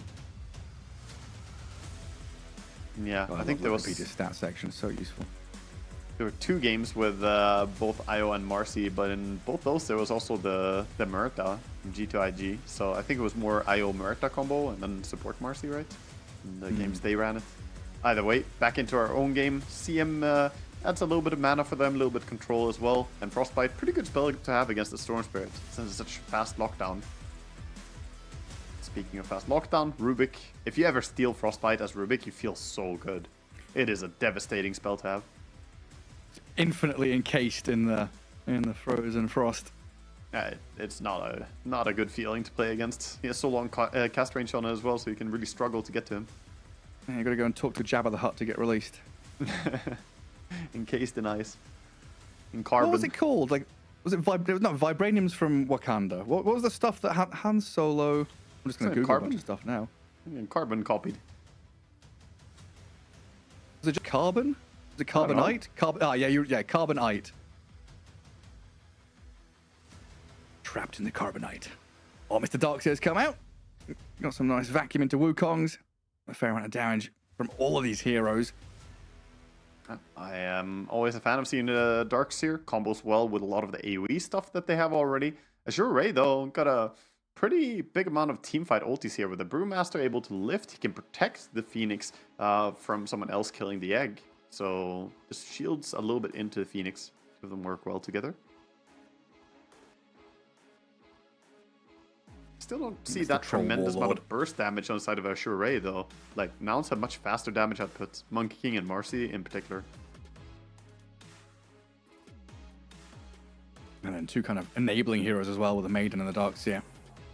We're still also unsure where like any of these heroes are. Not any, but 2 of these heroes are going. The Monkey and the Marcy is still very open. Yeah, they're completely flex. I mean, they're even banning a carry on the side of Azure Ray. I feel like it's either Marcy or Monkey carry, but it could be that one of them is mid and one is +4 and their last picking carry. They banned 1 mid and 1 carry hero. You know, cover your bases, hedge your bets. I don't know. It's so much flex potential. There's like a lot of discussion required now. You know, Yuma's like, well, am I playing Monkey King? Is Copy playing it? Am I on Marcy? Yeah, We're going to pick me a different carry hero. Because they're like, who do you want to play? Wait, what? No. And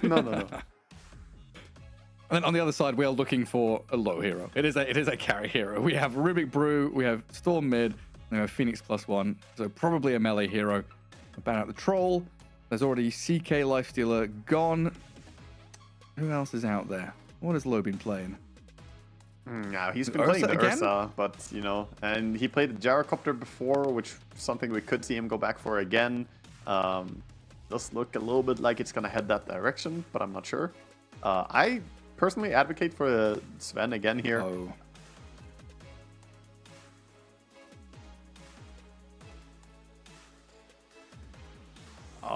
Please don't. It's not going to work in this game. I mean, it's got some AoE combos, but you're all super long cooldowns.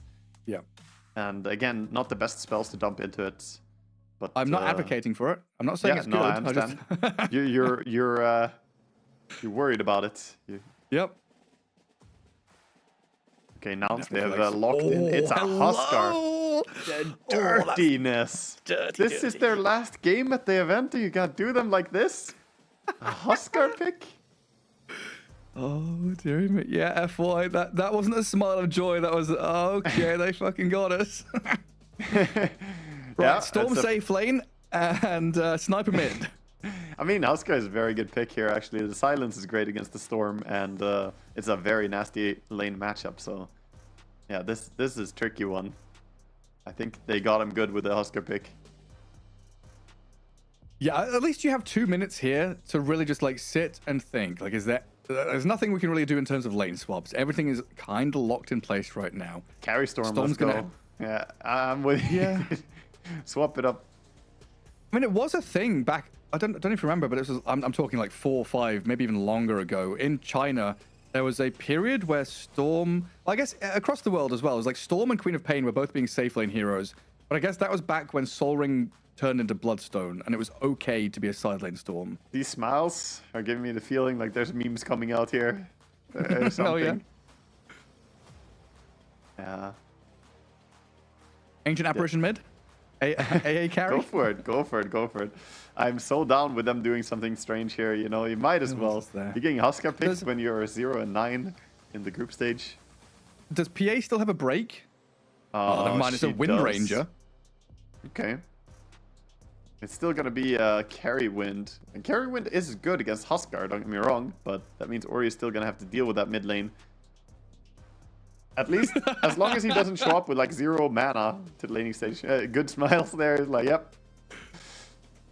Lelis with a, you know, thumbs up. Good job of picking Huskar. Well, yeah, we did it.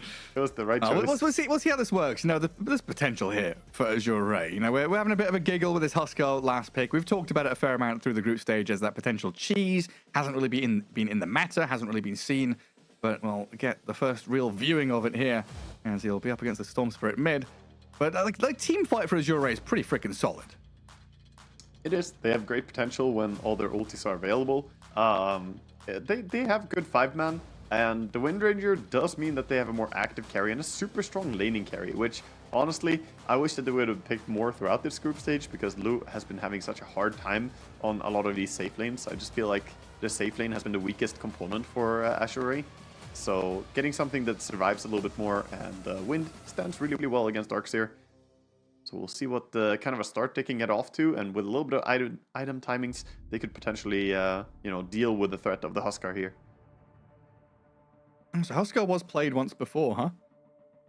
Let's have a look. Heroic played it 2 days ago against Mouse. Right. And what was that? That was a mid Huskar. They had an offlane Ember Spirit. It was like was it a POS 4? No. Wait, what was that? What in the world? What are you talking about at this point? What game was that? Okay, so Hector was out. So they had safe lane Alchemist. They had safe lane support Phoenix, and then they had off lane Ember with a POS 4 Hoodwink and a mid Huskar. They beat Mouse. It was 11-1, a 27-minute victory. Analog went 3-0-3 against the TA in the mid lane. Yeah. My goodness. I mean, Offlane Ember. Okay. Well, we'll keep our eyes on that one later on down the line as Heroic have got themselves through. So, in fairness, playing TA mid against a Huskar is not really the dream as well. So it sounds like that was a rough one. We'll see how this one is going to be. Early I'm just imagining. Go down. Yeah, Davai Lama playing offlane Ember. It's kind of wild, honestly. But yeah, into this one, game 2. Nouns up against Azure Ray. We'll see if Nouns are able to get up into that tied spot with Aurora and what's happening there. Looking at other results later on. It's all in this game now, though. Azure Ray, they need to save some face. They need a win, one singular win, to look a little bit better than the 0-9 that they are currently sat at. Can't end out in 0-10. The trouble is they're against a copy Huskar in the mid lane. Some nasty stuff. Nouns bringing the toxicity to the draft. Yeah. Ori walking back and forth mid kind of signals that there's high ground vision here to Nouns, but they're not going to slap down the sentry just yet. First prioritizing the fight. Oh, Lelis deciding not to go for the bounty rune, letting Bach come in and take it. And that leads to the 2 for 2. Get to see Yuma. Look at that Monkey King go, dude. The Simian stride. This is why we see this hero banned out so much right now. This mobility is crazy. And it flies across the canopy. Jumping, hopping, skipping. Yeah, no cooldown. The thing is, it makes you faster at jumping off trees as well, this facet. So it's not just that you have lower cooldown, but it actually speeds up the time it takes to hop off a tree if you are high HP. And that has a really big impact on how fast you get around. And 2 nice early denies for Ori in that mid lane. Fresh wave coming in, but he's sat half HP, having to last it under tower. And Copy is already putting that pressure on. I'll take a look at these side lanes, though, as Lelis is battling out with Tianming. Marcy versus Phoenix. Low on this Wind Ranger against a Darkseer and a Marcy double melee lane. Could be decent here for Azure. It should be. I mean, Phoenix Wind Ranger is super devastating here to go into as a double melee. They need their level 2 power spike on Marcy so they can make a play around that. But even then, Wind Ranger is always going to be able to get out of their catch. So Phoenix is the only one they can really play for. Man, even he's got a dive. Still going to be a decent time for Gunnar to get his first couple of levels. There's no need for the lane dragging stuff just yet. Yeah, we have to keep flicking back into this mid lane to see how Ori is contending with the Huskar. Currently doing well, 5-3 against Huskar's 1-0. Copy just ignoring creeps, hitting hero. Yeah, I'm not sure. He's not doing too hot right now on the Huskar, and Ori's standing pretty well. He's got his bottle coming out, so the worst part is, over, I would say. This usually the first few creep waves are really tough against Huskar, but also level 3 timing is pretty big once the Berserker spot hits. He's getting punched around. Stays alive, though. Mid lane, the Fiery Spears burning away at Ori, but he's okay under his tier 1 with Fairy Fire and Bottle to keep him up and running. And up at top lane, Yuma just trying to get the Jingu stacks going. This lane is kind of even for now. Up on top, both teams are getting decent farm. 9-1, 8-2. Not too much to report on up there. Lou is playing very aggressive down bottom with his Wind Ranger. Knows that he has the Wind Run and should not be able to die. So he got a lot of auto attacks into the Darkseer and on a Marcy. We can see it on their HP pools dropping pretty low. Yeah, finally gives a chance for Tianming to try and unblock the small camp, get the pulls going. As we did see Ori grab the Water Rune, refill himself back up. Copy pops the full stick, just stands and fights. That's all about keeping the Storm as low as possible. Now he has the boots though on this Huskar. Now it becomes a little bit tricky for Storm, who just wants to be able to farm here, but the continuous harass is something that Huskar can easily deal with, as long as he doesn't overcommit. It's on a knife's edge though. It's so scary how low both these heroes are getting, and the Storm he's just dead. First blood is there for Copy. He could have fair fired, but I think he realized that even if he does, what then? 0 mana, 0 HP basically. So he just dies. Rather die. Yeah, but rather die when the opponent gets a first blood. It's not a good feeling either. So first blood, and of course takes the Water Rune as well on Huskar. Does Huskar not get anything for the mana from the Water Rune? Does he get nothing then? It's just HP. Just gets nothing. Yeah. That's the Huskar effect in full force. It's kind of weird not seeing the blue bar, right? You just like the HP bar and then blank. Oh, we missed the potential. There's no clockwork in this game. He's immune to clockwork, you know? It's really funny. The cogs don't push him. No mana to burn. Can't touch me. Yeah. Not a viable target, so he can just walk out of the cogs as he wants. That's great. I'm getting booted out of the lane by Tianming, who also blocks the large camp. Even diving on the Darkseer here. This feels like risky business. Committing. There's a Lotus. Oh, he's got a lot of damage, and the power shot dodged by Gunnar. He's not He could go for this. Gunnar turning with a Lotus, trying to fight back into Tianming, but the Phoenix looks like he's just got a straight-up solo kill on the Darkseer. Lelis is now arriving. Maybe he can get this takedown with a dispose and a rebound, a few punches being chucked around. Tianming finally falls, but good move out with that Phoenix there. Yeah, gets a nice solo kill, and this is all time this carry is free farming, so bottom lane going right according to plan. Very good stuff for them. And, kind of keep checking in with the Storm on mid lane. He's now kind of bullied out of lane, so he's going to start jungling, but at least the jungle camp spawned. It is blocked up now, though. Blocked with an Observer ward, so when they deward that, they're going to get paid for it. This'll come in handy. Another dive in. Get out of here, Lelis. You do not belong in our bottom jungle. Look at that dying light doing so much work, just running next to him. That's an awful lot of damage, but now they've got a rebound back in with Ion Shells, and look at who's here. It's the Huskar. Copy comes in, secures a kill, even tipping Tianming on his way down to that bottom jungle.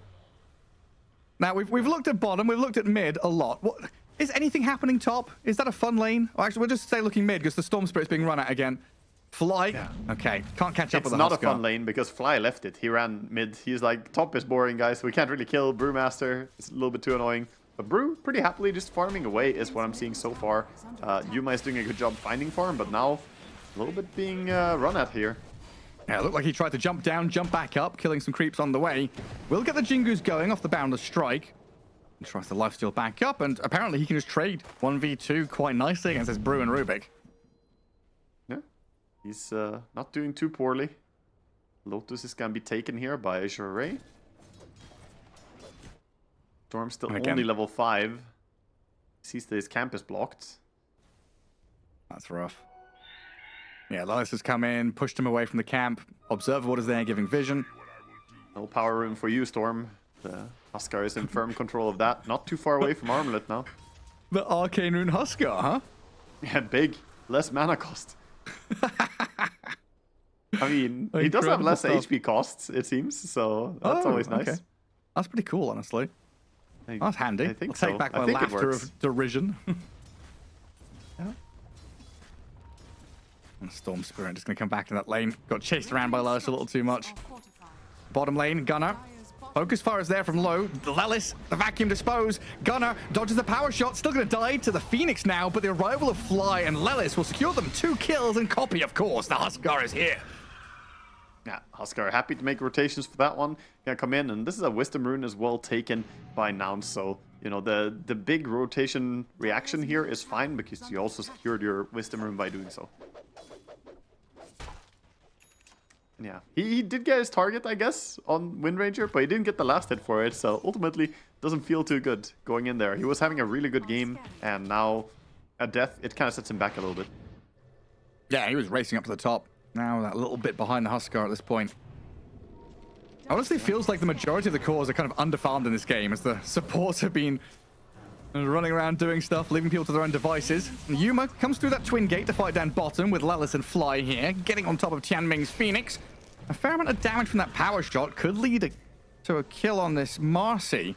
But Low and FY a little afraid of what's around the corner. No level 6s on any of these heroes. There's no Bruce split, no wall, but they do have the life break, and the damage out of Copy will take down Bark in the end. 1, 2, 3, 4, 5 members of Nouns. Everyone's here. There's my Alphabet coming in on towards Low and FY. The Boundless Strike, but no follow-through disables. Means the Wind Ranger and the Rubik will survive for now. A power shot slices back through Fly, but everyone from Nouns stays alive. Ori, half HP, half mana. Yuma's caught. Yuma's come back in here with Low, focus firing in, but a great dispose into Frostbite. The power shot misses, and Low, he pops a wand, has a fairy fire to play with, but he's surrounded by iron shells. A lot of damage coming his way with a Boundless Strike and another life break. FY also just being annihilated, and Yuma is staying alive through it all. He baited all of them there, stays alive. Storm in now. Armlet, toggle. No. Oh, get out of my game.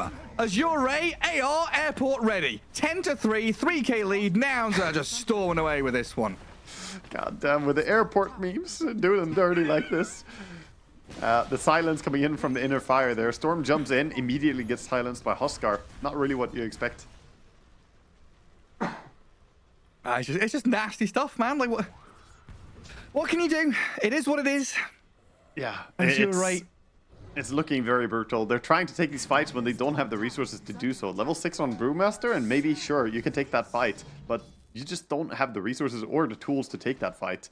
And Huskar, he's very happy to fight against all these weak heroes without any timings. Let's look at level 5, level 5, level 5, level 4. It's 8.5 minutes in, and we have a 5v5 bottom lane where no one has ultis. Brew is like, what am I doing here? That's the difference right now as well. We still have 3 heroes yet to get their ulti on Radiant, whereas if we look at Dire, they're all level 6 or higher. Back and forth, up and down, left and right, around we go. Low finally gets the kill on Lelis there, and a decent streak to be grabbing as well. Yeah, that's a good pick off Low. Kind of getting closer to his Maelstrom at least. They do rely on him a lot to carry this game, I think, because Storm is not having a good time at all. So anything they can get on this Wind Ranger is very welcome. He is the one burdened with the responsibility of dealing with the Huskar.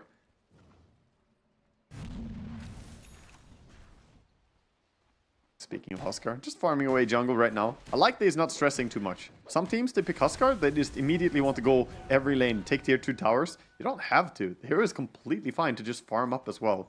Like, he doesn't have the stressful timing that some teams seem to believe every now and then. Now trying to make a play bottom. Yuma again, the centerpiece of this, trying to get the body blocks.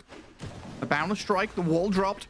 And here comes the Jingu with the damage, leaping across the treetops to get in front of Low, but they've got the wind run back up. Good rebound, dispose stuns, and Low here, dead to rights. No way to get away from this. The mobility from this team, so much mobility from the Surge, the Primal Spring, and also, of course, the Marcy just rebounding. Nice stomp there coming in from a neutral, catching them. I'm just remembering, Huskar is kind of easier to play nowadays, right? Like I used to play a fair amount of Huskar, and I remember the old, you know, armlet toggling, stressful stuff. But now you can armlet toggle down and then quick cast up with wand on like 2 hotkeys, right? Yeah, if you set 3 hotkeys essentially. So if you have 1 hotkey for quick casting your item, and then 1 hotkey for normal casting your item, and then magic wand, you can actually toggle armlet even against something like Podge Rot, which is a crazy tech. Most players don't need to do this and don't really care about it so much. But it is crazy that you can do it. I think more importantly, we'll see here. This is the true test. The first Roche is where we see if a Huskar player is confident or not. Okay, he's actually getting contested. Yeah, he's being run at. The Storm Spirits come in, the Silence is there, the Stolen Life Break, the lift up, and Copy's dead. Huskar down. Big bad evil guy, he's dead. They beat him. Monkey also getting caught. Dropped off the trees, stunned up and gone as well. Azure come out with that's a massive double kill. With focus fire, maybe? I mean, it's a bit awkward to go Roche here, but they did harass it for them. They need to kill these creeps. You can't have 2 melee creeps. It's showing that you're doing... Oh my god, Rubik is like, get off me, get off me. Poor FY, he does not want his positioning compromised. Tianming, put your Kobold to use. Get him attacking these melee creeps. Here comes the Dark This is taking a while. The wall into the Roche pit. Roshan about to die. Nouns move in. Gunner with a vacuum back. Roshan dead. Aegis claimed. Denied by Gunner. How's he done that? Azure Ray not clicking their buttons. Tianming being killed off by illusions. Ori TPing out. Phoenix dead.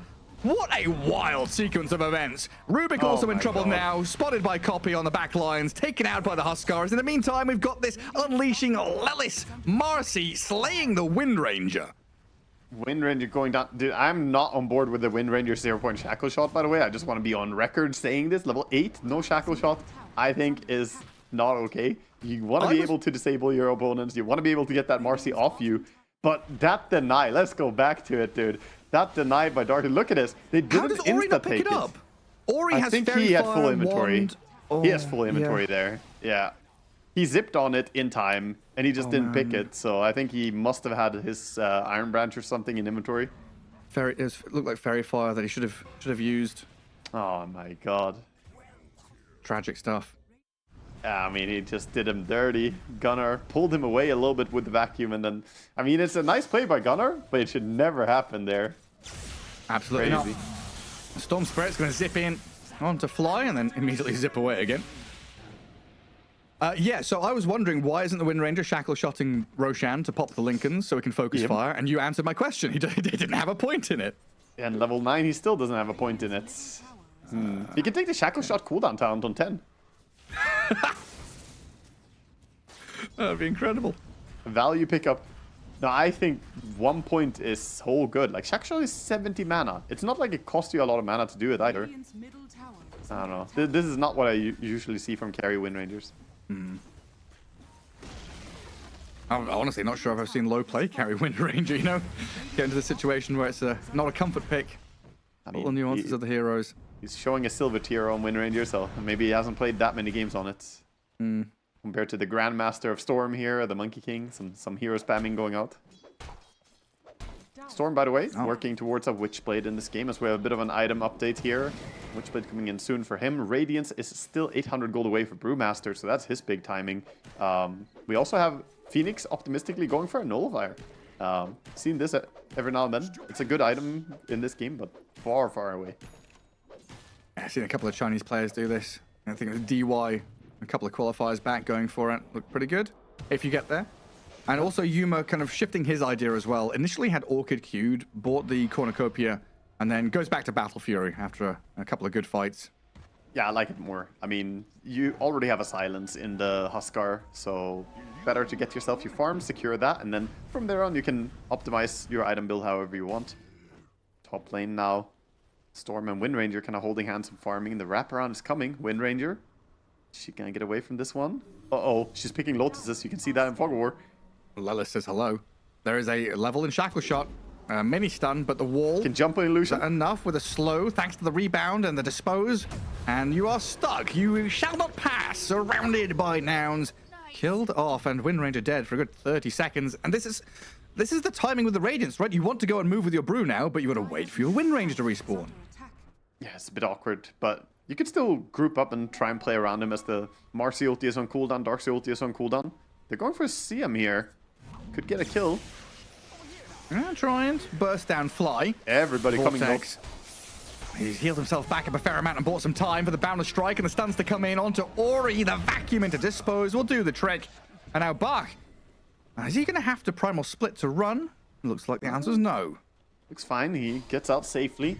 No more chase, really. And I used their spells already, but trading a CM for a Storm. Good trade for Nouns again. And back to farming. They go Monkey King, just pushing bottom. Also, Lelis is getting pretty farm as Marcy. Wind Ranger. Nice catch. Shackling up Gunner. There's a mech and a ton of healing here, though. And Bach was thinking about that Primal Split, but there's just no chase potential. The disengage from Nouns is pretty damn good. Very, very difficult to catch with the Surge, and also a little bit of healing from the mech coming in there. That's a stain. Now look at Monkey King with Vampire Fangs. Already thinking about these next team fights where he's going to have Marcy with a sidekick, Jingu stacks going, Vampire Fangs, the Greaves from this Darkseer. It's also pretty huge, not just for that, but also the night vision. When you jump around as Monkey King, having more vision while you're on a tree dance is really fantastic for him. So, can go and clear more Ancients here, using the Battle Fury to its efficiency. Farming those premium creeps.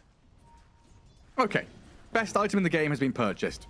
3 minutes faster than patch average. Gleipnir for the Wind Ranger. This is so vital for them to catch and kill people. We saw how they struggled to latch onto a target, and this is going to give them that little bit of extra oomph. Yeah, it's a way for them to try and set up some kills. Maybe they can, get onto that Darkseer, for instance, who's surging around. It's going to be good until he gets something like a Lotus Orb. Wind Ranger recognizing that she doesn't just want to farm and carry this game by just getting big. She's trying to activate. I like that, playing around the Brewmaster as well. So Azure Ray recognizing their kind of power spike here. And honestly, it's only a 3k deficit right now against the Huskar. I think they've done a pretty good game, early game here.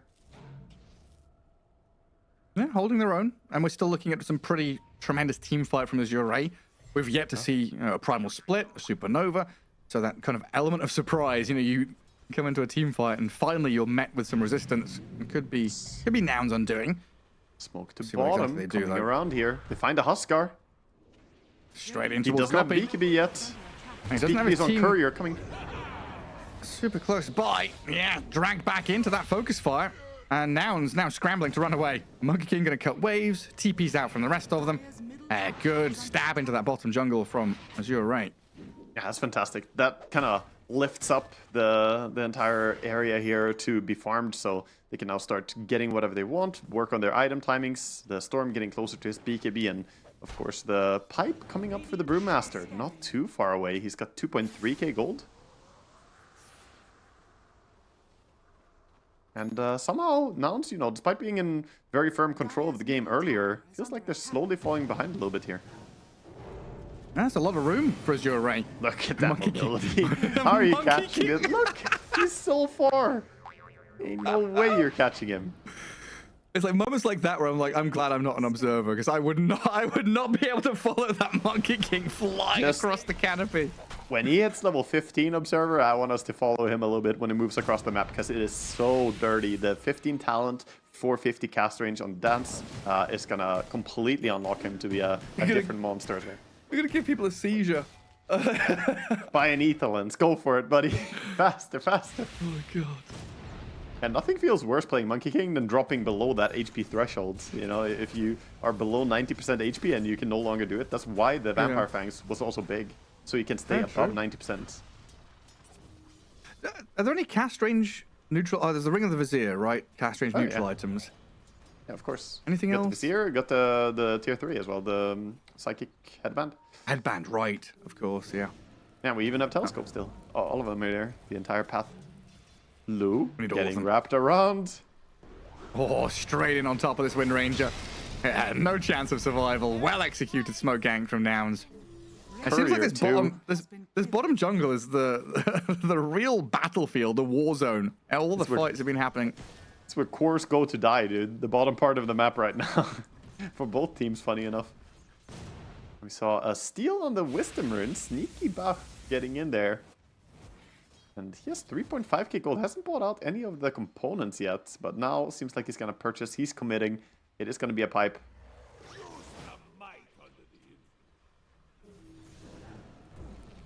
Tianming trying to clear waves. Shows He his face almost to the has his Huskar and nullifier. says goodbye again. 3,000 gold on him right now. 3.1, so 300 more gold. And he has the nullifier complete. That's going to be huge against Darkseer. Okay, You're they right. are Wanting to go for a playing around the fight again. cliff. Do we have high ground vision? No, nothing. Nouns just trying to hold staircases, use Oh, they put terrain it. to their advantage. Yeah. They do scan out Radiant being down there. Halberd on the Huskar as well, so he can counter the Wind Ranger ulting him now. Now they have the They high took ground away his ward as disarm, well. but you can always buy another one. Yeah, true. BKB and Halberd. There's the pipe for the Brewmaster. Now, would have been nice for Azure there to kind of cycle through their ultis, use the Supernova, use the Primal Split, get a big fight, especially with the potential for Roshan to be already spawned. He is currently a minute away.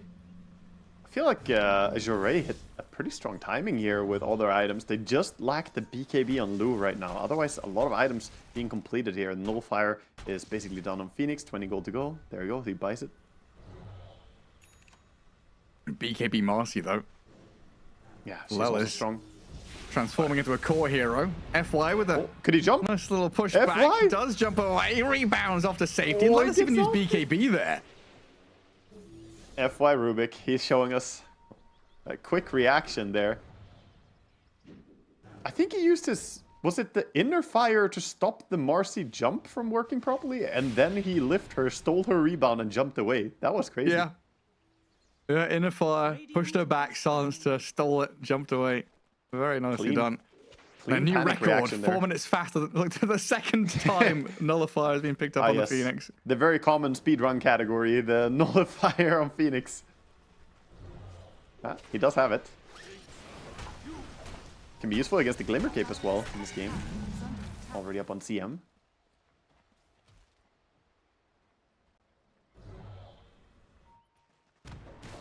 Now, our favorite part of Dota 2.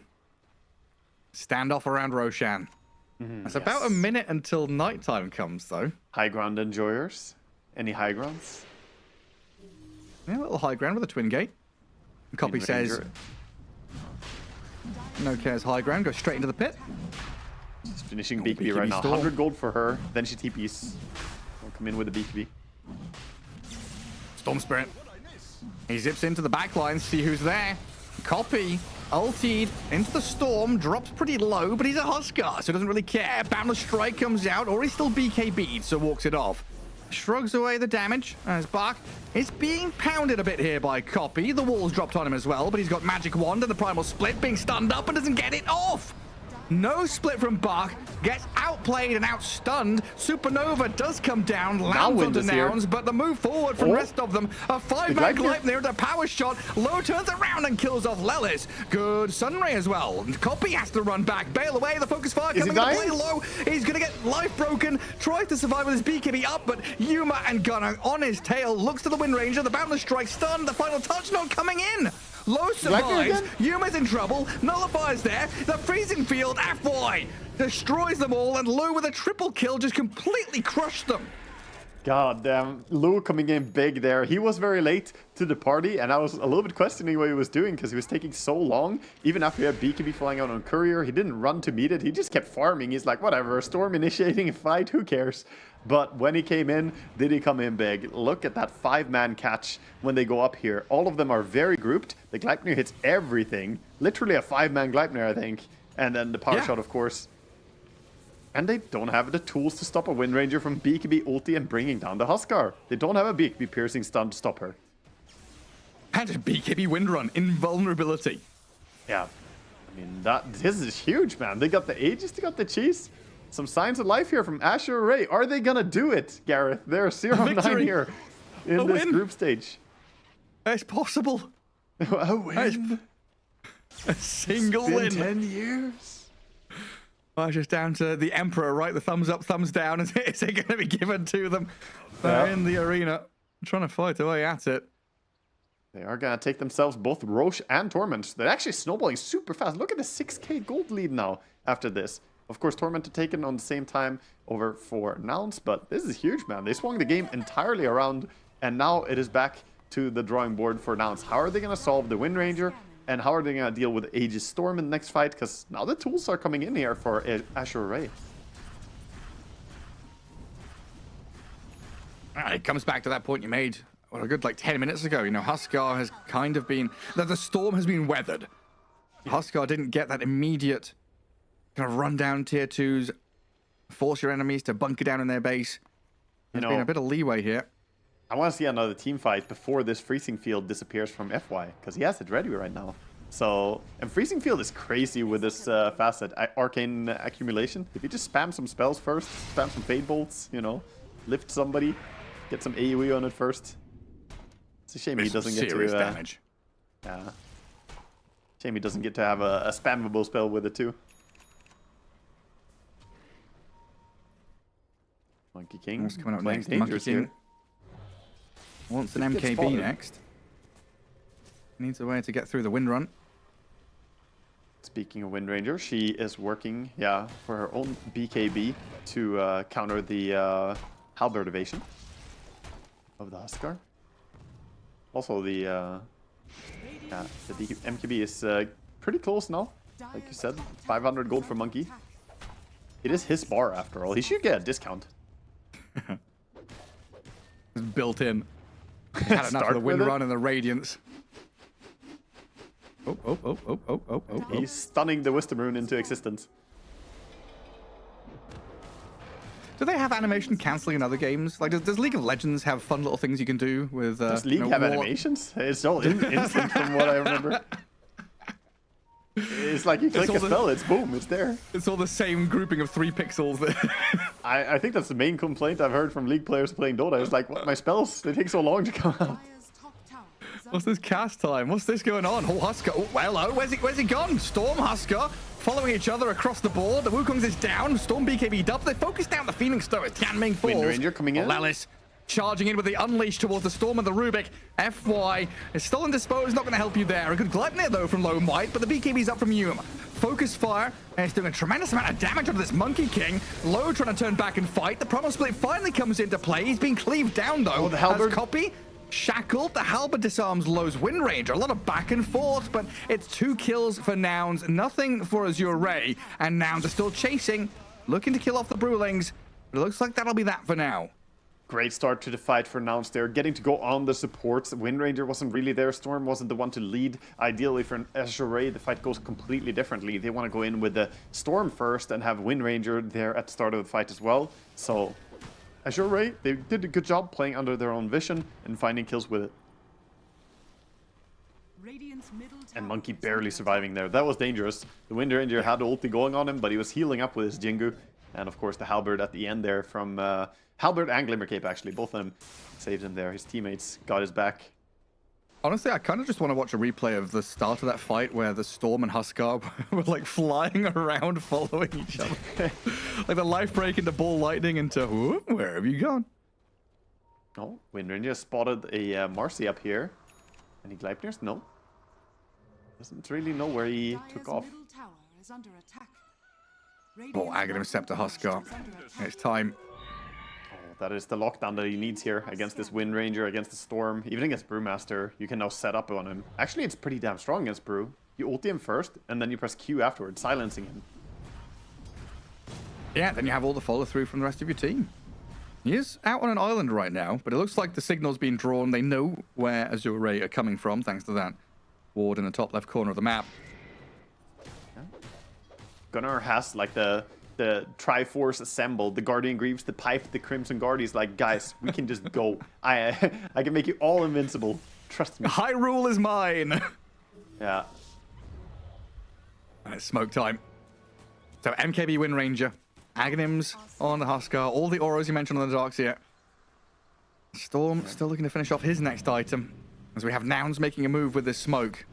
And it's timing into timing, but it's all about vision, terrain, preparation. Brewmaster wants to get his 18 here. He might jump in. He's playing cautiously though, not going too far out. Entire team behind him as well. Nouns patiently on the high ground. He's gonna farm a little bit. They say, okay, let's push top. Take the tier 1 tower. They're out of position, can't defend here. They have a ward on the triangle, so if Azure Ray want to defend top, they're gonna have to walk through it. It feels like this is the kind of game where you need to just get like a little bit lucky with your initiation for both teams, finding that right target, finding that opening. I mean, luck is when luck. You create your own situations. Luck is when preparation and opportunity meet in Dota, Exactly. right? It's all about setting things up for yourself. So basically, my supports need to place wards. That's what I hear. Yes. That's the prep work. Precisely. Oh, speaking of the prep work, the Keeping wards are back. revealing some people here. Wukong's command is here. Focusing FY. Glimmer Cape gives him protection, but not for long. Tianming dragged back in. Dive away, though. Gets him to safety for now. TP out. The life break comes. Oh, he's been dueled up by the Huskar. Yeah. Hate it when Huskar duels you. You just can't get away. Good catch. And again, that was exactly what you were leading into. The opportunity arises from the wards there. And they pounce on it. Meanwhile, Ori looking like he wants to split push a little bit, while, of course, the aggression is coming in from Nouns here. Yeah, you got to get something done on the map. Wave. I love the speed at which Nouns move as well. They go to their own Ancients, get these kills, immediately to the enemy Ancients, limit the farm of your opponents, get some more wards down. And, you know, as Dire side, you love playing into Radiant Ancients. Kind of pivot from top to mid, where the 2 tier 2s are still standing. Yeah, always nice to try and take away the valuable resources and valuable farmlands when you gain any advantage. Ori, we're going to see him here zip in and cut between the tier 2 and tier 3. Let's get himself closer to that Parasma. Almost has the entire thing, 30 gold to go. That's a nice damage boost as well once he gets that. Parasma still, I don't think it's been changed. It still pierces BKB, by the way. It does a lot of damage and slow. Nice, some nasty stuff. What's this? FY inventory. Blink, Glimmer, Spirit Vessel. Lots of ways to try and stay alive, deal with the Huskar. Shiva's almost up on the Brewmaster. Gonna be a huge timing. You want to have that heal prevention against the Huskar. Of course, the Darkseer as well. I mean, all of them. You call it a heal strat during the draft, basically, right? It's a good Shiva's game, good Skadi game if they could ever get to it, but it's more of a luxury item here. Same time, 100 gold for the Aghanims here for Wind Rangers. Every single core hitting a big power spike at the same time. I would like to see Azure Ray play around that now, once they have all their items. Meanwhile, Nouns still have 700 gold to go for the Aghanims on the Monkey King, and they're kind of waiting on more timings, it feels like. It honestly still... have we seen like a proper team fight where Azure Ray are the ones like using Supernova and Primal Split in an advantageous situation? It feels like Azure Ray are always kind of like surprised or surprising. Yeah, they've never been 5 at the start of a fight, it feels like. Nouns are way better at just being grouped at the start of a fight, and Azure Ray always being the reacting team to Nouns' aggression. But I would love to see him just group and get some value right now. Looks like they're going to go towards the Warp Gate. Set up shop on top Roche, as Roche could spawn in... Well, it could spawn already. And of course we know it's 120. Where are we now? Battlestar Galactica? Yeah. StarCraft. Yeah, BSG, yeah, of course. Oh, here we go. Both teams smoking into each other. Ships in the dark, Gareth. This is scary. Hold me. They are going straight into each other. This is ships into iceberg, honestly, the way this is starting. The blink away from Lelis, copy. The dodge. He dodged away from life break. Jumped in, jumped out. Wukong's is down. Supernova on top of the monkey kill on the left-hand side. Focused, but he gets his BKB up. The Supernova, it's gone. Unleashed and finished by Lelis. They come in now towards the Wind Ranger, taunted up, the zip back in, the Huskar's dead, the Monkey King follows into the grave. Ori has done so much work this fight, the Storm Spirit single-handedly keeping Azure in the game.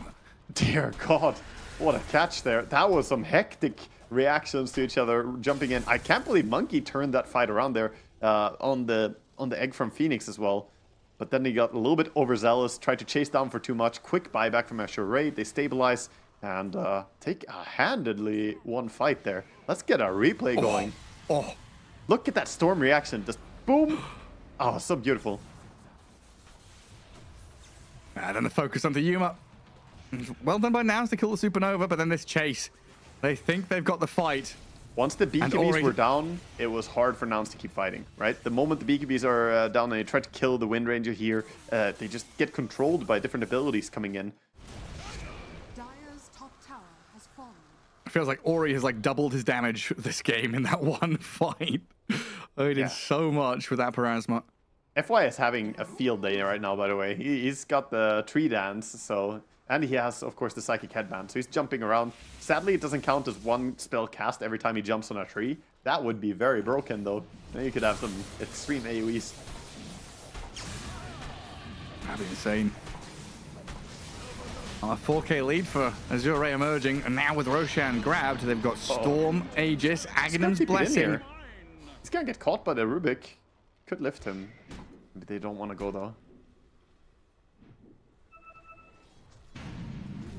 Who got the Ags Blessing? Did Storm just take everything? Or is like yeah, mine? Storm got Ags and Aegis, whereas the Cheese went over to the Wind Ranger. So yeah, Storm, massive power spike. Still has the Aghanims queued up. He wanted one, so yeah, getting one for free, that is a good feeling. That's a big injection of net worth for him. He's I would like to see him get a Shard perhaps next. It's still very, very good in these team fights. Now that he got the free Aghanim Scepter. We'll see what his priority is. It's kind of wild where Dota is right now. You know, 4 or 5 years back, you'd see this and think, Wind Ranger carry? Curious, interesting. Yeah, Universal Heroes, okay. Storm mid. And then you look at like a Monkey, Huskar, Darks. Oh, they're going to scale way better. Late game's theirs, but no. Universal Heroes. You got Parasmas, you got Aghanim Scepter upgrades, Facets. If I saw Wind Ranger have 212 base damage on level 23, you know, I'd be like, huh? Excuse me? It's now 243 even, yeah. Just increase the stats with an ultimate orb, get even more. He looks to be building a Linken's next to deal with the Huskar. Comes to push.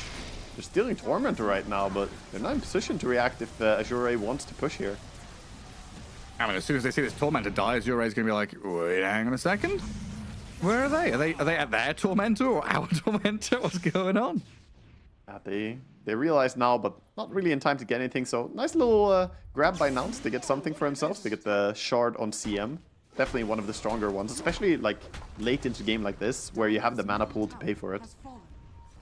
And a couple of big things for Huskar there as well. Satanic and also the Rattle Cage neutral item. Azure going to try and steal the Tormentor away from Nouns. Yeah. Looks like he's they're not quick using enough to do Rattle it. Cage yet. He's keeping Paladin. He took the Rattle Cage, but he's holding Paladin still. He wants the lifesteal. Okay. Not being a bro, he used up the neutral item instead of sending it home to his poor support. CM is like, it's okay, guys. I'll walk around with a tier 3. You take yours, you don't even need it. He could have done some window shopping, you know, see what he's got, and then hand it over when he didn't like it. Exactly. Instead. Selfish. Very, very.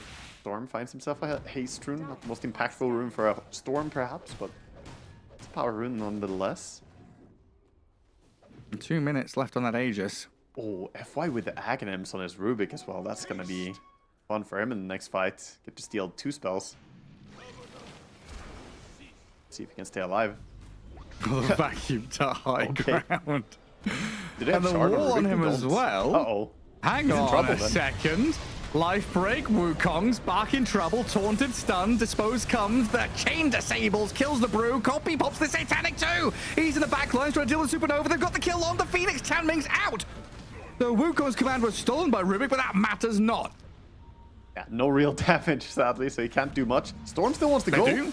Jump on his Husker, you're right. He's got no BKB or Satanic, what a so shackle. Copy in trouble. Lifted up and dragged back. They've got disposed to save him. The freezing field is there. A bit of covering fire as well. Copy is so low. They're He's freezing. trying to get out, but he's dead nonetheless. FY with the steals, freezes them all, It's destroys huge. Nouns. He's a massive Rubik. Oh my god, dude. He had 5 amp on it, so it was really large AoE casting.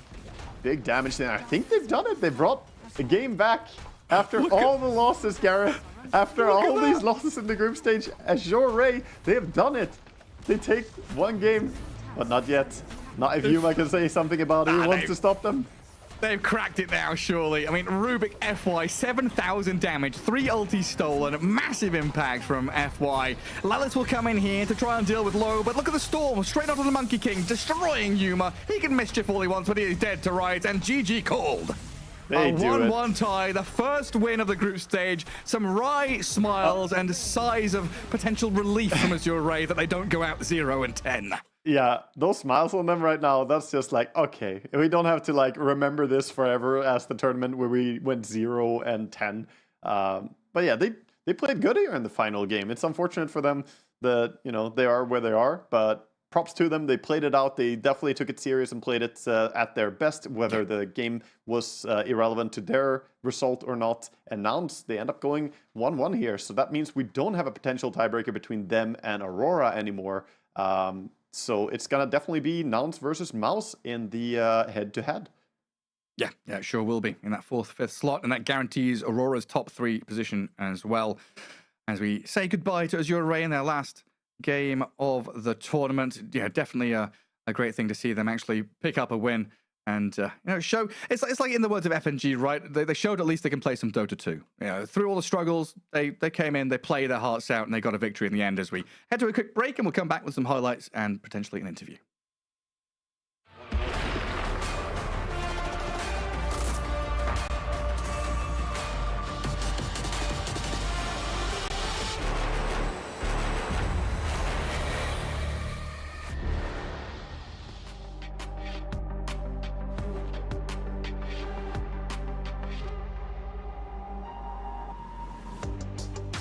Life without reason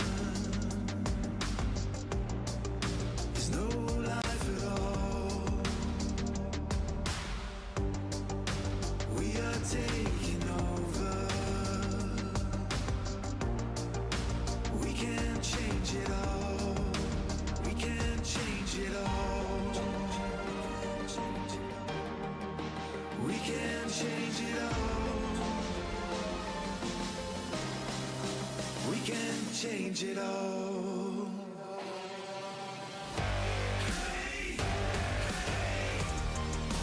We can change it all.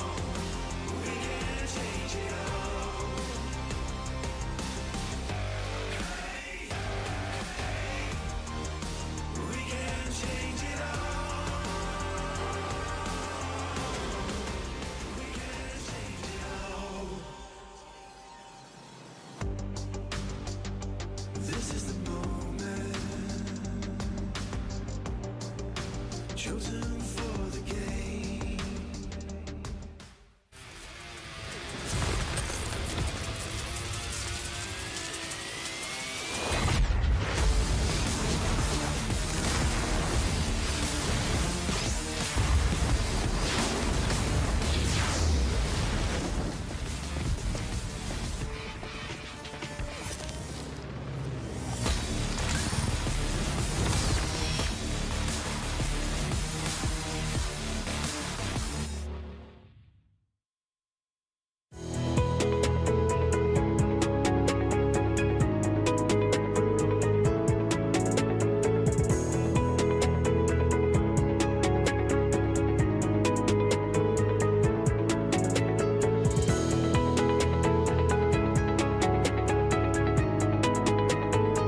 new adventures bring new challenges. Even as the heat rises, dandruff and grease won't stand a chance. With new Clear Men, powered by triple formula technology. To eliminate dandruff, itch and grease, gives you 8 hours of freshness and 100% dandruff-free hair. New Clear Men, 0% dandruff, 100% confidence.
Welcome back to day 3 here at the Riyadh Masters as we round out that last regulation play series here on the C stream. Azure finally getting a victory in the play-ins. Unfortunately, they are already out, so just a bit of pride there towards the tail end of things, Waga. Yeah, they get a win here against Nouns, so that means that Nouns are going to be the ones going up against Mouse for sure. And we have finalized the results here of Group B. We only have that head-to-head still waiting for us. But yeah, Azure finally ending on a nice little touch here towards the end of the group stage. Looking like they're in a solid spot, as I believe we can take a quick look at some highlights back here. That Huskar last pick from Nouns was a pretty nasty grab for themselves. It looked very good as they were kind of storming towards victory, but man, FY on this Rubik, we saw so many times, you know, him snatching spells to turn around team fights and do just beautiful stuff.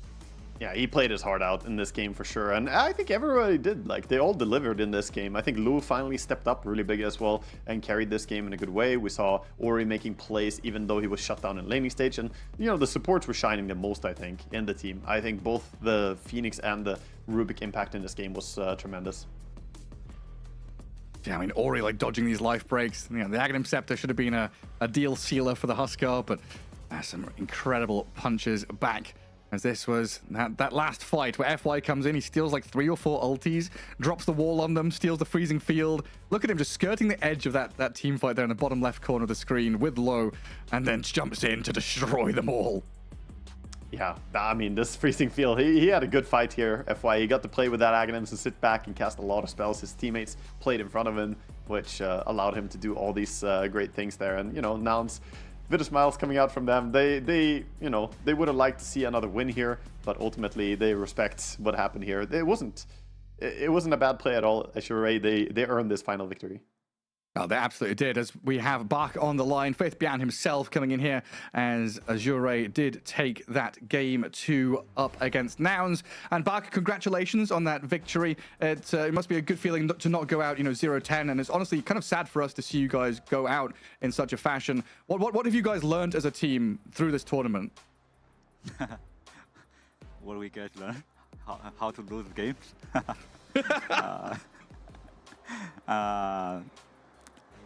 Maybe next time we should pick Rubik for FY earlier. His Rubik was incredible. Really beautiful stuff. It's great to see you in high hopes and high spirits as well. Waga, you got some questions? Yeah, I want to ask you, you know, looking at this, you played out the groups here and you played on this patch a little bit. Is there anything you feel about this patch that you want to express? Is there anything you would like to change? Do you like the aura meta that we're heading into? What do you generally feel about the patch we're playing on right now? Is it to your liking or not? I feel like we definitely have some, like, we are not doing well on game understanding. This patch is really fast, and everyone, like support or offlaner, is buying aura items. I can't say like we didn't like it. We just play bad. We not learning this patch fast enough. Yeah. Is there any team that has impressed you with how fast they adapted to the patch in particular? Like someone that you think has who do you think has the best understanding of the patch out of the teams that you see here right now? Every team except us. Well, you did end on a win though, and you guys played really well there in the final game. It was exciting to see how you guys turned it around. I was especially concerned when I saw the Huskar pick come out, but you guys dealt with it in a fantastic way. So it was nice to see you guys take it back there. Yeah, was the Huskar something you guys expected? Was that something that you knew could happen? Was Ori afraid of it at all, or was he confident taking on the Huskar? We didn't expect they pick Huskar, and it's very lucky we catch the first Roche. Yeah. Yeah, it was good stuff. You made some really incredible moves there. Thank you for joining us, Bach. It's a pleasure to see you, and it's sad to see you go out of the group stage. Hopefully some success awaits you in the future, as it's always a pleasure to watch you guys play some Dota 2. Okay, thank you. Thank you for joining us. Thank you very much. It's always nice to see him, players as well, even after losses, even after going out of play-ins, still in like a high spirit, having a bit of a joke about stuff, asking, what does he learn from the group stage there? He learn how to lose games. Yeah, factual. He's a legend, right? He's got all the decorations you can wish for in a player. So of course for him, he has the self-distance here. He can just say, yeah, we sucked. This wasn't good. He doesn't feel proud about it, but it's not gonna get better by you being sulking about it. So good spirits. I hope to see them keep working on stuff because they've been together for a little while, but they have more time to grow as well as a team. Hope that this can just be a motivation to even kick back and try even harder. Yeah, and it is kind of incredible, like how fast Dota evolves, right? Like the learning process, understanding the facets, understanding how fast things are played. A new patch has dropped, and all of a sudden you're thinking about, draft analysis plus map analysis. How are people moving across the map? All these things just happen so quickly. You get dropped into a massive tournament like this a couple of weeks after a big patch, and you're like, well, the things that we thought were true no longer true. These teams are playing, 10 seconds, 20 seconds faster than us, and it gets crazy. Really does. But again, nice to see them there in their final performance. Like he said, maybe should have picked FY's Rubik earlier. I'm so happy that we got to see it a little bit because he delivered in that game. Shows us why he's the name that pops into people's minds when you say Rubik. We can take a look at the standings at the end of our C stream here and take a look at where we're sitting with Entity, Blacklist, Beast Coast, Heroic, PSG Quest, and Aurora all going straight through. Azure Ray and LGD look like... Azure Ray is out. LGD and G2IG, I believe, still playing, potentially. And then, of course, the 4th, 5th slots. Nouns against Maus and VP against one of those two Chinese teams down at the bottom. But they're tied, huh? They went 1-1? I think they went 1-1, yeah. So because they all played out their 10 matches, so that means that G2IG and LGD, they kind of have to solve that tie first, I guess, or who goes up against the VP. Otherwise, we have everything solidified. Yeah, so we have one tiebreaker, I believe, on the B stream, it should be. And of course, the 4th, 5th place matches will be tomorrow. As we wrap up things here, that's it for a few days from us. We'll be back for the group stage in a couple of days. I believe it starts on Tuesday. So make sure you check out all the tiebreakers, the 4th, 5th placement matches tomorrow. Check out all the Dota 2 here at Riyadh Masters. And we'll see you next time.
Dire's middle tower is under attack.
remember who you are. Who you are. Who you are. That's when you remember who you are. Overthink tomorrow when we're alright. That's when we forget just who we are. Make us come together and it's alright.